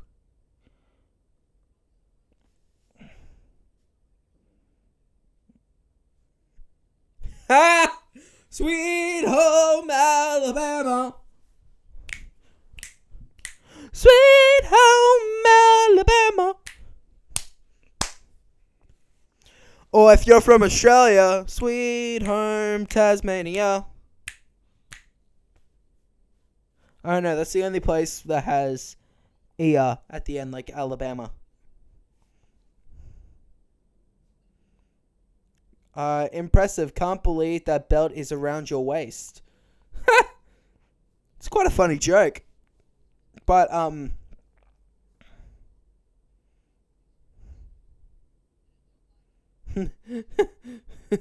hear you said it, and I don't like it.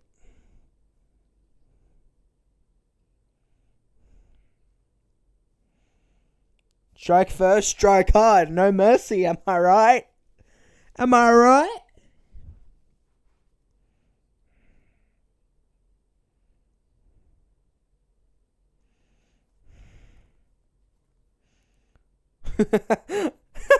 Forrester, what am I, a lesbo? That's funny.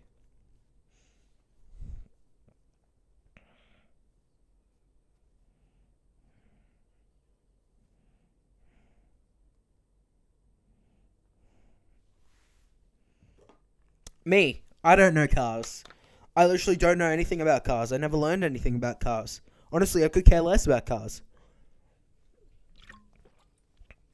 Anytime I'm in the car with a few mates of mine who know a lot about cars, they always ask me questions about my car, and I have no idea. They're like, how many cylinders does the car have? I'm like, 10?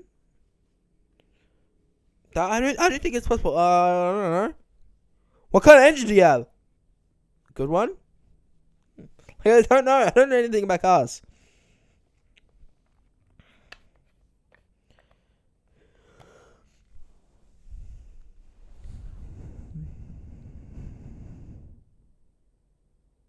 Oofed.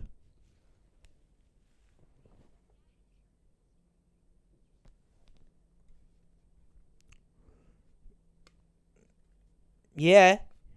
You caused a lot of trouble. Oofed.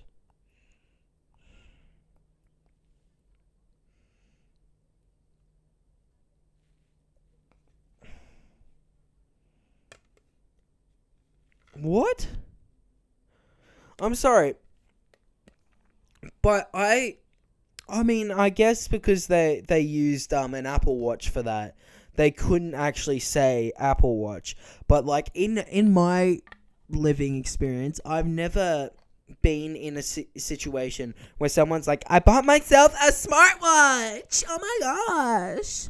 I'm like, I bought myself an Apple Watch. That sounds I understand smartwatch, but you don't say that. I don't understand people are like, oh my gosh, I've got smartwatch. I've got myself a smartphone. I got myself a smart laptop. Got a smart microphone. Like, it just doesn't matter. Don't care. Shut up. Stop being stupid. Look at them. They're bonding. Oh, my headphones. My headphones just fell off my head because I was headbanging.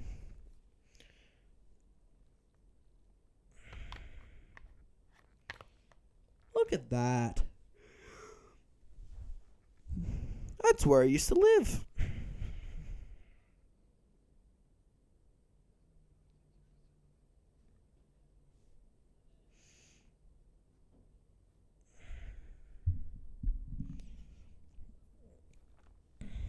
Now they got a pool. Good on them.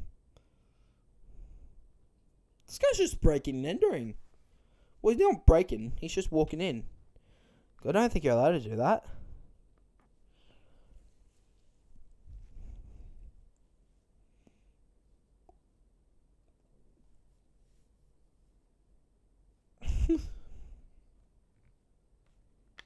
Good on him.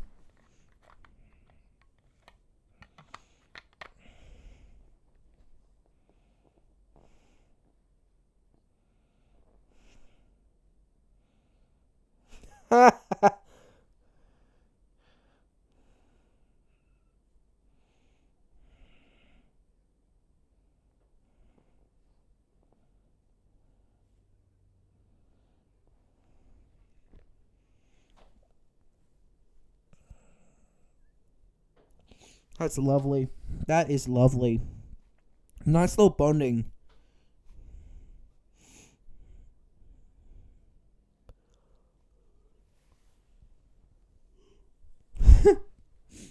M&M's.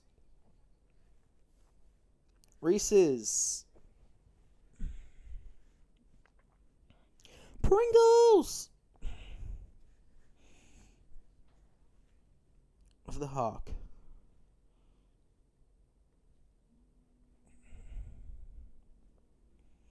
Now see, when it comes to these sort of situations, living in Australia makes this really weird because when it comes to fake IDs, in Australia the legal drinking age is 18.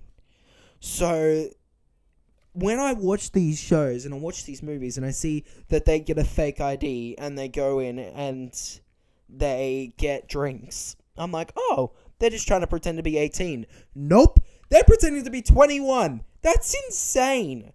There's like kids in this show that look so young. It's not even funny. And they're trying to be 21, not 18. It's crazy.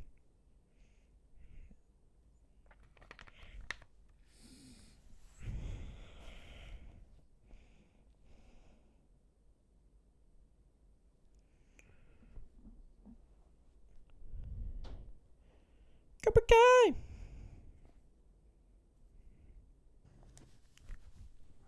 Ooh, that's no good.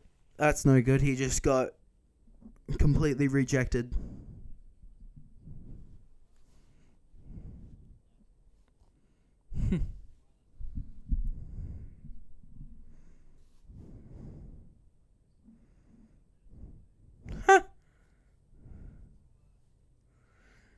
Look at the Hawkman. Absolute savage.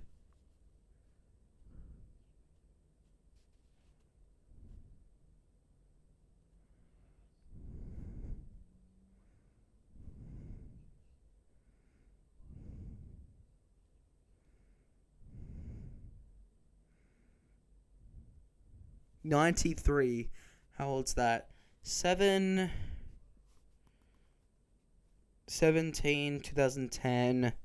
This is 2016. 23. He's meant to be 23 years old. Fair enough. He probably was 23. The actor. He bought a drone from. This is why you have child safety locks on everything.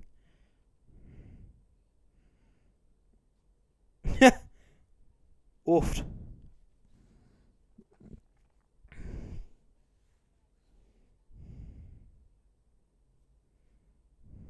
Never mind.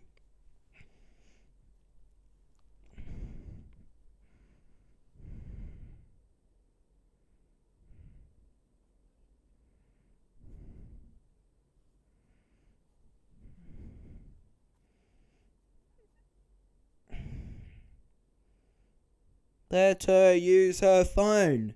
Let her use her phone.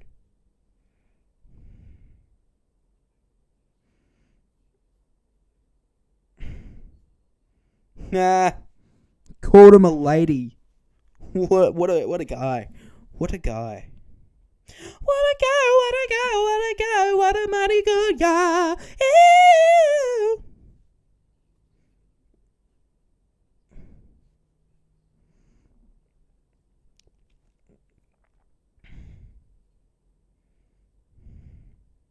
Fair enough.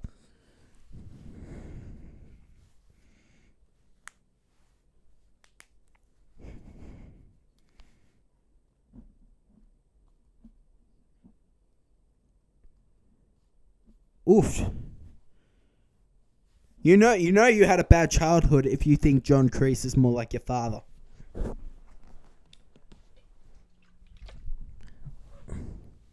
Oof.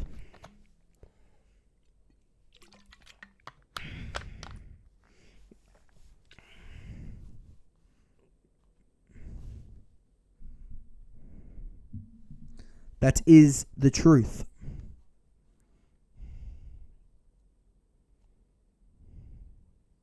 I don't understand alcohol. I can legally drink, but I don't know anything about alcohol at all.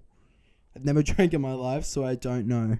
So they're like, ice cold with 2 olives. I'm like, I don't know what making it ice cold or adding 2 olives will do to a drink.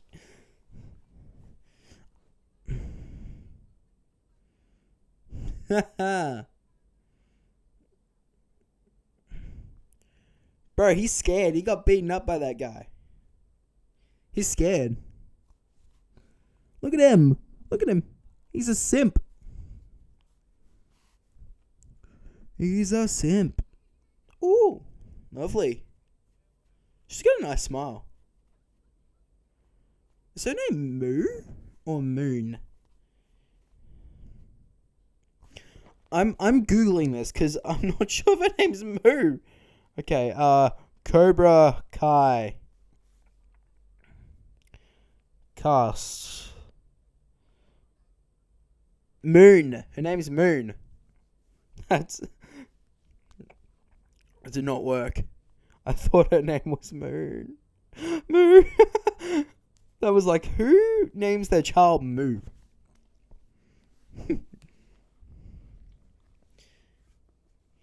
Imagine going to people like, g'day, my name's Moo. I'm from Reseda. My parents named me Moo because they like cows.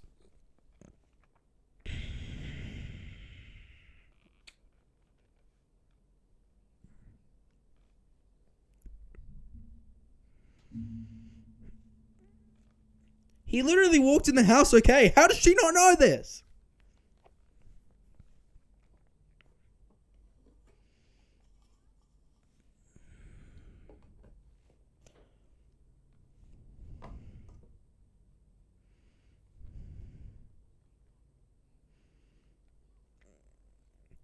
Can't he just like put his like body and just slide down the hill?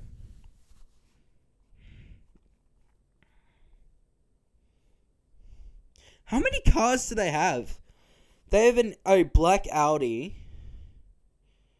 another white Audi right there, and they have another car and an SUV. What? That's messed. That is messed.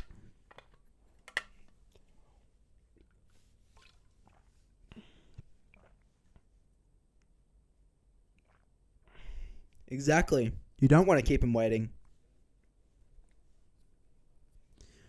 It was on his chest, boy. It's on his chest. His chesticles. His chesticles, testicles, wallet, and watch.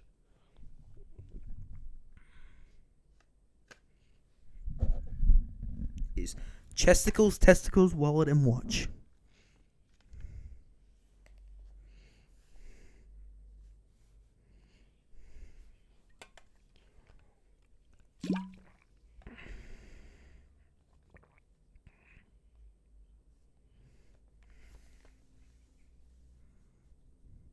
Denver, Colorado.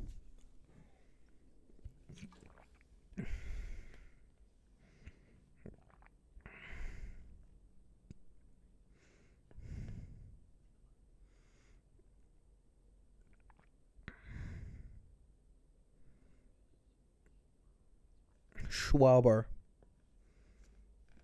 Yeah, exactly.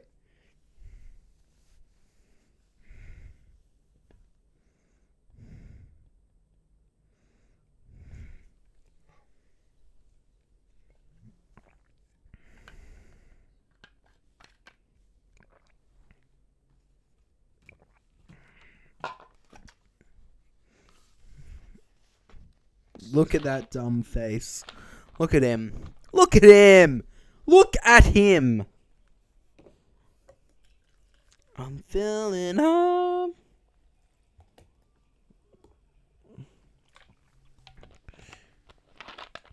Sean, why are you drinking Pepsi Max? Because I need energy for this.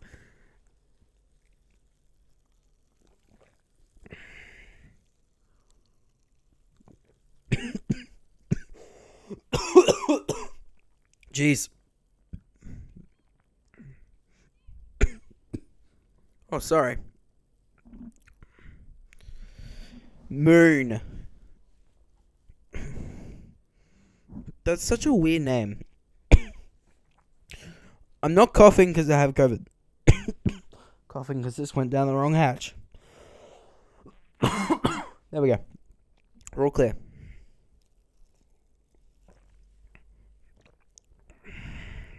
When did Cobra Kai get t-shirts?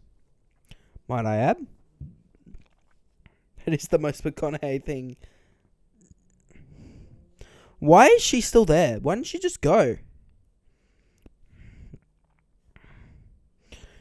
Dimitri. Dimitri. Dimitri. Dimitri.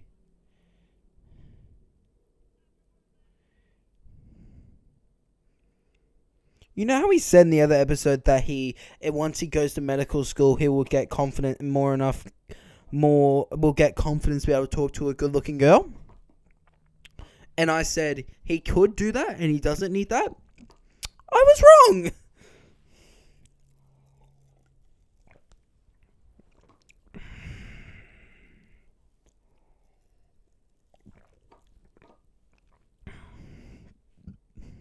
No, it didn't.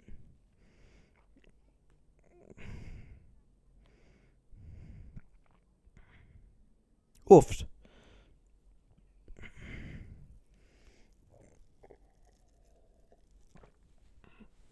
Oof, this thing hurts my soul.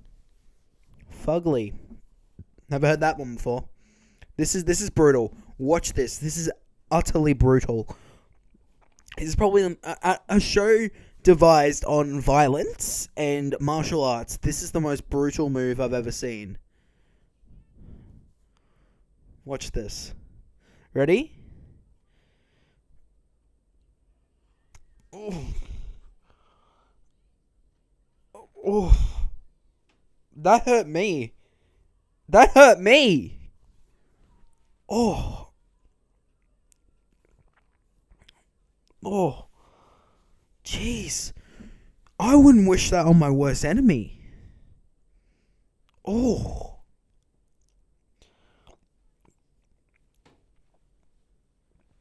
Oh. That's...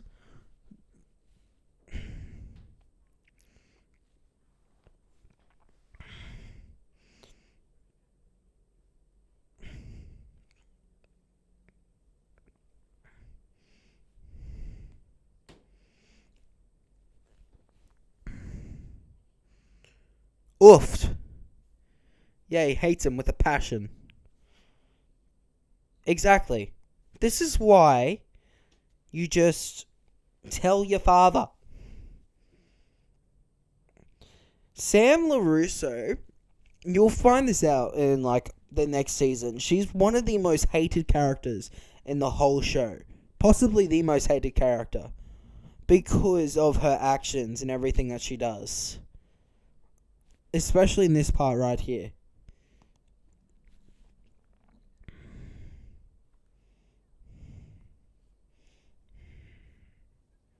Look at him. He looks like he's gonna cry.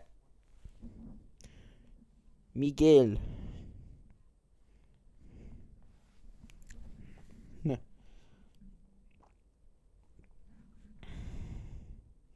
It's a party in America with teenagers. Of course he's been drinking.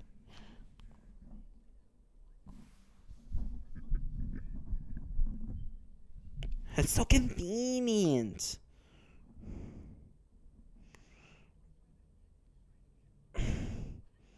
Oh, see that? What? Literally, he hit her right there. She would not fall over from that. Come on. Bro! He's drunk! Calm down, woman. Calm down. He does have a fair point in all of this. She has a fair point too.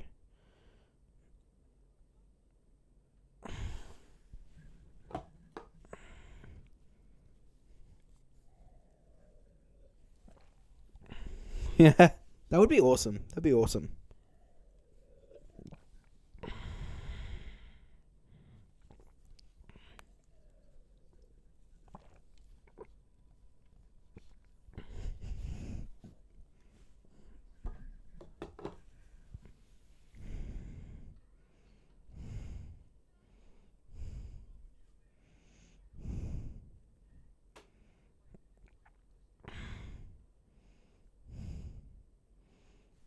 That's awful. I feel so bad for him, honestly.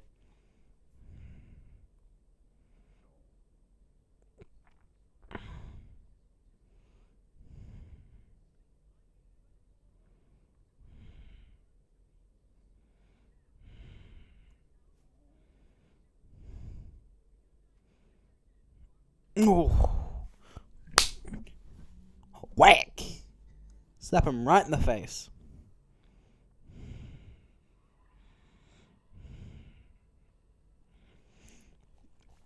They would never recover from this again. Not fully. Because that's a big betrayal. And that's episode 9, everyone! Let's go on to the finale, people! Whew! I never thought I'd be able to get there. But we're doing it! Let's do this! Woohoo! Yeah, yeah, I want it all! Yeah, yeah, I want it now! I want it now! Oh, good song. Good song. I want to buy one of those t-shirts, honestly.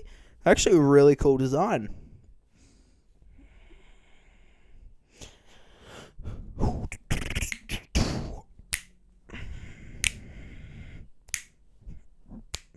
Come on, click along with me. Assuming you've made it this far.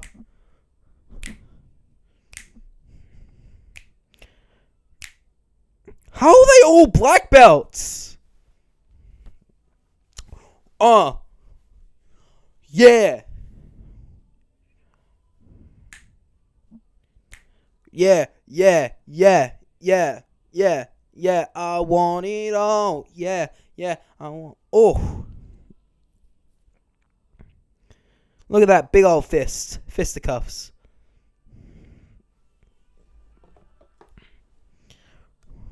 That's a big old fist.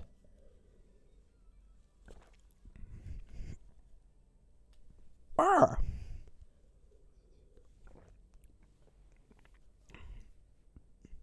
Woo!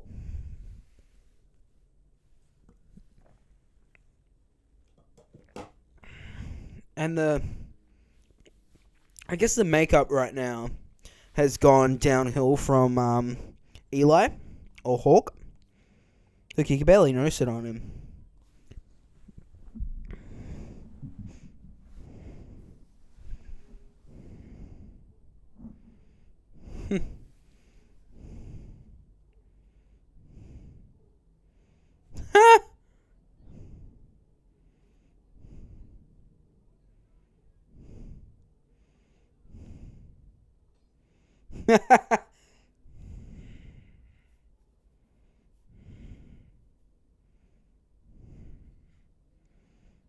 Yeah, it is a big deal.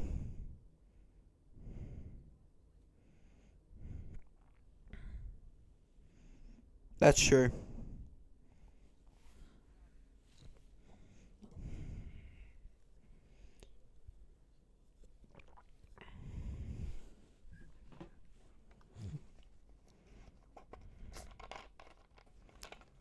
Pepsi! I'm not sponsored by Pepsi. But if Pepsi would like to sponsor me.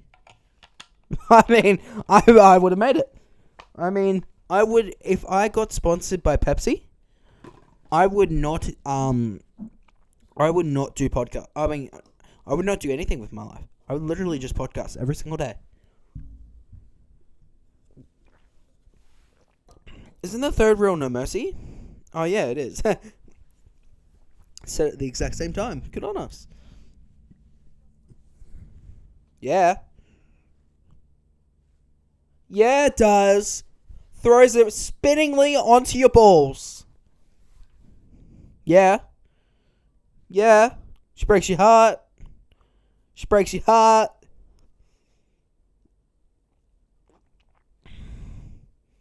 Exactly. Woo!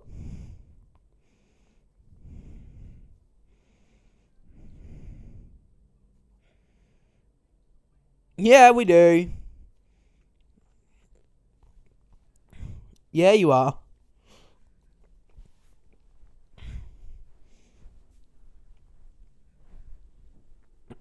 It's a great back. Cobra Kai! Cobra Kai! Woo!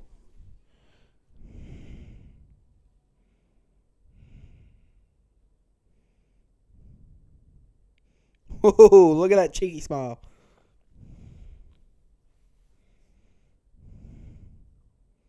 Is this a new room in their house?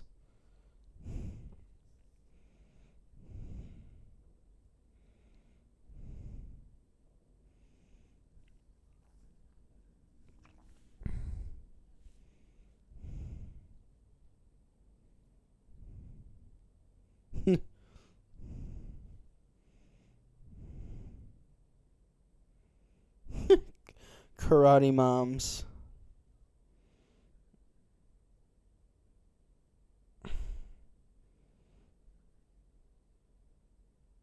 Woo! No idea what that is, but that sounds cool.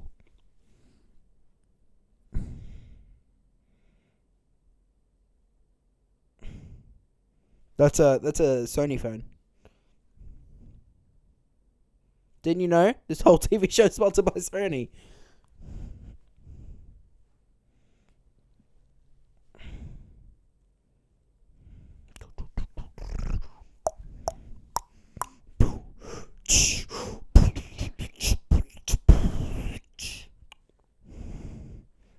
Oh, jeez. What is that? Sorry, audio listeners.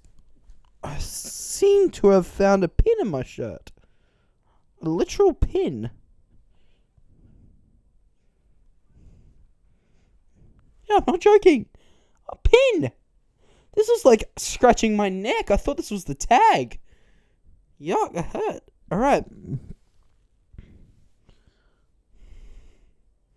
Oh, a nice cheeky photo of him. Put in black and white. Nice little nod to how black and white the original was. Ooh. Woo! Yes, it's been going on for 50 years.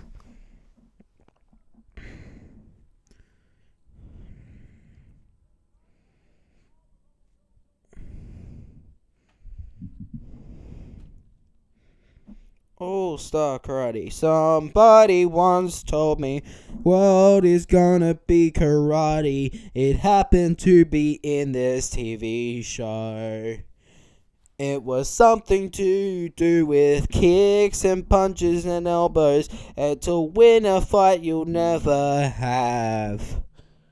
Oh, you can't stop coming and you won't stop coming. When you punch it, you keep the count running. You kick people in the head and they go down. You make fun that they both and they cry in your lap. So much to do, so much to kill. So what's wrong with taking a foot to the face? You never know. I'm gonna stop singing All Star.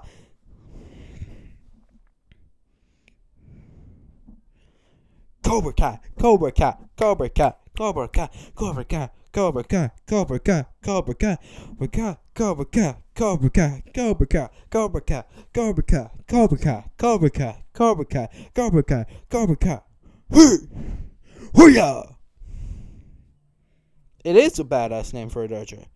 Why does the guy next to Johnny Lawrence look like James Vick? And if you don't know who James Vick is, look him up. He was a former UFC fighter who got knocked out by multiple people, multiple big names. Robbie Keane. How was everyone in this tournament a black belt? Did they skip everything from white to black? I don't understand. I don't understand. Oh, come on, Miguel.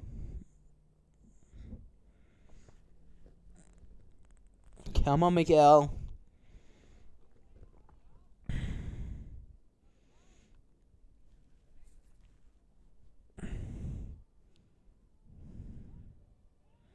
Ooh. Oof. Right to the head. Nice crane kick.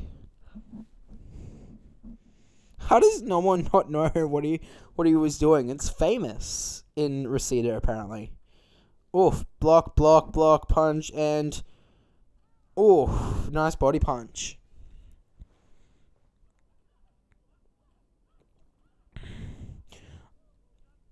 Aisha's really slow. But she's powerful. Oof. Good job.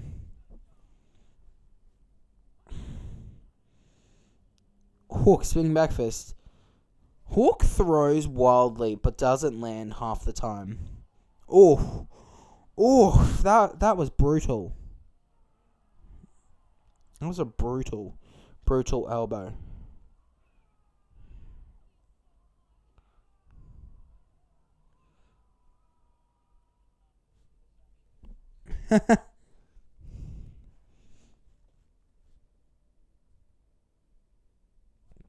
He's got this. Fun guy, literally twice his size. Let's do this. What? He literally just jumped over the top of him. This guy is there's this guy in the UFC. I forgot his name. He's Brazilian, and he pretty much just does that for his martial arts. And he's so funny. There's this one fight where he literally just chases this guy around the cage, doing backflips over the top of him and jumping off the side of the cage just to punch him. It doesn't make any sense, but it's funny. It's cool. Oh, come on, Robbie. Come on, Robbie. Oh, nice kick.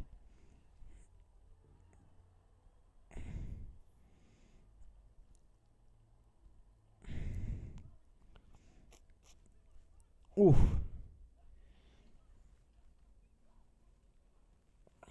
Literally does not know how to manage distance.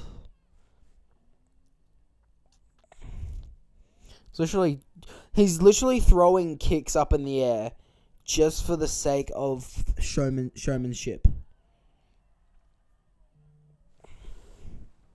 Just for showmanship.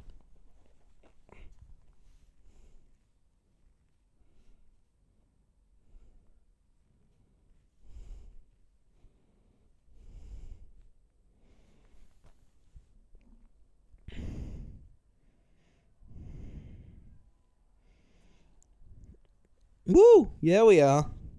Actually, I'm not there, so I'm not a winner. Ha ha!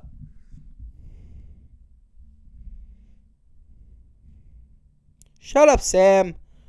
Go away.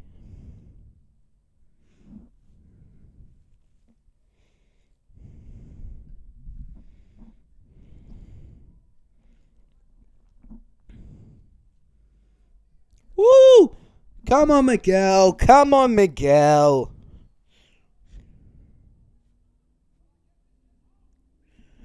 Come on, Hawk.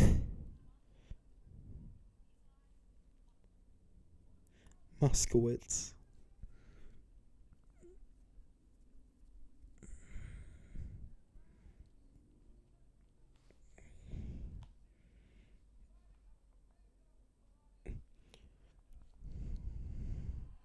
Xander Stone. Look at this show off right here. Look at him.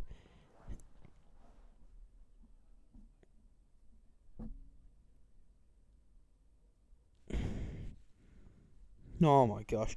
Xander Stone! That sounds like the most fakest name I've ever heard in my life. First of all. Second of all, why is he doing flips? Who does he have to show off to? He's the last year's champion. He doesn't need to do flips. Gosh. Oh.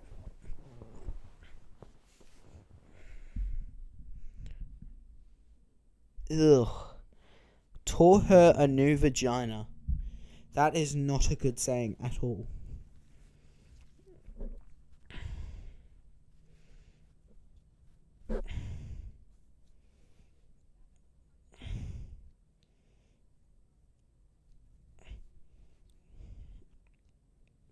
Yeah. Another girl doing karate.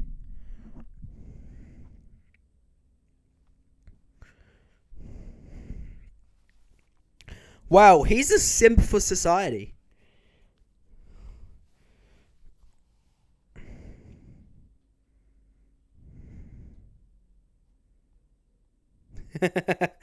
Exactly.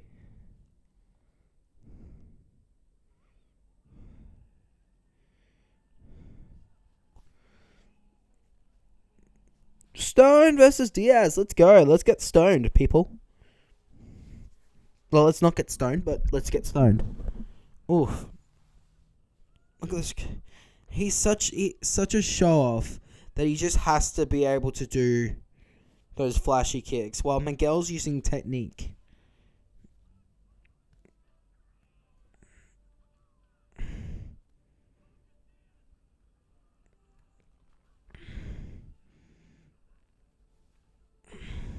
Oh! Oh! He just made him do a flip.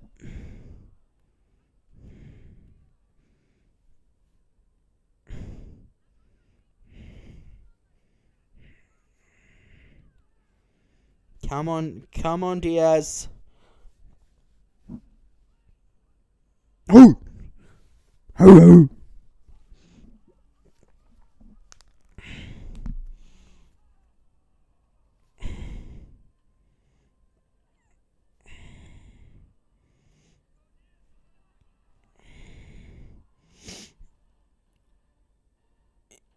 He deserved that kick for doing that flip. He deserves that.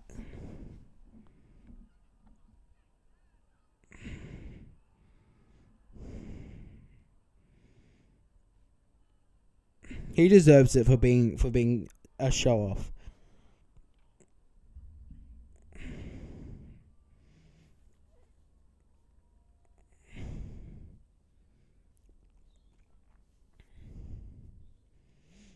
Let's go, Hawk. Let's go. Let's go, Robbie. Let's go.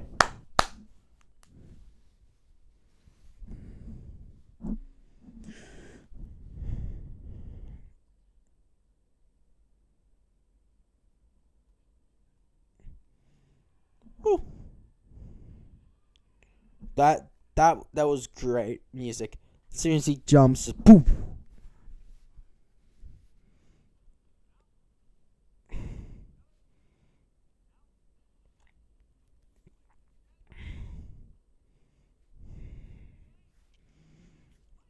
Oh, come on. Oh. Oh. What a takedown. That was a great takedown.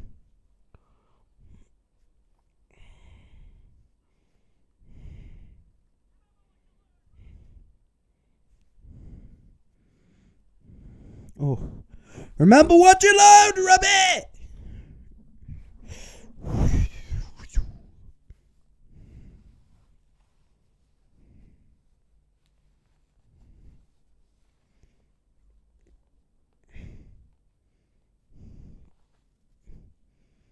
Find the balance, Robbie. Find the balance.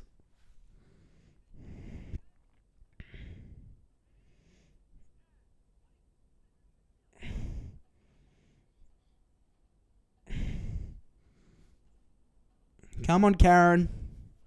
Oh, nice kick to the head.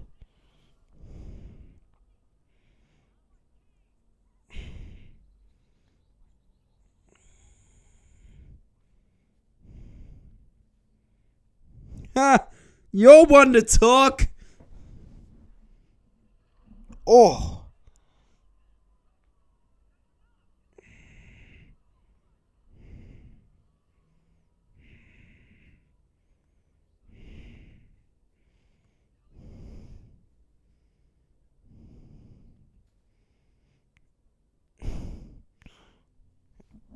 I really like that. They immediately ran over to him.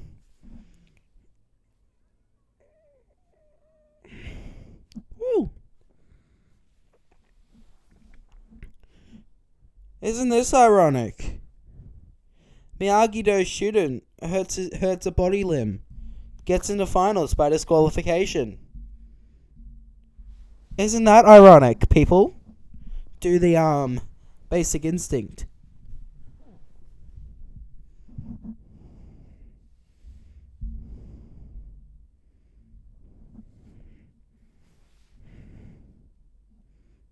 Yeah, it is.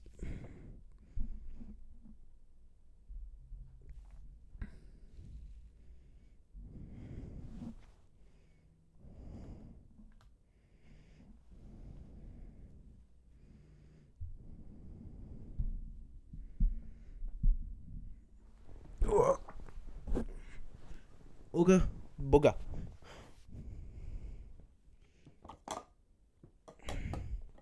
He is your father, mate.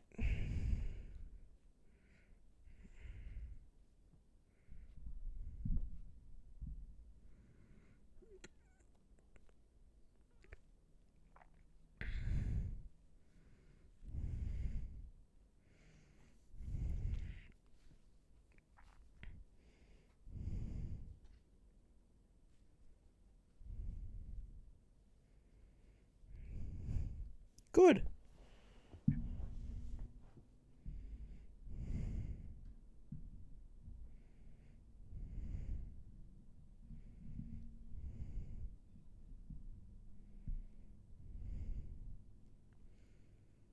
Yeah. Woo. Come on, Daniel.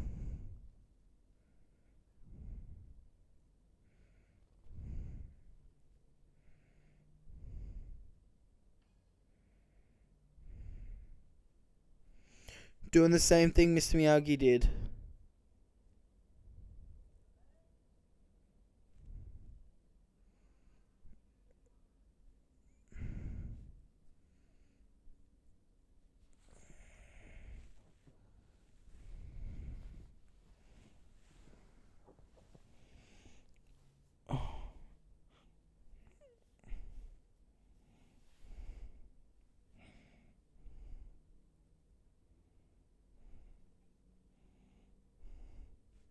A normal person would possibly act the same way.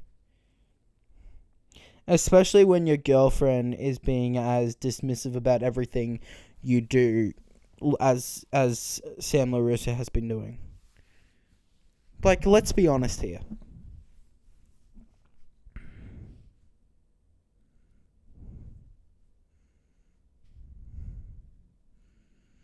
Let's go, Diaz. Let's go. Stockton, mother. Stockton. That's the wrong Diaz. That's Nate Diaz.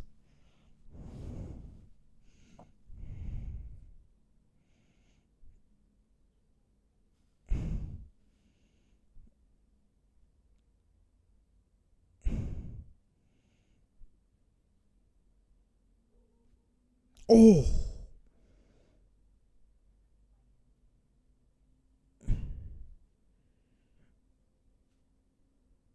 Oof. Ugh, that looks like it hurt. It's acting, but it looks like it hurt, so they're doing a good job.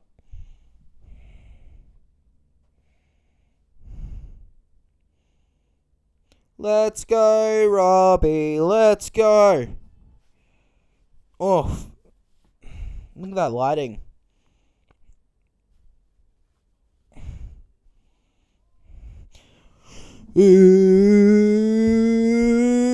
It's time!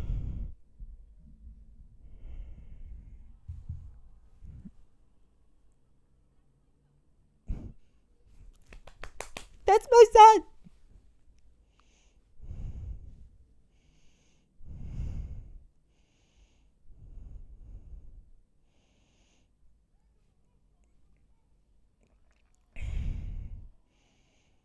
Woo!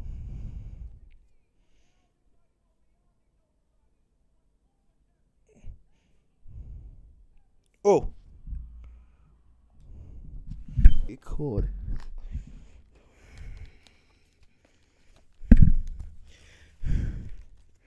Okay.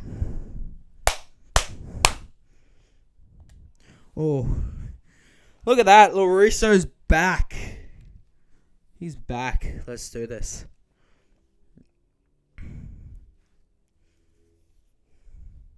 It's a lovely shot.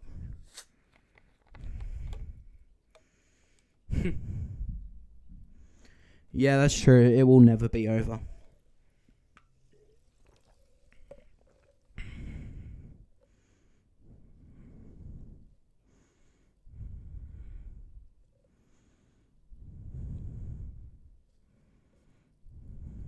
Woo!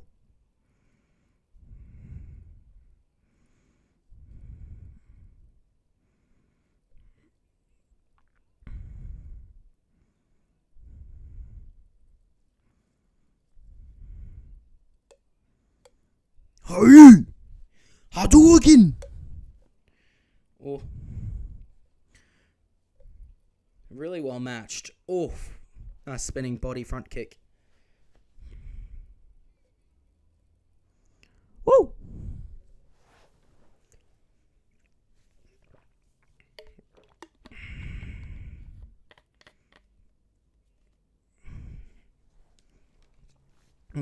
Oh, nice body kick. Oh, that's like a spinning axe kick. Right, that looked like it hurt.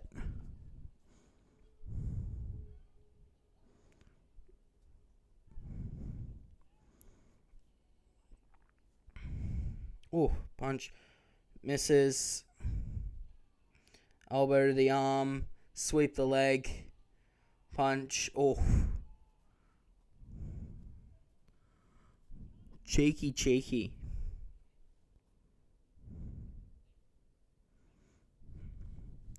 Look at that cheeky boy.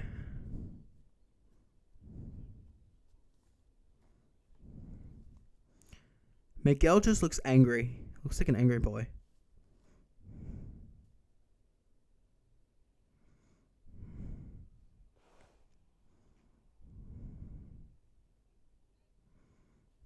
Fighting with one arm.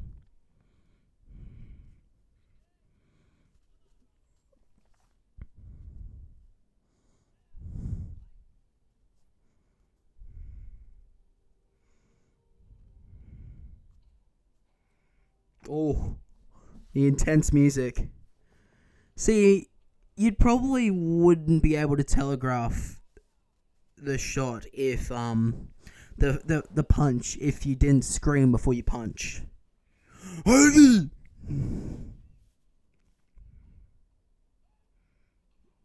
Oh, pushed him to the ground, punched him. I kicked him right in the arm.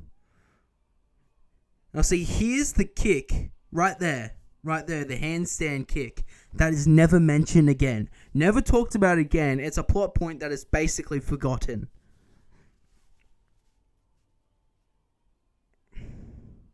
Nice sportsmanship right there. Oh!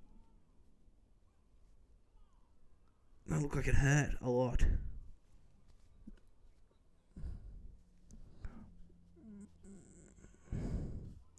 No mercy. Merci beaucoup.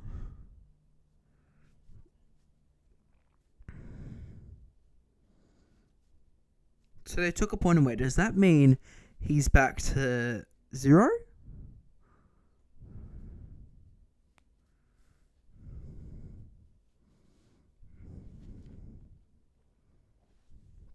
Don't fight dirty.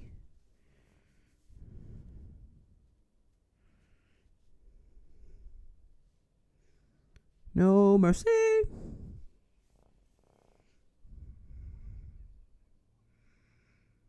I guess not. I guess not. I guess he doesn't lose a point.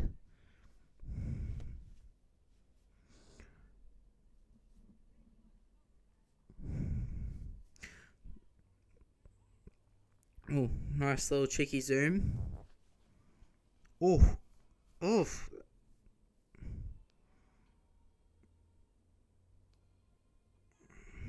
Oh, kick to the shoulder.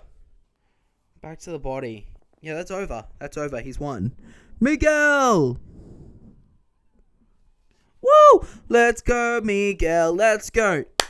Let's go, Miguel. Let's go.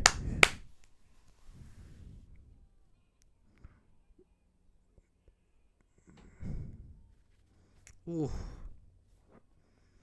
Looks like it hurt.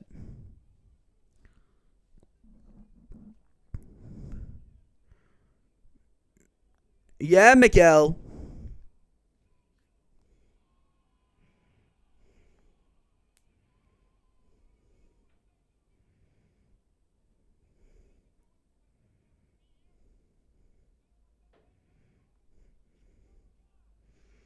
Cobra Kai. Cobra Kai.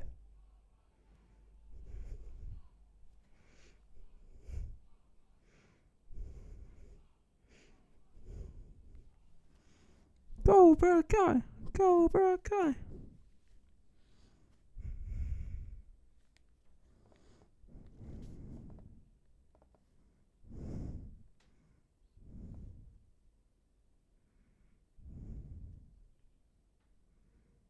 That's lovely.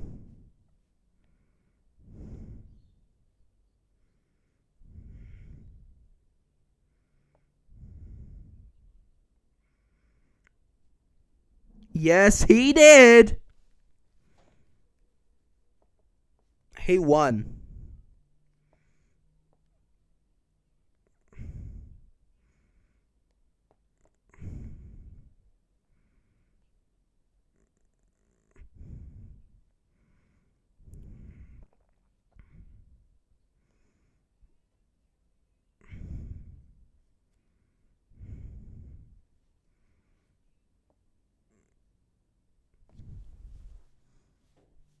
Yeah, it is. It is. Safety numbers in the gang. Oof. That is not good.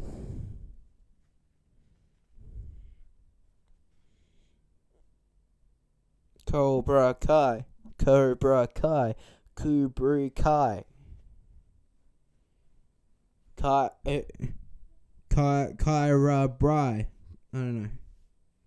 Kybra Bro. Kybra Bro. Kybra Bro.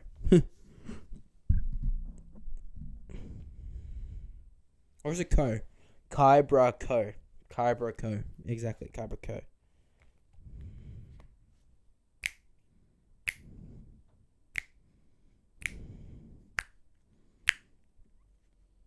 Ready? She's just going to show everyone up here. She's just going to do some, like, sweeping the kick. Oh! 360 roundhouse right there. What a show off. What a show off. Yeah, who gives a trophy to second place?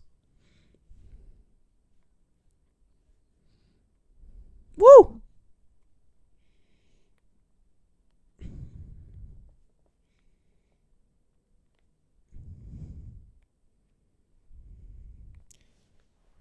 Lovely.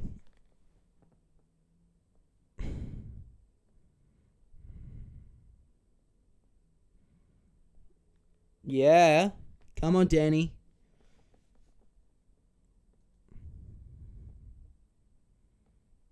That's not sketchy at all. Taking an underage kid, not telling him where he's going.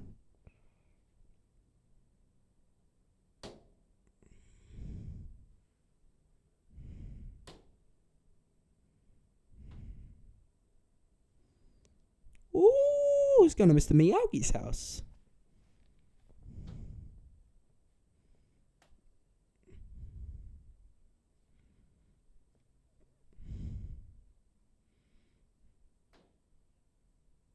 Exactly.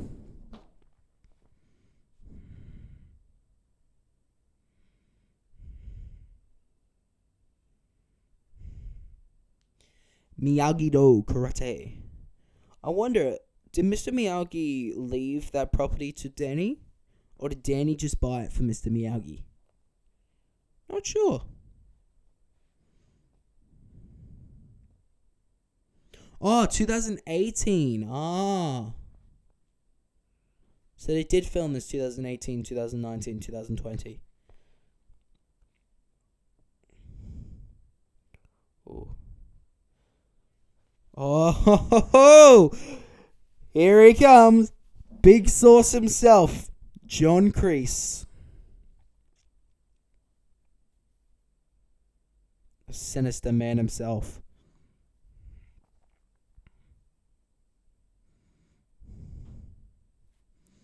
Dark, ominous figure. Love it.